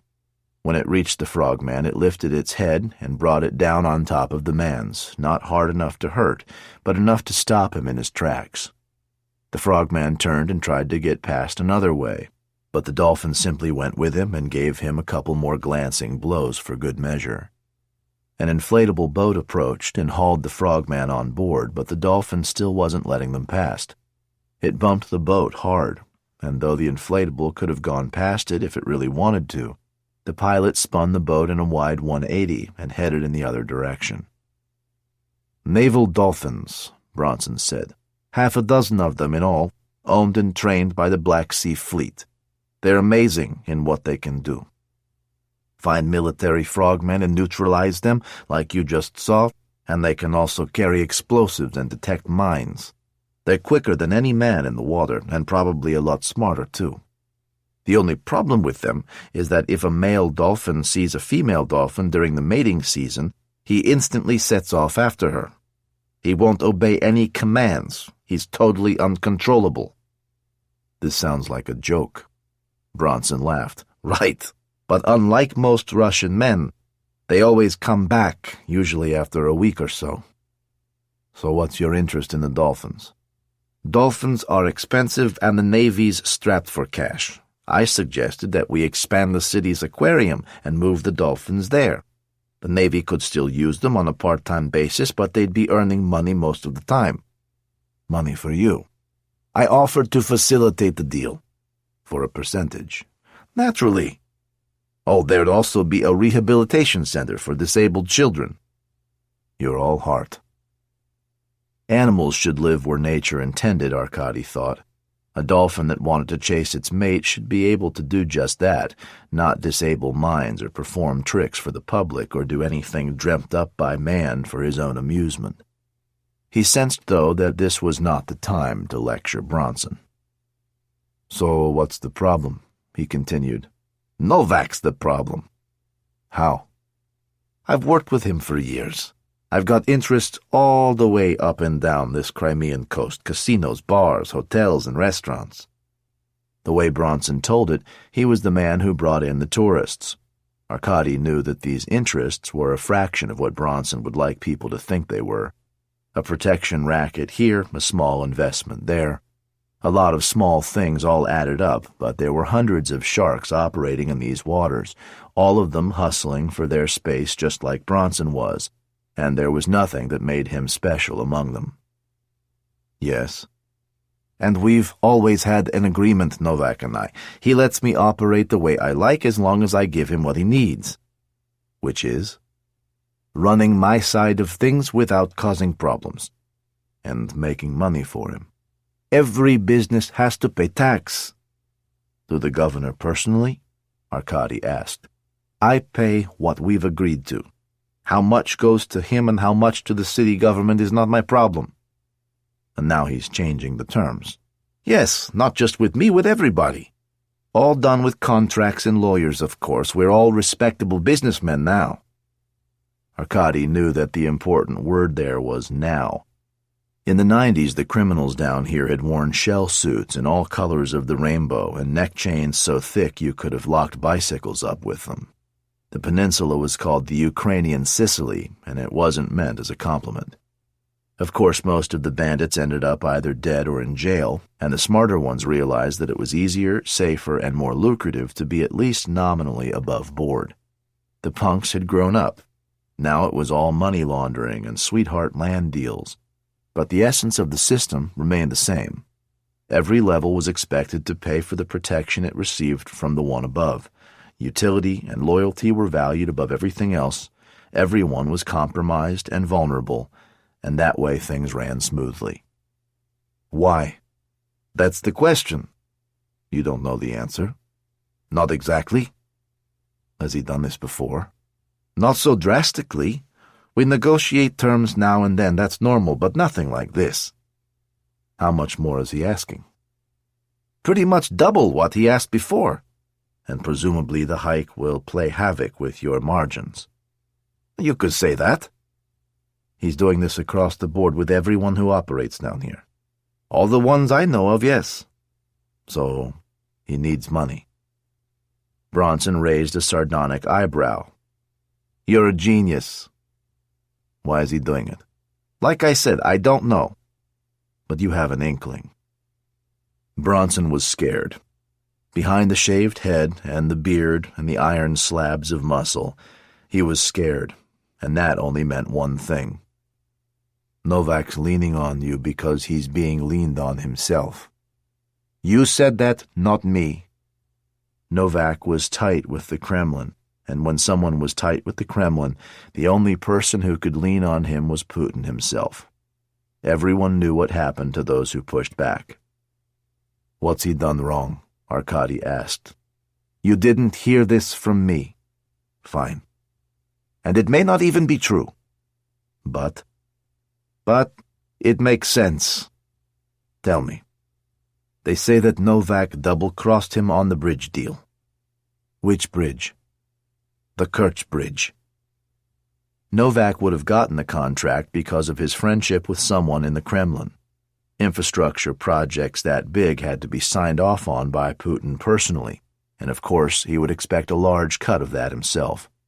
People amused and appalled themselves by trying to work out how much Putin was worth, and the figures went up to $275 billion and beyond.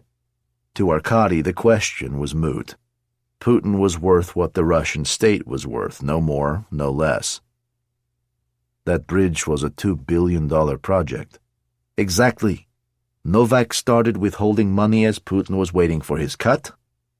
Imagine the kind of sums we're talking about, Bronson said. Arkady could. The numbers were theoretical, but he knew what men would do for them. Elena and Karina came out of the cafe. Backlit by the climbing sun, they reminded Arkady of one of the old Soviet propaganda posters representing happy, healthy citizens marching together arm in arm. It was the first time Arkady reflected that he had seen Elena smile, really smile, since they'd left Kiev.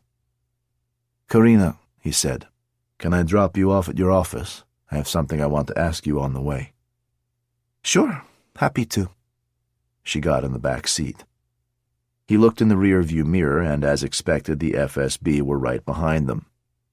"How much do you know about the Kerch Bridge deal?" Karina's hand flew to her mouth. "How do you know about that?" Whatever father and daughter talked about, Arkady thought it was not this. "That doesn't matter. Do you have enough to bring him down?" "I have enough to set things in motion." The fog was lifting, Arkady thought, but not enough. He could glimpse outlines where before there had been nothing. He needed more. He could ask Karina not to go public with what she knew about the bridge and hope that in doing so he could buy enough time to find if and how this was connected to the murders, but he had no guarantee that it was. If, on the other hand, exposing Novak set in motion a chain of events which brought other things to light, that could work in Arkady's favor. "How would you do that?" "Leak it to the press," she said. "A story like this is manna to a proper investigative reporter, and even in this country there are still a few of those left." "Well, if you need the name of one, I know Tatiana Petrovna." Karina was smiling. "I've already asked her down." Of course, Arkady thought. Karina had overseen media relations for Forum. Naturally, she'd have known Tatiana. And when Tatiana appeared on TV after Uzir Osmanov's murder, Karina called and told her to get down to Crimea, because here was where the story was. The Crimean Tatars, the werewolves coming to town, and something bigger than both of those combined, which Karina was working on and which she would hand over when she knew it would pass inspection. And the real genius of the story was that even if the public was too jaded to care about an obscenely rich man making himself even richer, it wasn't their reaction that was important. The Kremlin would never allow the humiliation of being so openly ripped off to pass unavenged. Putin himself would have to act against Novak.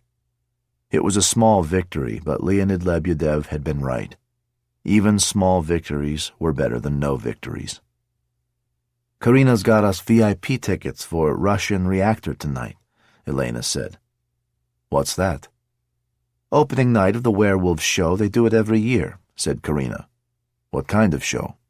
Motorbikes, historical reenactments, fireworks. Why would I want to go to that? Why do you want to go to that? I have to go, Karina said. Novak is guest of honor. I'd like to go with some friends. It should be entertaining. Besides, it's just down the road from you. Where? They've been setting up in the old Inkerman quarry since they got here. Chapter 26. The show began at sunset. Thousands of people had arrived over the course of the evening. Families, young men with shaved heads, gaggles of teenage girls, men in ill-fitting army surplus. There were bikers, too, either recreational or members of other clubs, and they moved carefully around the werewolves, laughing nervously as they tried to hide their fear and awe. People had brought picnic food, beer, and vodka, and if they hadn't, there were stalls that sold kebabs, burgers, and alcohol. Everyone found their spot on the wide expanse of grass in front of the main stage and settled in for the evening. Some had even brought tents. Arkady saw that the Black Sea Fleet had set up a recruiting booth. There had been an underground city here in the 8th century. Water from the Black River had carved hundreds of large and small caves into soft limestone. A Byzantine monastery was built in one of these caves. Many other structures followed, including a cave fortress for which Inkerman was named. The Russians quarried the beautiful white sandstone to restore Sevastopol after the Second World War. Now the quarry was closed, and the caves were used by the Inkerman winery to store barrels of wine. History was never buried, not even when it was underground. The stage was vast, towering 4 stories above the ground. Even from the VIP area where Arkady and Elena were sitting in folding chairs, it felt intimidatingly large. There were ramps leading down to ground level, presumably for motorbikes to enter and leave. The edifice was flanked by a Yak-7 fighter plane on one side and a T-34 tank on the other, both vintage-era 1940s. Arkady couldn't tell from this distance whether they were the genuine article or replicas, but either way, he recognized them instantly, the legacy of a father who had been a general in the Red Army. Elena shuddered. "It's as if nothing has moved on in all this time," she said. "Yes. My father would be horrified if he knew I was here." "It's important to know your enemy," Arkady said. "I know them perfectly well," she said. Novak and Yashin were walking across the open grounds together, and they could hardly go more than a few feet without being stopped for a word, a handshake, or a selfie. Arkady couldn't tell how much people wanted to see Yashin and how much they wanted to see Novak, but he guessed that the point was moot. Tatiana walked behind Novak and Yashin, writing on a notepad, watching and listening as she always did. Karina was at her side, and Arkady understood how she would have spun this to get Tatiana access. This was the New York Times, and the whole world would read her story. He wondered whether Novak had any idea what would happen when her story was published. They walked past a werewolf's bike which had been left unattended. Yashin gestured toward it, indicating he wanted it moved. As far as Arkady could see, most of the werewolves were now backstage or waiting in the wings. No one responded. Yashin gestured again. Novak turned to Karina and said something. She nodded, threw one leg across the saddle, fired the engine up, and began to weave slowly through the crowds. It was a big motorcycle, Arkady saw, but she rode it with ease. One of the werewolves pointed to something on the saddle behind her, a leather vest. Karina turned, took one hand off the bars while still riding, picked the vest up, and threw it over to the werewolf. The bike hadn't even wobbled. Arkady thought he must be mistaken. He glanced at Elena. She was looking at the stage and hadn't seen any of this. "I'll be right back," he said. He got up, left the VIP area, found a spot beneath the seating platform where he was unlikely to be overheard, and called Victor. It was 8:30. Sevastopol and Moscow were in the same time zone. The phone rang. "Arkady?" "Right. Are you in Petrovka?" "Yes. I swapped shifts with Mostovoy. Listen, I need you to find passenger manifests for flights to and from Kiev around the time Uzir Osmanov was shot. To and from which airports? Start with Minsk and Warsaw.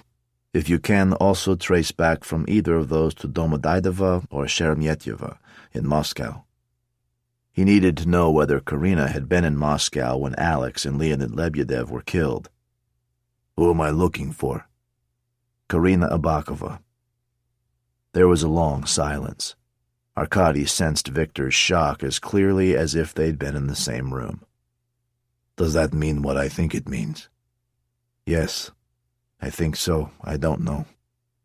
Arkady, what the hell have you got yourself into? The loudspeaker boomed above Arkady's head. The show will begin in 5 minutes. And he pressed his hand to his ear. Listen, Victor, I'm at a big event and it's hard to hear you, so text me what you find, can you? Sure, I'm on it. Arkady ended the call and went back up to his seat. Karina was there now, sitting on the other side of Elena with Novak a couple of rows ahead of them, right at the front. Everything okay? Elena asked. Fine, just Victor checking in. No news. He tried not to look at Karina. It was possible that he'd gotten it all wrong, that she was just someone who happened to be able to ride a motorcycle well, and that Victor would text back that Karina had not been to Kiev recently. But Arkady had seen what he had seen. A visual memory of Karina throwing the leather vest for the werewolf to catch. Her body position, her balance, the way she moved, had all been identical to the moped rider in Kiev. Now, even the set of her face looked different. Over the past few days he had seen her look distressed, contrite, and happy, but now all he saw was the concentration of a calculating mind. She was watching the stage as it went dark in preparation for the show to begin. He should get Elena away from there, but he couldn't without alerting Karina. The fact that Karina didn't know what he knew was his only advantage. The stage lights went dark. In the distance, the pink sunset over the bay was fading. Arkady saw burning torches and wheels of fire. A drum roll thundered. The crowd whistled and cheered. A single spotlight tracked Yashin as he walked slowly across the stage.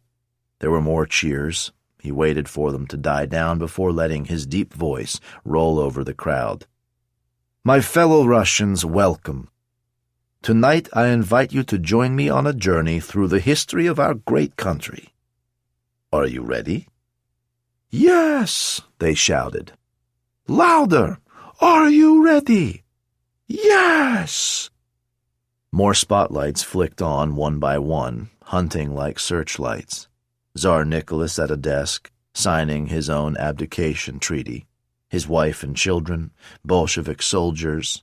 The spotlights skittered around the stage, crisscrossed, merged, disentangled, as the Romanovs ran this way and that, and the soldiers chased and corralled them. Finally, up against the wall, they pleaded for their lives. The Bolsheviks unleashed a barrage of bullets, so loud and realistic that some of the crowd near the stage winced. It occurred to Arkady that this was a hugely expensive extravaganza like the Olympics. Russia had to be paying for it. Now came burning buildings as men in red battled men in white. Hatred mixed with a dream, intoned Yashin over the loudspeakers, and Arkady realized with a start that Yashin was standing in a pulpit on a platform just beyond the VIP section. The crest of the Red Army had been painted on the pulpit, giving him the air of a ghost, half preacher, half general. Here were the gates to hell, where only the righteous survived.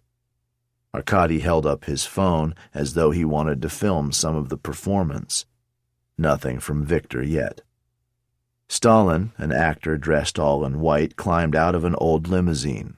Smoke belched as men dressed in overalls mimed long hours working in factories. After them came the miners, faces blackened with soot. The sounds of machinery clanking and whining reverberated through the speakers. Now the spotlights went off one by one until only one man was left, pounding away with a jackhammer. Alexei Grigorievich Stakhanov, said Yashin. Order of Lenin twice. Order of the Red Banner of Labor. Hero of socialist labor. Mined 227 tons of coal in a single shift, 15 times his quota. The crowd cheered again.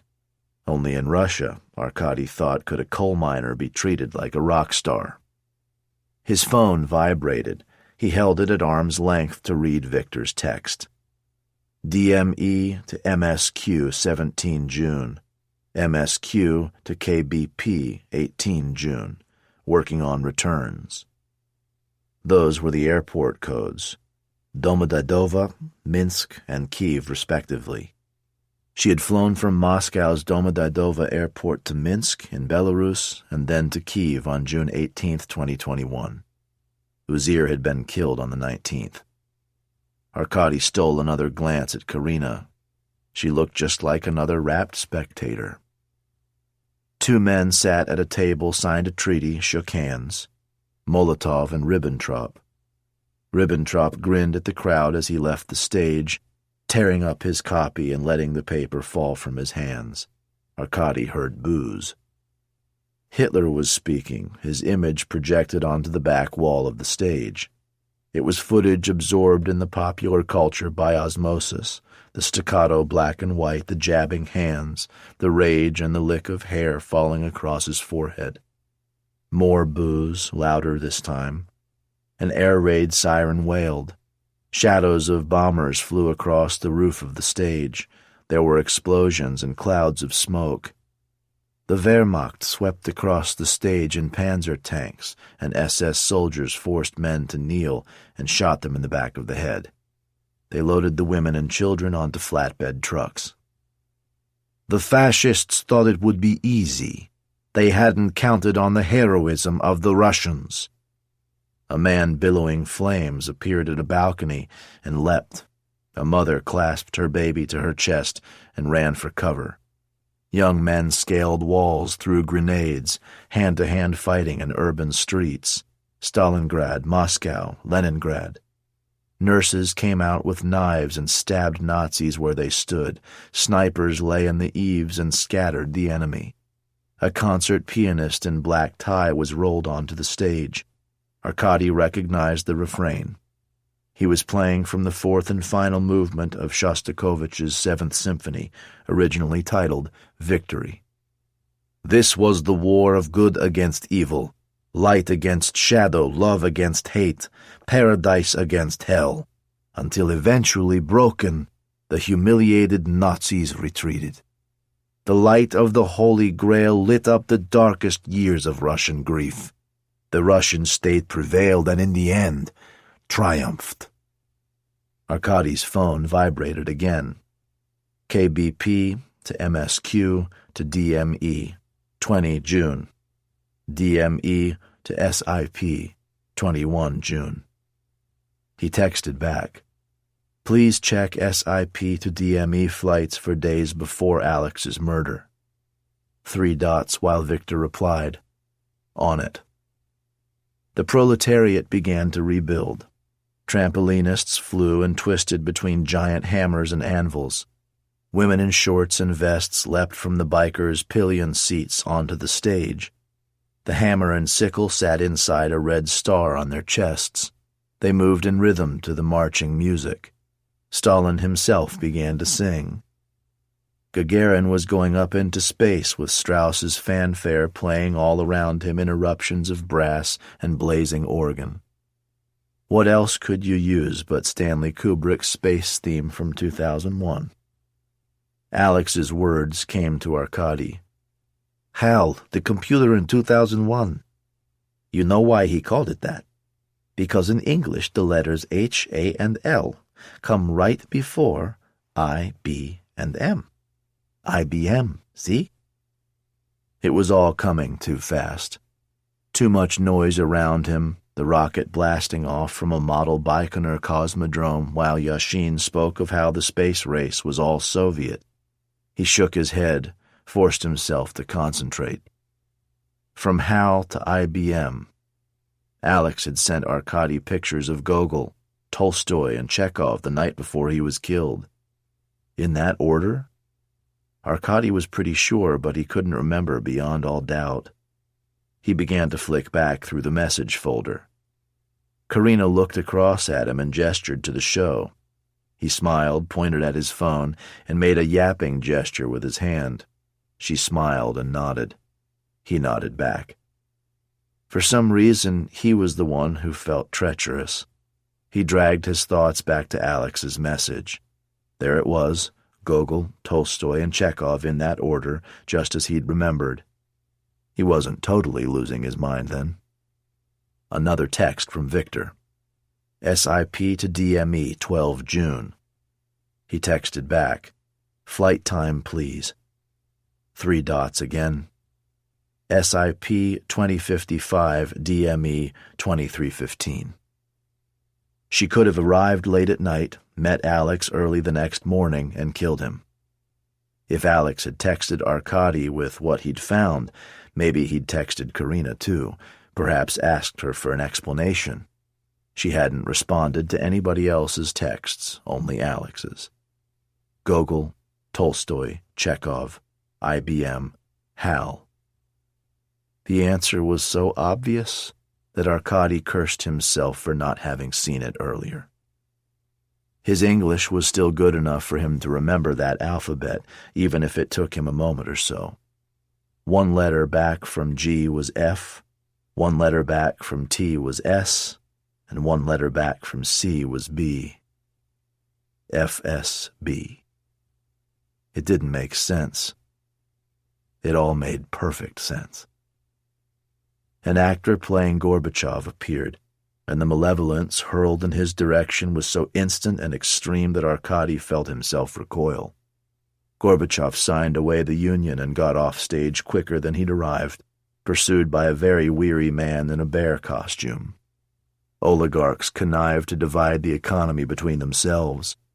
Pro-Western demonstrators marched back and forth across the stage in perfect time with vast metal puppet hands, which waggled malevolently above them.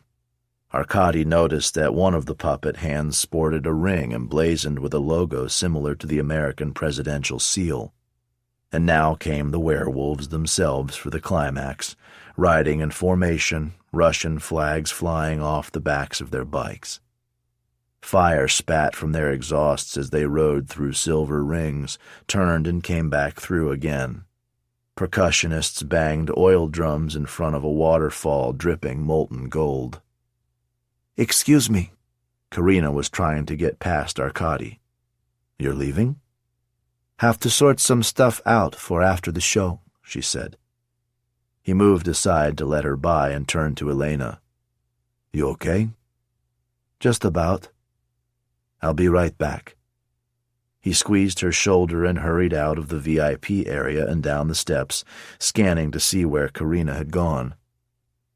There. She was walking toward the side of the stage. Arkady followed her. A werewolf let her through and challenged him. He showed his badge and the werewolf stepped aside. If the man thought he was down here on Kremlin orders, then Arkady wasn't in a hurry to disabuse him. Karina was walking purposefully 10 feet ahead. Arkady hung back, wanting to keep her in sight without being seen.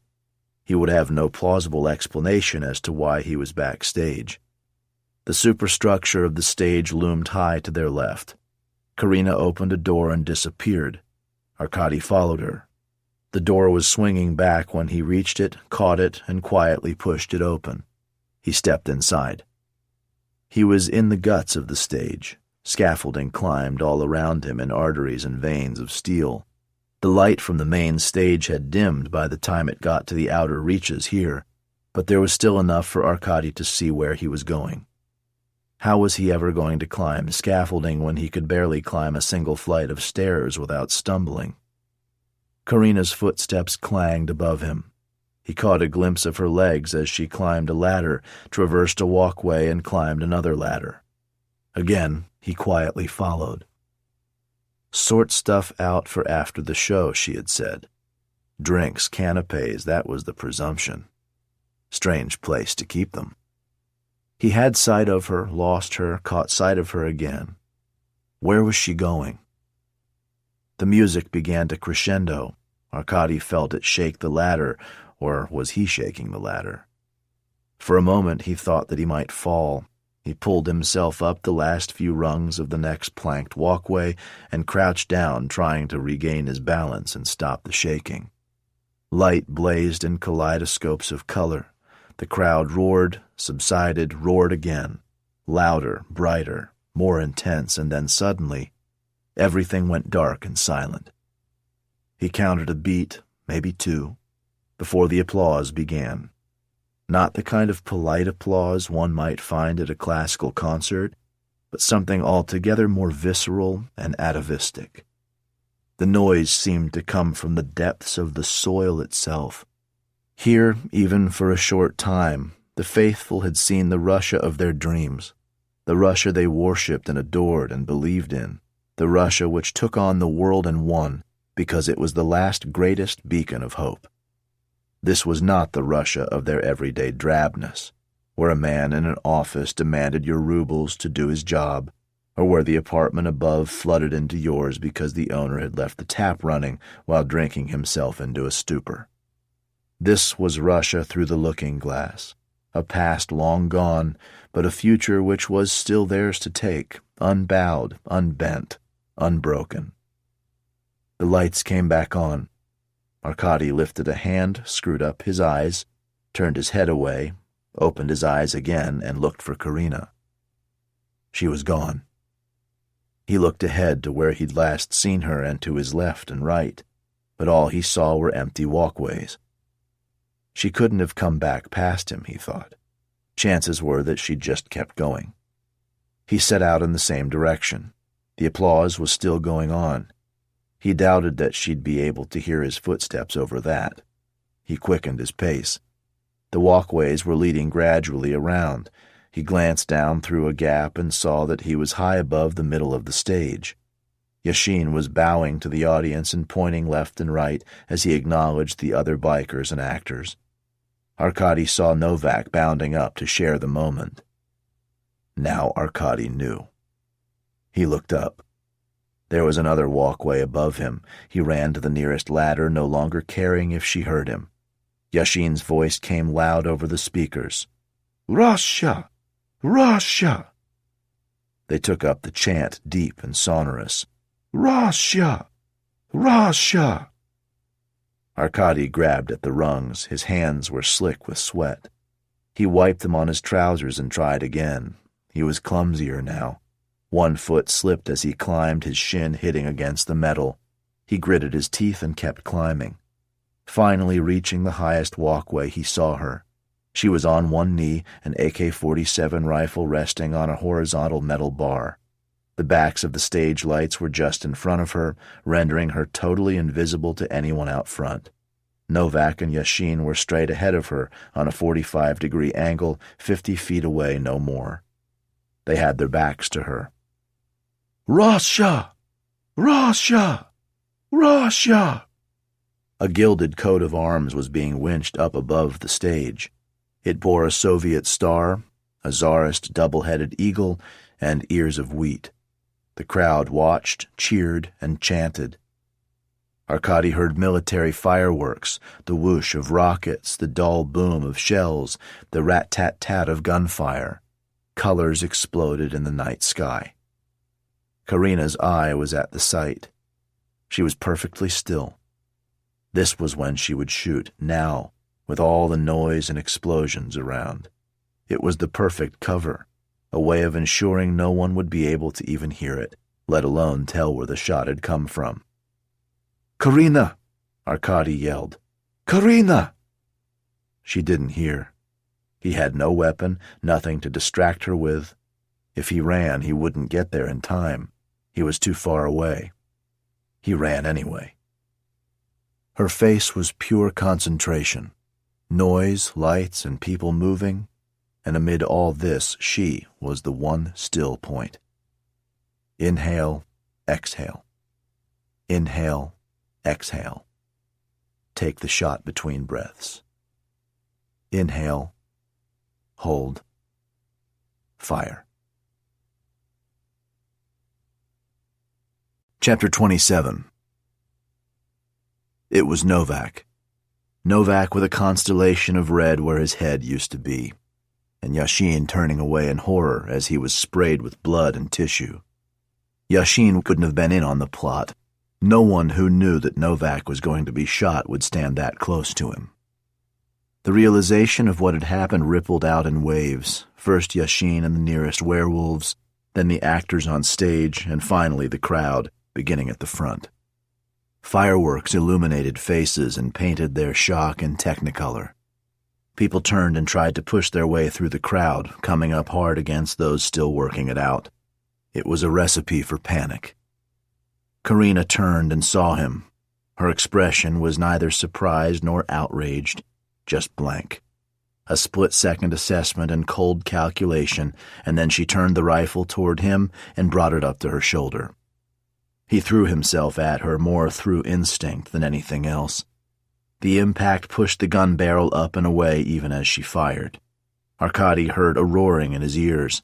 Still holding her rifle, Karina tried to push Arkady off. He pressed his weight harder to hold her down, knowing that physical strength was the only advantage he had, and even that might not be enough. Parkinson's had seen to that. She scratched at his face. He turned his head, and her nails hit his cheek. She had been going for his eyes. FSB techniques, he thought, balls and eyes. Fight dirty, and if that doesn't work, fight dirtier. Karina was still trying to get the rifle out from between them. Arkady grabbed one of her hands with his own to pry it open. She screamed, spat at him, tried to bite. He felt her grip loosen. The rifle came free. He had hold of it for a moment and was trying to get a better grip when she brought her knee up and knocked it away. It fell from his hands, bounced on the walkway, and began to tumble over the side toward the stage below. Karina grabbed for it.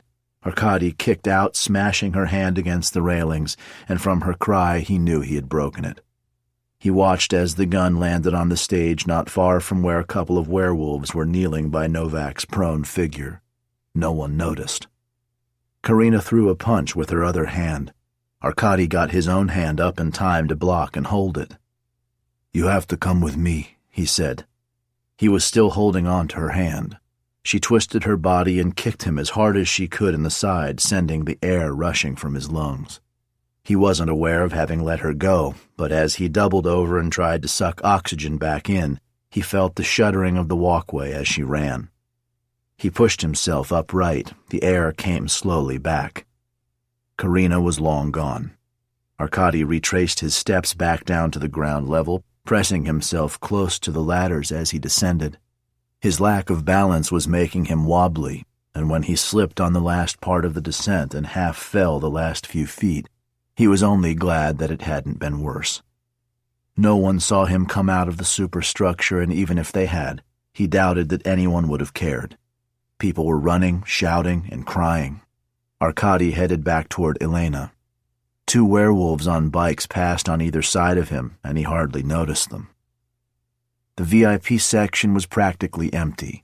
There were only a handful of people there, and none of them were Elena. Arkady dialed her number, but there was no signal. That figured. Crowds overloaded mobile networks all the time, and this was a crowd that, half crazed with fear, was trying to call loved ones. He jostled his way to the staircase leading up to the VIP section and climbed up the first flight just to get a vantage point. How could he possibly hope to pick Elena out of the crowd, and even if he could, how would he catch her attention? He scanned back and forth. There was no sign of her. The fireworks were still exploding overhead. They reminded Arkady of nighttime bombing raids, phosphorus illumination, and tracer fire. There was no point in staying here. He decided to head back to the apartment, hoping that Elena would be there. He also had to report what Karina had done, and he needed to be smart about whom he told.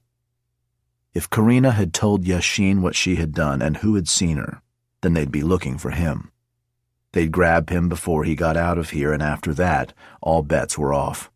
Yashin would no longer be offering all the help he could while fulminating against the evils of pederasty and Satanism.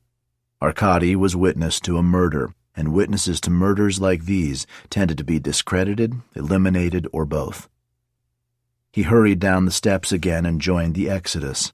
The crowd moved forward, stopped, moved forward again. Men shouted in frustration and children cried. 4 werewolves roared along the outside of the perimeter fence, their engines so loud that already nervous spectators flinched. Arkady saw them arc around a corner and take up positions by the main gates, 2 on each side. They made no attempt to get people through more quickly or to control the panic. They were simply scanning the people leaving, looking for someone. Looking for him. Arkady turned in a slow 360. He was hemmed in on all sides. Trying to go back and find another way out was impossible, and in any case risked drawing attention to himself. It was this way or not at all. They drew closer to the gates. The werewolves kept looking, checking. Arkady took a step closer to the man in front and lowered his head slightly, not so much to be hidden as just enough to make him harder to recognize. He thought about bending down, pretending to tie a shoelace, but again, that risked more than it might save. Remember the lessons of Soviet times, he thought. Follow the crowd, don't stand out, be the gray man. Arkady was almost level with the werewolves now. He tried to clear his mind of everything except the next few seconds and kept his eyes fixed on the man in front of him. The crowd slowed, almost stopped, kept moving. Arkady waited for the shout, the rough hand on the shoulder. It would almost be better for it to come that way, if only to end the torture of anticipation. He shuffled, stepped, shuffled. The crowd around him began to disperse. They were past the gates. Arkady risked the briefest of glances back at the werewolves.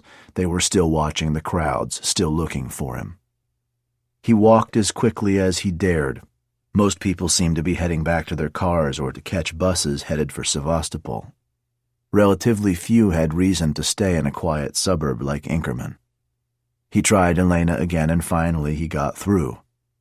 "Arkady, are you all right?" "I'm fine. Are you?"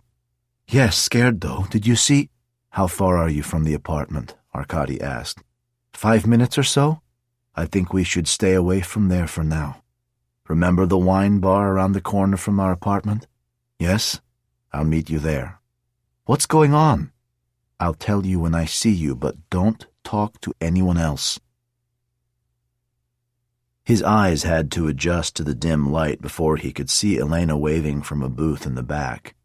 Hardly anyone was there, but a TV blared at the rear of the bar. She had already ordered 2 glasses of wine. He sat across from her and, in a hushed tone, told her as quickly and concisely as he could what had happened up in the scaffolding. "Karina?" Elena shook her head, tried again. "Karina. She's been deceiving you, everyone, all along. She's FSB, and I'm sure she was sent to infiltrate Forum." It had to have been Karina who had cleverly planted the FSB watchers at every Forum rally. It was classic legerdemain. Here's where they wanted you to look, while all the time a mole went about her business, undisturbed and undetected. But why kill Novak? Because he double-crossed Putin over the Kerch Bridge deal. This way, Putin not only gets rid of someone who is stealing from him, he also sends a message to anyone else thinking of going up against him. There has to be more to it than that. Yes, Arkady thought there did have to be.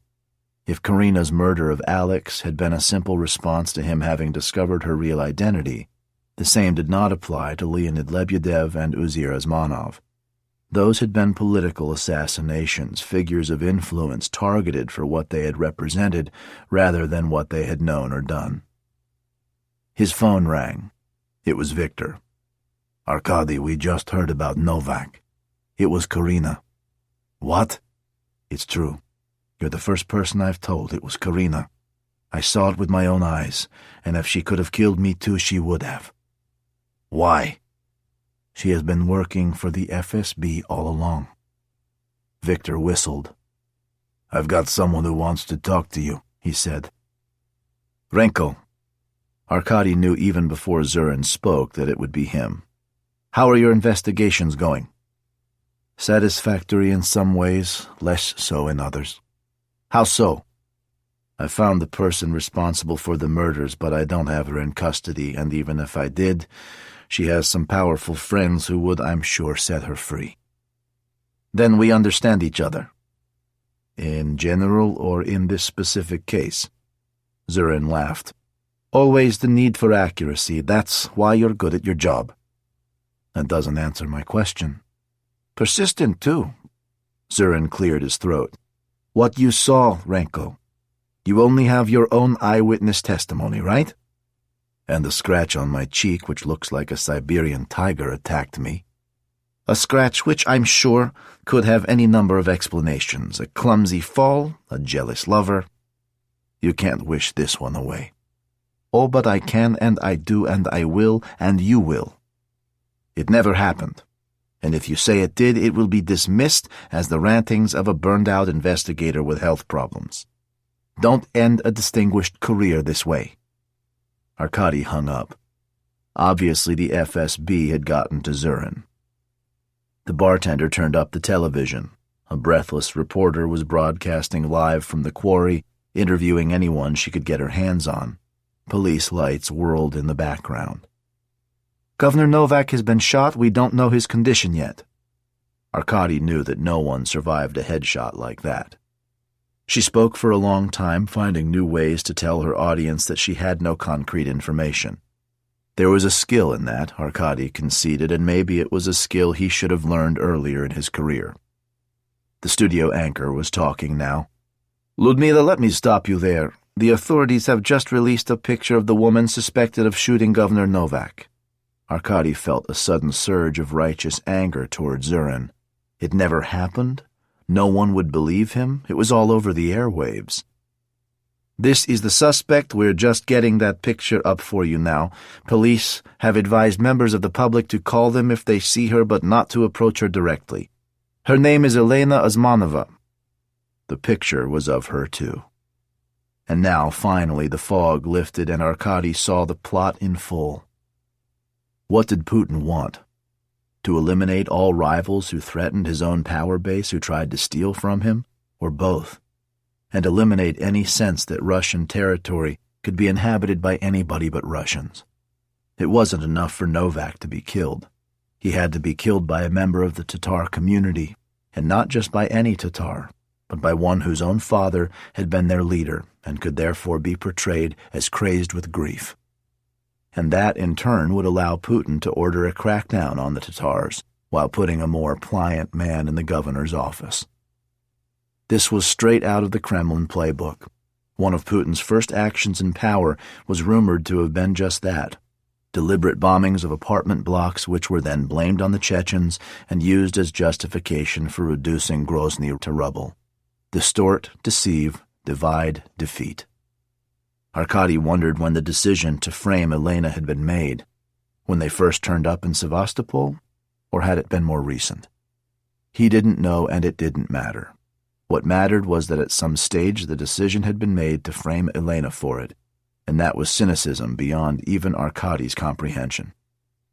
News of the assassination had reached the streets. Customers came in and talked about nothing else.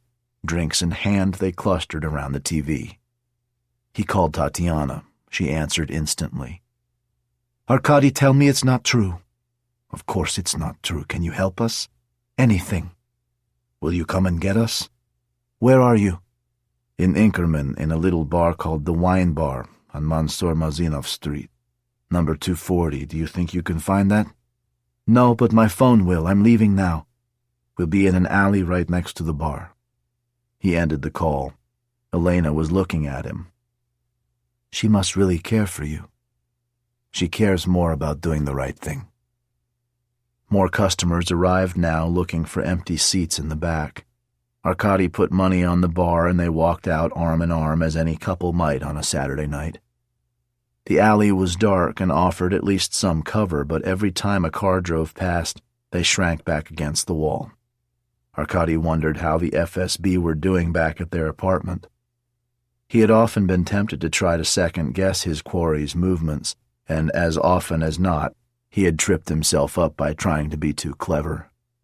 His strategy was simple now. He could only worry about getting Elena safely out of sight. What car is Tatiana driving? Elena asked. I forgot to ask. Eventually, a car came down the road at the kind of pace which suggested the driver was looking for someone or something. Arkady peered out, saw that the driver was alone, and stepped out, raising his hand. The car pulled over, and the window came down. Tatiana smiled at him. Arkady gestured for Elena to come. They piled into the back together. Do I get a chauffeur's cap too? Tatiana asked. Turn your phones off now, by the way. You don't want to be tracked by them. She drove carefully among the little twisty streets until she got to the main road. We're passing our apartment. Drive a little slower? Arkady asked. A man with a rifle was standing next to Arkady's parked car and looking up at the lights in their apartment. Shadows moved behind their curtains. The main door to the building was smashed half off its hinges. Definitely FSB. He wondered whether the damage would come out of his deposit. Thanks. Lucky you didn't go back. I have a spare room in my apartment you'll be safe in. You're not in a hotel? Airbnb. On a New York Times bank account? Nobody's reading newspapers anymore. They had to cut back. The Airbnb she was staying in was just to the north of the city center. They passed 5 police cars that for once weren't just scraping up late-night drunks. Arkady recognized that a lot of it was theater policing, cars racing down streets with flashing blue lights to reassure the citizenry. A major public figure had been killed, and they needed to at least seem to be doing something about it. Elena crouched, keeping her head below the window. There's a bottle of vodka on the floor, Tatiana said. Plus half a dozen more in the trunk, Arkady replied. Tatiana smiled. She never went on any story without arming herself with copious quantities of vodka. Nothing else was such an all-purpose tool for a journalist, a bribe to gain access, a drink to loosen reluctant tongues, and a way to say thanks. Arkady found the bottle, unscrewed the top, and handed it to Elena. I never felt less like getting drunk, she said. Arkady tipped the bottle back and drank more than just a mouthful. They arrived at Tatiana's 5-story apartment building. She let the engine idle a moment after parking, checking up and down the street to see whether anyone was watching, then led them from the car, in through the door, and up to her apartment. Maybe I should just give myself up, Elena said. You're going to do no such thing, Tatiana replied. Here was Arkady's former lover treating his current one like an errant child, and it seemed no less normal than anything else.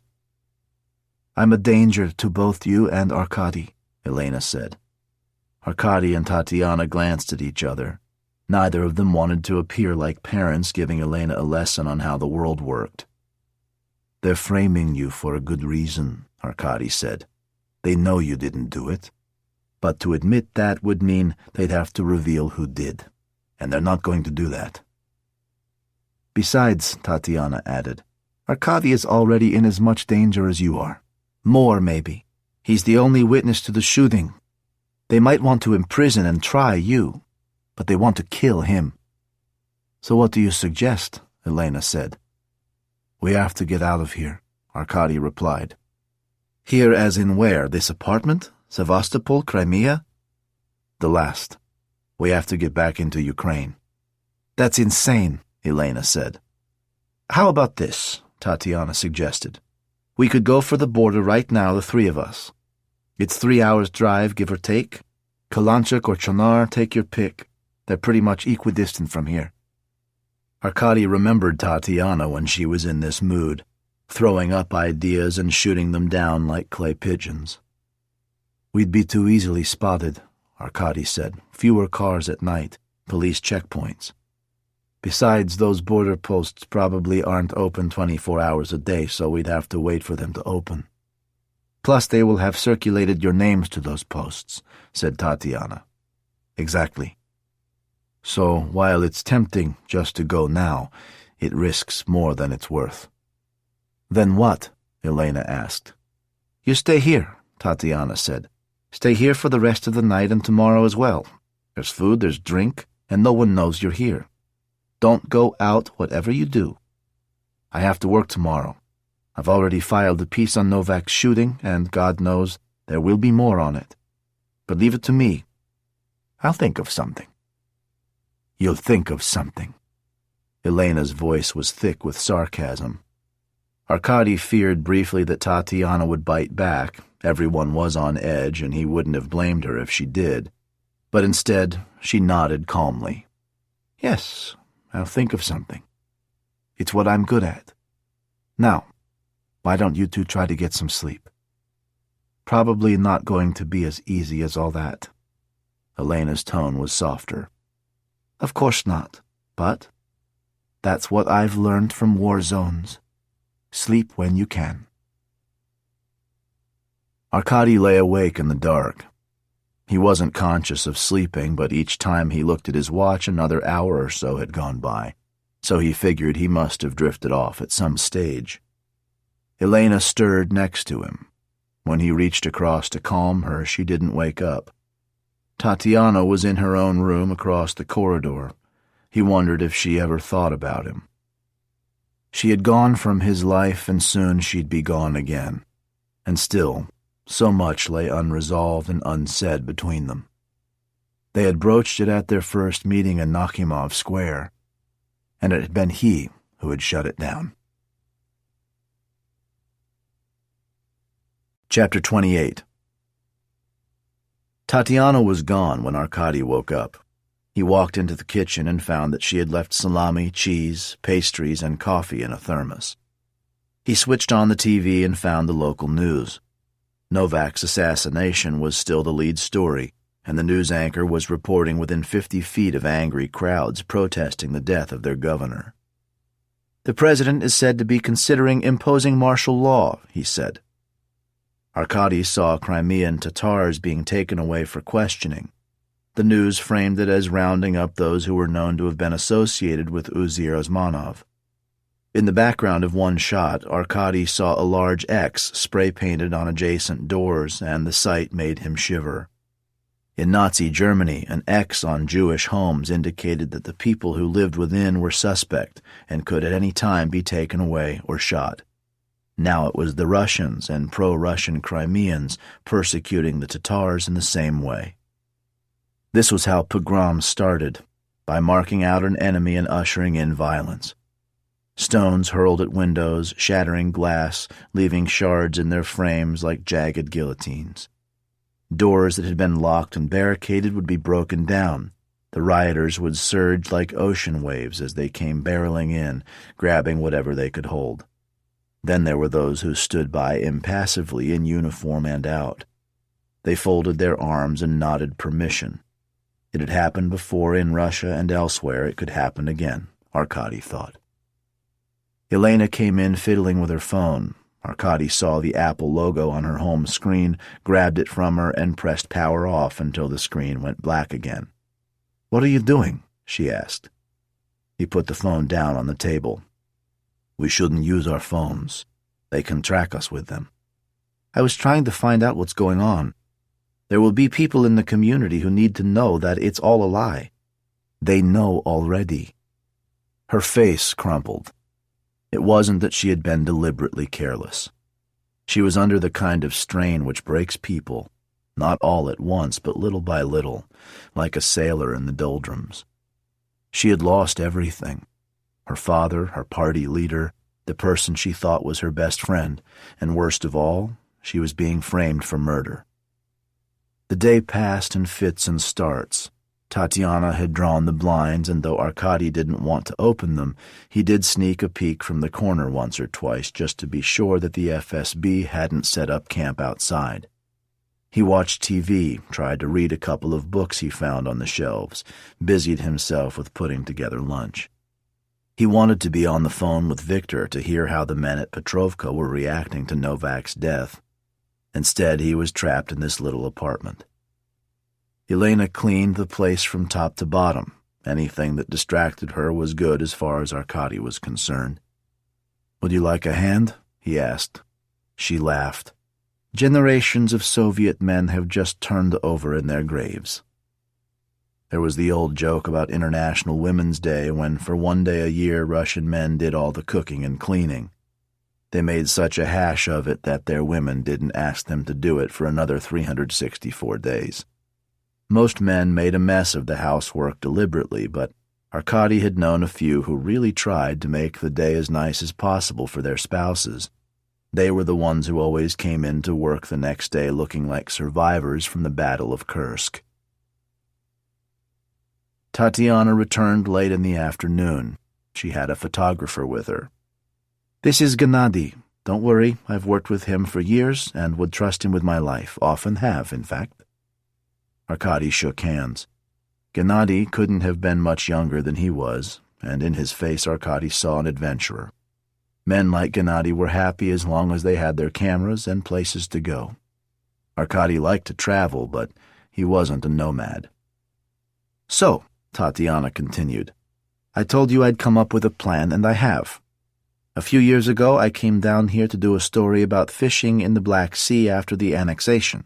Fishermen were overfishing stocks in territorial waters, and there were Ukrainian demands for compensation. One of the guys I interviewed was a captain on a trawler. I rang him today. He's about to set off for a week's trip, but he'll meet you offshore tonight." "How will we get there?" "Gennady's hired an outboard from the marina for 24 hours. He'll take you out there." "Told him I wanted to get some pictures of the city from out to sea," Gennady said. Not that they gave a fuck. "The trawler is due to dock at Odessa in 2 days' time with its catch. They'll put you ashore there or somewhere close by. If you're caught, you can't give him away. I had my work cut out persuading him as it is." "How much?" Arkady asked Tatiana. "How much what?" "How much did you pay him?" "Who says I paid him?" "Even someone of your charm can't convince a man to take a risk like that for free." "It doesn't matter." "It does." "Arkady, just take it as—" She glanced at Elena and stopped. Arkady wondered what she'd been about to say.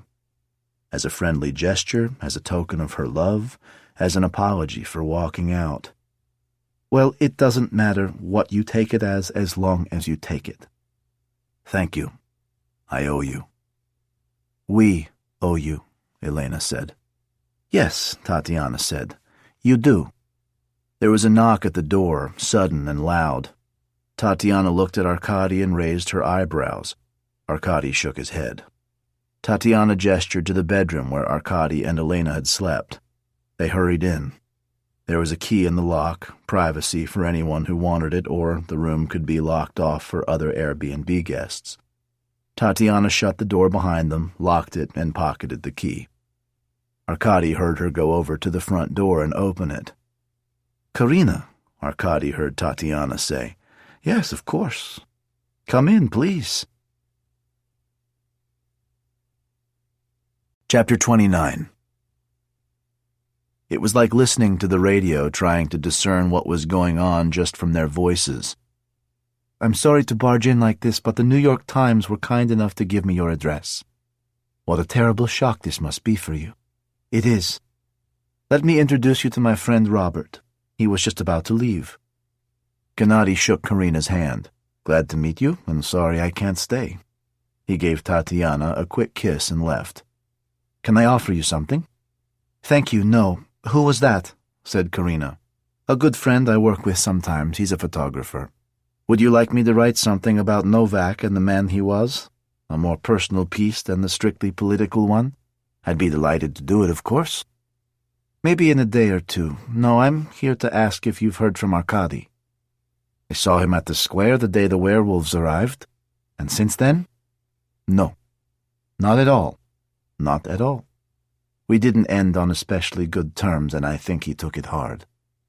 There was a pause.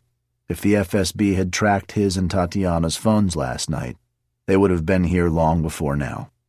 Karina had to be acting on her own. "You know he's with Elena, don't you?" "I didn't ask about his private life," Tatiana said. "For obvious reasons. We need to find her." "We?" "The police. We need to find her for what she's done, but also for the sake of the Tatars. There are mobs out there destroying Tatar properties." "I know. I've been covering it." "We want to put an end to that. If Elena gives herself up, the rioting will stop." "How would that work?" If I hear from Arkady, I can let you know." "Thank you," said Tatiana. A chair scraped as Karina got up. "This is a nice place you have here." "Thanks. It's an Airbnb the Times is renting for me." "Mind if I look around? A friend's coming over from Warsaw, and I said I'd find her somewhere to stay." "Be my guest." Karina was too smart to go straight for the locked door. That would have given her true intentions away. She took her time cooing over the color scheme in the kitchen and the bidet in the bathroom before coming back toward the bedrooms. She looked in Tatiana's first. "Nice view. You must get the sun in the morning."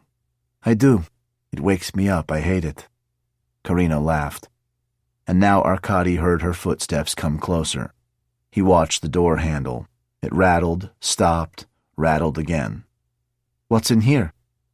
"Connecting door to the next apartment." "Do you have a key?" "No. Why?" "They didn't give you a key."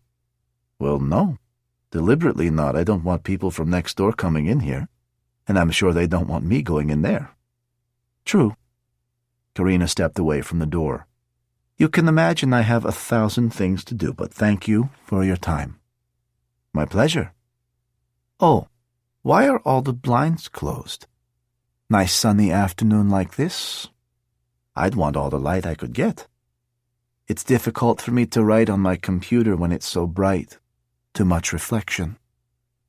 2 sets of footsteps, the sound of a door opening and closing again, and then 1 set of footsteps approaching. Tatiana unlocked the door. "I can't believe it," Elena said. "She came to kill Arkady." "If she had found me, she would have killed all 3 of us," Arkady said. "Was she alone?" "Yes." "Surprising. I guess she doesn't want the FSB to know that she didn't eliminate me once she realized I had witnessed all of it. They would see it as a serious failure on her part. The Times should never have let her know your address. They knew that she was one of my contacts in Moscow, so they weren't suspicious, and obviously she told them a good story." Chapter 30. Gennady came back to the apartment and they waited until 11 before leaving. The trawler would be waiting 2 miles offshore at midnight, so this would give them just enough time to get there without taking the chance of being noticed. Gennady went to get the car and spent 5 minutes outside checking that no one was watching before sending Tatiana a text. Got the pictures. It was a basic subterfuge, but if the FSB had decided to monitor Tatiana's phone, it could be easily explained. "Go," said Tatiana, hurrying them out the door. Gennady drove, Arkady sat up front, and again Elena crouched down below the window line. Arkady checked in his side mirror for any car following them. Headlights flared, bobbed, menaced. There was 1 car which seemed to be too persistent for comfort, always 2 or 3 car lengths back, spurning obvious chances to overtake other cars. "Have we got time for a 2-minute detour?" Arkady said. 2 minutes, no more." "Okay. Turn left here." He indicated a side street up ahead. "You think we're being followed?" Gennady asked. "I'm not sure." Gennady turned left. Arkady kept his eyes glued to the mirror. 10 seconds later, a pair of headlights turned off the road they had been on and began to follow them. The same car? A different one? Arkady couldn't tell. Gennady was looking in the rear-view mirror. "Left again?" he asked. Arkady smiled despite himself. "You've been followed before." "The best news photographers are always followed." He swung the car left again.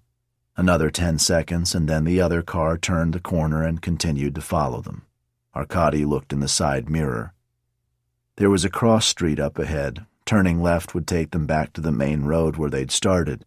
3 left turns was standard protocol for checking a tail. Turning right would lead them in another direction.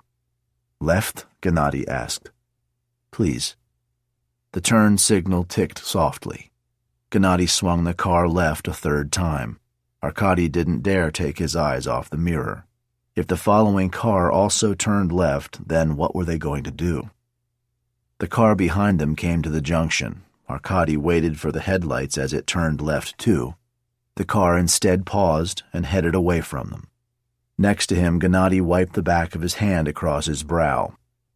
"Probably a drunk driver," Gennady said. "You should have one of those stickers on your bumper. 'Don't follow me, I'm lost,' that kind of thing." Gennady turned back onto the main road. Arkady tried to relax. It was another 10 minutes or so before the marina appeared on their right. Moonlight flickered across the water, and when they parked, Arkady heard the gentle wind chimes of rigging clanking against masts.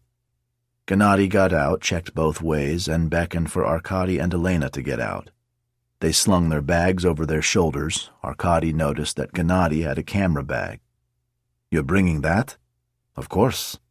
If I get stopped on the way back, I have to be able to tell them I've been taking pictures of the city at night. Artistic shots from the water." "And if we get stopped on the way out when Elena and I are still with you?" "I'll say the same thing." They walked down a pontoon pier with boats moored either side. Every other streetlight was out. Gennady peered through the gloom. "There," he whispered. It was a standard motorboat capable of seating 6, 8 at the most. No roof, no individual seats, just benches. Gennady sat in the stern with Arkady amidships and Elena low in the bow. Gennady gripped the pull cord on the outboard motor and yanked. Nothing. He pulled again. "It was working this afternoon," he whispered. "Talk to it," Arkady said. "Excuse me?" "Pull cords are temperamental. Whisper undying love to it, and it will start like a dream." Gennady was looking at him as though he'd lost his mind. "Go on." Gennady shook his head, bent to the outboard, and whispered softly. He straightened up again and pulled the cord. The engine fired into life.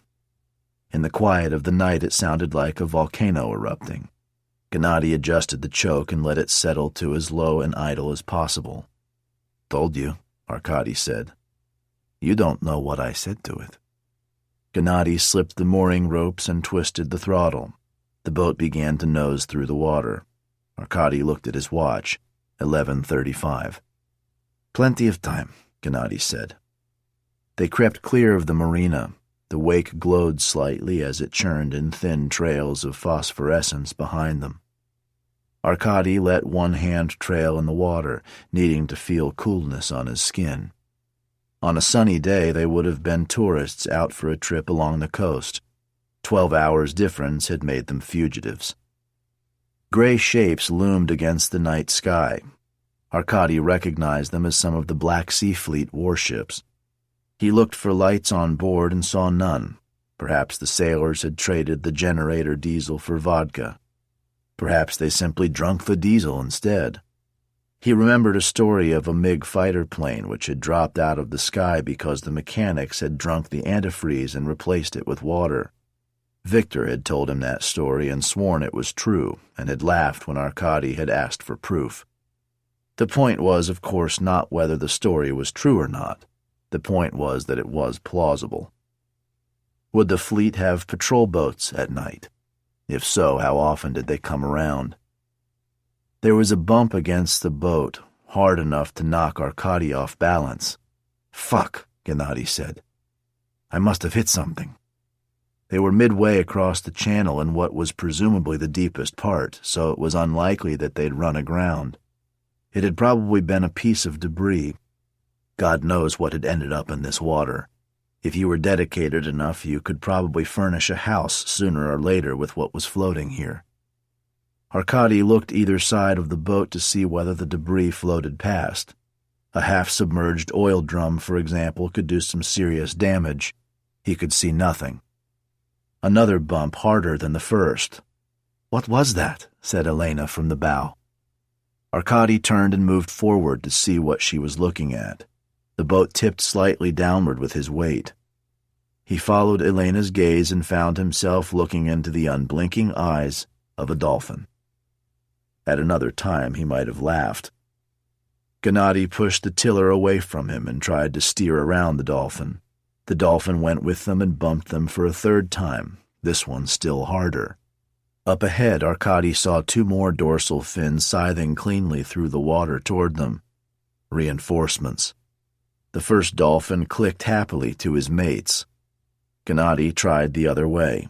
The dolphins battered against the boat as though hammering on drum skins. "This is ridiculous," Gennady said, and gunned the engine. Arkady grabbed his hand and twisted the throttle back to idle.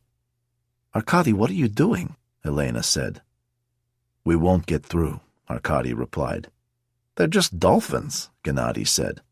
"No, they're not just dolphins. They're military-trained dolphins, and I saw them in action the other day. They belong to the Russian Black Sea Fleet. They won't let us through." "Of course they'll let us through." "No, they won't. We won't outrun them or dodge them, and if we try, we'll make so much noise that sooner or later the entire Black Sea Fleet will be awake, and then we really will be in danger." "This is ridiculous." Gennady hawked a glob of sputum over the side. "Here's one I'll never live down at the Frontline Club. All those asshole war correspondents bragging about how they defused a landmine in Abkhazia with their bare hands, and I have to be the guy who got turned back by dolphins? Dolphins?" "Blame me and say they were orcas." "Blame you. As in, you really want me to turn around and go back?" "Yes, I really want you to turn around and go back." "Arkady!" Even at a whisper, Elena's voice was desperate. "You can't be serious." "There's no other way." The dolphins were clustered around the bow, and there were a couple on each side of the boat. Elena looked at their military-like formation. The defiance went out of her. "I guess. But now what?" "We'll have to find another way." "It wouldn't be so bad if they weren't smiling at us," Gennady said. "They're deadly serious." Gennady backed the boat up a little and made a 180-degree turn. The dolphins turned pirouettes as they went by. Chapter 31. Tatiana didn't waste time sympathizing. They had tried to escape. Arkady had decided that it was too dangerous. They had to come back. Even if they had wanted to try again, the dolphins would still be there, and the trawler would be long gone. "You can't stay here indefinitely," Tatiana said. "They will still be looking for you, and sooner or later they'll come back again." "And if I have to stay here one more day," Elena said, "I'm going to lose my mind." She glanced at Tatiana. "No offense. None taken. So let's think. The only feasible way out is by road. You'll be picked up as soon as you set foot in an airport. By road, with Elena hidden somehow." "We can't use my car," Arkady said. "No. Even if the FSB haven't taken it away, they'll have put a tracker on it in case you come back and try to use it." "The tracker will probably double its value." She laughed. "At least." "You could take my car," Gennady said. "No, we can't do that." "Why not?" "It's a rental car. They have an office in Kiev. Drop it off there." "How will you get around?" "Tatiana's car." "And when I get to the border and my passport flashes every color of the rainbow on their computers?" "Take this."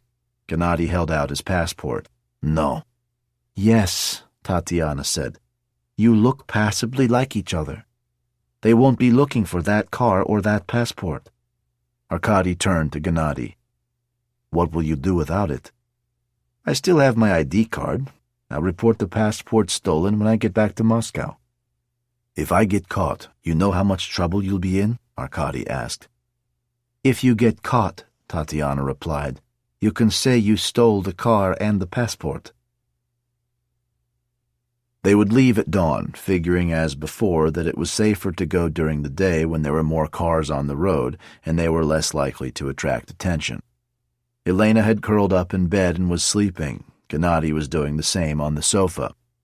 Elena had said little since Arkady and Tatiana had formulated the plan, either figuring that this was the only possible way out or by now so exhausted that she was becoming resigned to whatever fate had in store for her. If they couldn't stay, they had to go. It wasn't much of a choice. Arkady accepted that he wasn't going to sleep at all and went into the kitchen.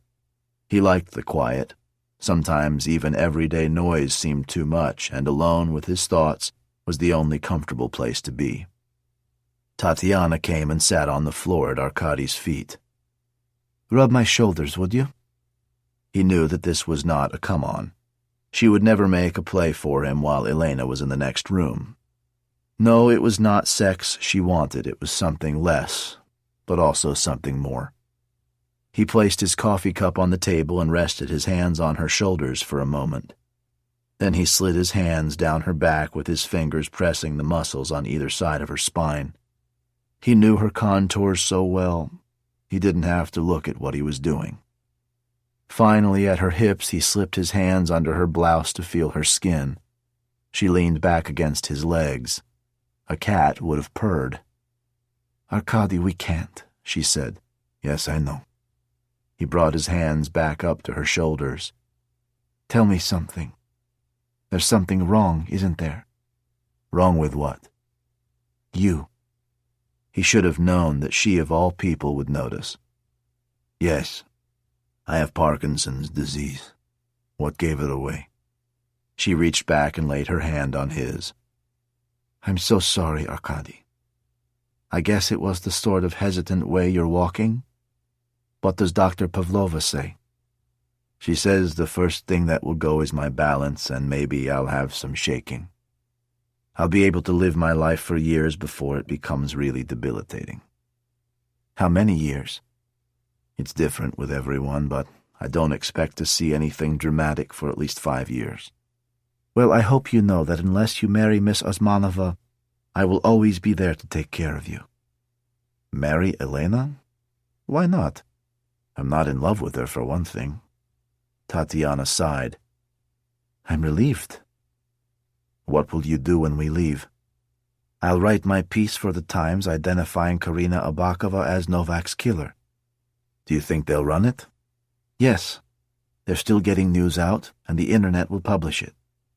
"Will you mention that she was probably the one who killed Leonid, Alex, and Uzir?" "I don't know that as a fact yet, but I might bring it up as a question to be investigated. I have to talk to the police, too." "What do you think will happen to her?" "She'll be hard to find. She's probably already back in Russia. God knows what the Kremlin will do with her." Arkady would have to break the news to Brosnan. He would never understand how his daughter could have ended up working for the state. "And where do you think you'll go?" Arkady asked. "I still think Putin will invade Ukraine, and I want to be there for that. I'll go to Kiev. How about you?" "I don't know." How could he go back to Moscow? How could he continue to work for a man who refused to investigate murders that might reflect badly on the Kremlin? On the other hand, there was Zhenya and there was Victor. "Will you try to be careful?" she asked. "And call me now and then?" "Yes." Neither of them wanted the night to end. They sat silently until dawn elbowed its way through the trees and pink clouds floated across the sky.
Chapter 32.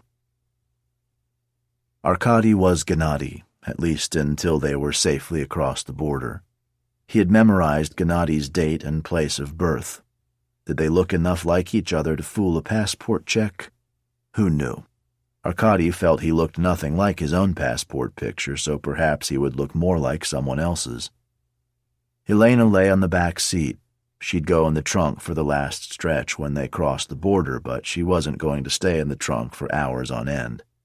Arkady considered arguing, but one look at Elena's face and he knew it wasn't worth it. They were both operating on thin margins as it was.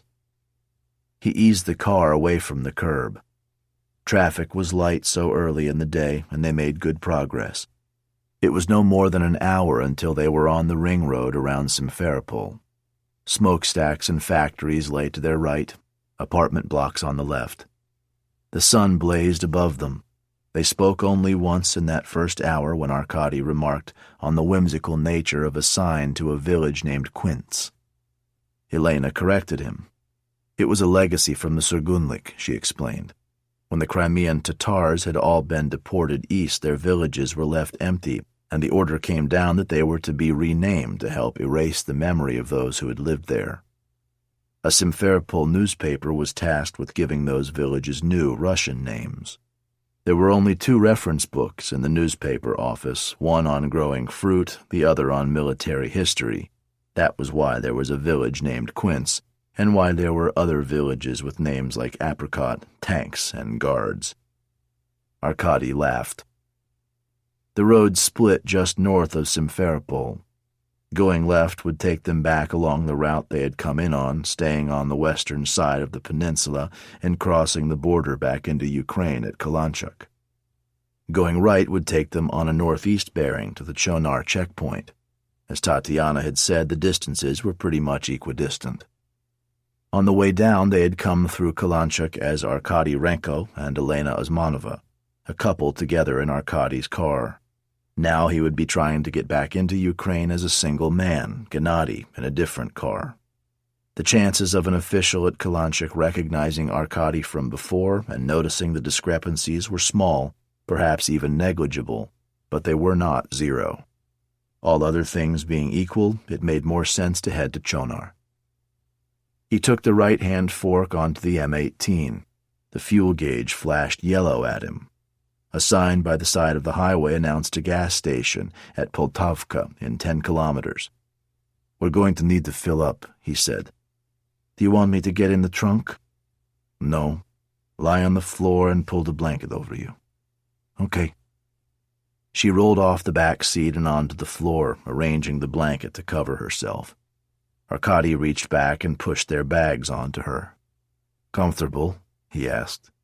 "It's practically the Ritz." Her voice was muffled through the wool. "I'll be quick."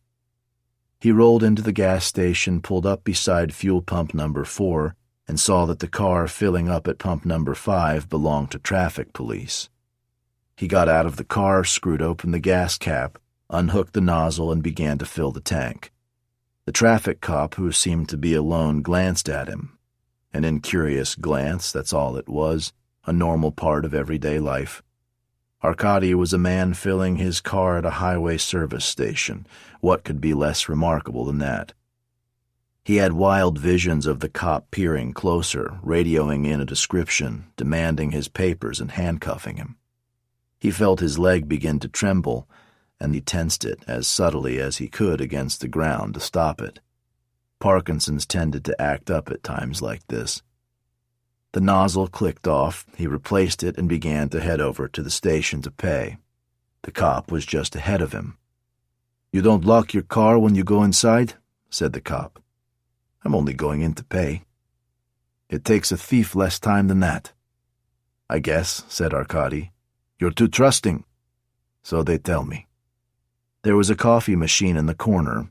Arkady would have liked a cup of coffee, but he wanted to be in and out of here as fast as possible.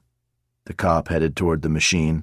Arkady picked up a bag of barbecue potato chips, a cheese roll, and 2 bottles of water, then paid. "All gassed up," Arkady said as he got back in the car. Just driving out of the gas station now, so in a minute we'll be back on the highway, and you can get up from there. I have some water and a cheese roll for you here." "Thank God for that." The road unwound ahead of him, and signs flashed names. Krasny Partizan, Nekrosovi, Novoestonia. Arkady concentrating on driving, nothing else.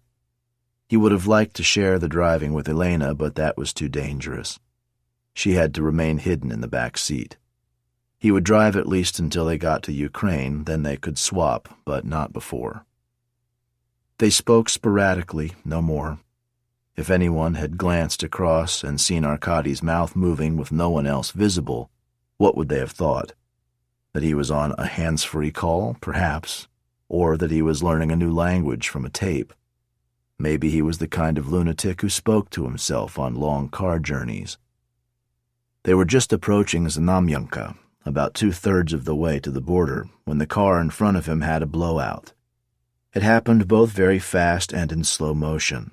A Volvo station wagon was spinning and lurching as the wheels shed rubber in great chunks. He slammed on the brakes as the car ahead spun 180 degrees to face him. The driver's expression was one of sheer terror. Then the car kept on spinning through a safety barrier and off the road where it stopped in the grass. Arkady pulled over without looking. A horn blared as the car behind swerved to avoid him. He stopped on the hard shoulder and put on his hazard lights. "What are you doing?" Elena said. "Going to see if she's okay." "If who's okay?" Elena wouldn't have seen the crash, of course. "The woman ahead of us whose tire just blew." "Arkady, we have to get to the border." "She could be badly hurt," Arkady said. "Someone else will stop."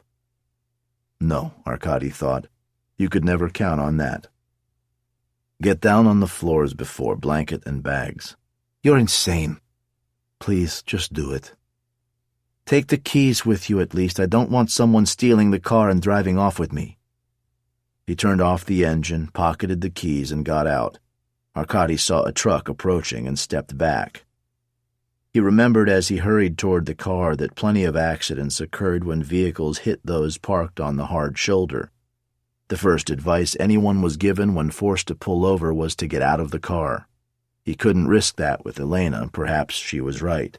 Perhaps he should just get back in the car and let someone else deal with it. He couldn't. The car was badly damaged. The hood had crumpled like cardboard in a compactor, the engine block visible and one wheel sticking out below at an angle. Protecting the driver was what the hood was supposed to do, Arkady knew, and if it looked bad, then it was still better than the alternative. The driver was slumped against the wheel. Blood ran down the side of her face. It was hard to tell how old she was or even what she looked like. Her hair was light brown, and he saw makeup on the parts of her face where the blood had not yet run. She looked at him with an open eye that did not move. Arkady had seen enough dead bodies to know that this was one of them. He could tell from 10 paces who was unconscious and who was dead, and it was nothing to do with seeing the rise and fall of a chest. It was something he could feel but not see, know but not articulate. He was not a religious man, and he set little credence by a soul or by the supposed weight of one. 21 grams, supposedly. But standing here on a warm morning by the side of a motorway, he felt the woman pass through him and go around him as her presence became an absence. He checked her pulse anyway and held his fingers under her nose. Then he walked back to his own car, climbed inside, and closed the door. Chapter 33. They were 15 miles from the border. Arkady drove until he found a secluded spot and an abandoned little dirt road that led down to fields and the sea beyond. He drove until they were out of sight of the highway. There were no houses overlooking them, only inlets and bays. "Let's take a break," he said. Elena peeled herself off the back seat and stumbled out of the car. She was shaking, and Arkady held her until she calmed down. "The border is 10 minutes up ahead." She stood looking out at the tranquil water, then began to pick her way through the tall grasses until she reached the water. Arkady followed. "I'd like to stay here forever." "Yes," he said. They sat on the rocky beach, leaning against each other, and gazed out to sea. A slight breeze played in her hair, and every so often the water crept up to their feet. She scooped up some water and splashed her face. "Okay, I'm ready," she said. Tatiana had given them an aluminum foil survival blanket, still folded and in its wrapper. She had bought it years ago before a trip to Siberia, not the trip she had taken with Arkady, but another one, and since then it had sat in her travel bag, going everywhere with her. "I'm going to boil in that thing," Elena said. "I know, we can't help it. But it might make a difference." Border guards were known to use thermal scanners. Foil blankets rendered those scanners useless. If a guard ran his scanner over Arkady's car, it would not detect Elena inside as long as she was wrapped in the blanket. It wouldn't necessarily prevent a dog from finding her, and it certainly wouldn't be of use if they had Arkady open the trunk. So the blanket was something, and something was better than nothing. She kissed him, took the blanket from its wrapper, shook it out, and wrapped it around herself as though she were a just-finished marathon runner with a medal and aching legs. "Ready?" Arkady asked. He handed her the water bottle. She nodded. "Ready as I'll ever be." He opened the trunk. She got in and curled herself up to fit the space. Arkady helped her adjust the blanket so that every part of her was covered. "Okay," she said. She didn't ask for reassurance, and he didn't give her any. It would work or it wouldn't. He shut the trunk and backed the car off the road and onto the highway. 5 miles from the border, the traffic began to thicken. Arkady saw family cars and minibuses piled high with belongings. He knew that many of them were Crimean Tatars fleeing before the backlash really hit. These were the ones who hadn't left in 2014 when the Russians had first come south to Crimea, so for them to go now was a sign of how serious they felt things would become. The news had reported that it was a Tatar, and not just any Tatar, but Uzir Osmanov's daughter, who had assassinated Konstantin Novak. As they approached the border, fences and cordoned-off lanes appeared. Arkady slowed and slowed again. A young man with glasses held up a hand and looked through the window. "You need special fast passage through here?" he asked. "Who are you?" "A facilitator." A parasite, more likely, Arkady thought. People like these sprung up like weeds at the borders. They claimed to grease the wheels, and perhaps they did, but they also added complications where they didn't need to. They took money for their services and paid a good proportion of it to the guards for allowing them to operate there. Arkady didn't know what kind of clout this facilitator might have, and he didn't want to entangle himself in something unnecessary. "I'm fine." "It'll take you longer." "I'm not in a hurry." "Suit yourself." "I will." The man rolled his tongue into his cheek and mimed something obscene. Arkady thought about running over his foot. A guard beckoned him forward, peered in through the window, clocked that he was alone, and directed him down a lane to the left. Arkady noticed that the Tatar cars and minibuses were being siphoned off to the right. Would they be questioned more or less than him? Would the border guards see them as easier targets for bribery? He didn't know, and he put it from his mind. He was Gennady, a photographer traveling alone. That was who he had to be for the next few minutes at least. Another guard directed him to a large parking lot. The man had a baton in one hand and a gun on his belt. 2 soldiers in fatigues cradled machine guns and watched in unsmiling silence. The guard gestured for Arkady to wind down his window and pointed to a hut. "Passport control. Leave the car open." Arkady patted his pocket to check he had Gennady's passport, even though he must have checked 24 times since they'd left Sevastopol. He got out of the car feeling as though this were all happening to someone else. He needed to focus. Putting one foot in front of the other, he reached the hut, and the illusion disappeared. There was a long line inside. Of 4 available desks, only 2 were manned. Arkady counted the number of people in front of him and guessed how long it would be before it was his turn. He could see the car outside. The guard who had directed him was now dealing with someone else. The soldiers were looking on. Arkady resolved not to look at the car anymore. If someone came to search it while he was in here, what could he do? Nothing. The room was hot and airless. Arkady felt sweat trickle down the side of his face. He wiped it away and hoped it would be seen as a reaction to heat rather than nerves, if it was seen at all. "You!" A border officer had opened up one of the windows and beckoned Arkady forward. He handed his passport over, open to the photograph page. The man examined it, looked at Arkady, examined the photo again, looked at Arkady again. Arkady felt himself biting back the desire to make some cheap and crass joke about passport photos. The officer didn't look the type to find it funny. Arkady wondered how much of life he'd find funny if he was stuck in a prefab passport hut 7 days a week. "Name?" said the guard. "Gennady Artyomovich Nikitin. Date of birth? June 12, 1964. Occupation? Photographer. What kind of photographer? News, mainly. Who do you work for?" "I'm freelance. Izvestia, Rossiyskaya, Gazeta, Argumenty i Fakti, lots of others." This was true, and as far as it went, Gennady had worked for all of them, but more importantly, they were all well-known and broadly pro-government newspapers that might help convince a border guard that Gennady was a faithful servant of the state rather than a troublemaker. "Why are you going to Ukraine?" "To work on a story there." "What kind of story?" 40th anniversary of the Motherland statue?" Another nod to officialdom, this time with a garnish of imperial glory. The guard nodded, closed Arkady's passport, and started to hand it back to him. "Star sign?" he said suddenly. "Excuse me? What's your star sign?" "Gemini." The man nodded. Arkady took the passport from his hand and walked out of the hut. The breeze, slight as it was, felt delicious.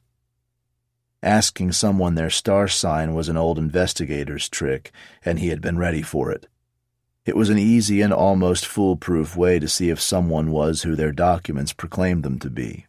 People using fake IDs would memorize their fake names and dates of birth, but they rarely remembered to find out what their fake zodiac sign was. He got back into the car. Signs pointed him forward around a long curve and through a slalom of pylons. Another hut smaller than the one he had just been in seemed empty, and Arkady drove on without waiting to see whether he should have stopped. There was another line up ahead. He rolled to a stop. "Customs," said the sign. "Your vehicle may be searched." Chapter 34. He waited in line for 3 hours. He didn't dare say a word to Elena, and her silence unnerved him. She could have become overheated in the blanket and be unconscious or dead. He told himself not to be ridiculous. The line inched forward 1 car at a time. Brake lights flared, engines coughed. Open doors hinged on cars like wings on an insect. Arkady watched as nervous passengers were taken from their cars into a hut to be questioned. Arkady's mouth was dry and his water bottle was empty. He picked at his chips, making him even more thirsty. He inched the car to the front of the line. A guard in olive green approached. "Pull over, turn your engine off, and get out of the car." He did so. "Passport." No point in saying that he'd already shown his passport. "Occupation? Photographer." "Where are your cameras?" "They were stolen in Sevastopol." "Stolen?" "Yes. I was covering a Tatar protest. They knocked me to the ground and took my equipment." "Who did?" "Who did what?" "Who took your equipment?" "The protesters." "Not the police?" "No, the protesters, the Tatars," Arkady said. "What do you expect? Filthy, thieving bastards. What kind of cameras?" "2 Nikons and a Leica," he improvised. The Laika was my father's. I have some more in Kiev. Step aside, please. A handler approached with a German shepherd straining on its leash. The dog poked its nose inside the driver's door. The first guard who had questioned Arkady picked up a scanner from the table next to him, turned it on, and began to run it over the car. It shrieked as he passed it over the hood, but that was only to be expected. The engine was hot. The dog leapt up onto the car's seats and sniffed around. Arkady had his bag of barbecue chips in his hand. He looked inside. There were 3 chips left, and his hands were sticky with grease and salt. The guard was running the scanner along the passenger side now. Arkady moved as unobtrusively as he dared to the rear of the car. In the hut, a phone began to ring. The guard reached the trunk. This was it. If the aluminum blanket didn't work, then it would all be over in the next few seconds. The phone continued to ring. The guard ran the scanner along the top of the trunk. Nothing. No electric shriek, no demand to open the trunk. Silence. Down the sides and along the back, still nothing. Now came the German shepherd. Arkady had to time it just right, and he had to make it look natural. He let the packet of chips slip from his fingers. The dog's head darted toward it as Arkady had hoped it would. He slowly bent to retrieve the packet, and just as he had hoped, the dog stuck his nose inside. The dog sniffed around the rear of the car. Arkady hoped that the scent of onion, garlic, and tomato had overwhelmed all other scents in the dog's impressive olfactory system. The dog sniffed, looked at its handler, sniffed again, looked at Arkady. Somehow Arkady felt it was even more capricious to have his fate decided by a dog than by an electric scanner. The German shepherd turned away and headed back toward the hut. "You are now free to leave the Russian Federation," the guard said. It was a short distance across no man's land to the Ukraine side of the border. The Ukrainian flag, blue as the sky and yellow as the fields, fluttered over the huts ahead. Arkady drove up, and a young guard looked at his passport. "Did you have a good one?" he asked. "A good what?" "Party." He pointed to Arkady's passport where a birth date was listed. "You were 54 last week, correct?" "Yes," Arkady laughed. "It must have been a good one if I can't remember it." The man stamped his passport and handed it back. "Welcome to Ukraine." The gate swung up and Arkady drove through. He slipped 1944 into the CD player, turned up the volume, and pressed play, so Elena would know they had made it. Epilogue. Arkady was used to February bringing the kind of cold that sliced through layers of clothing. It was the darkness that got him, that and the knowledge that there were still months to go until summer. He didn't have to be here, of course. He could have taken his pension and retired to a warmer climate. But he knew he would never be able to adjust to a life outside of Moscow. He could leave, and often did, but he always came back.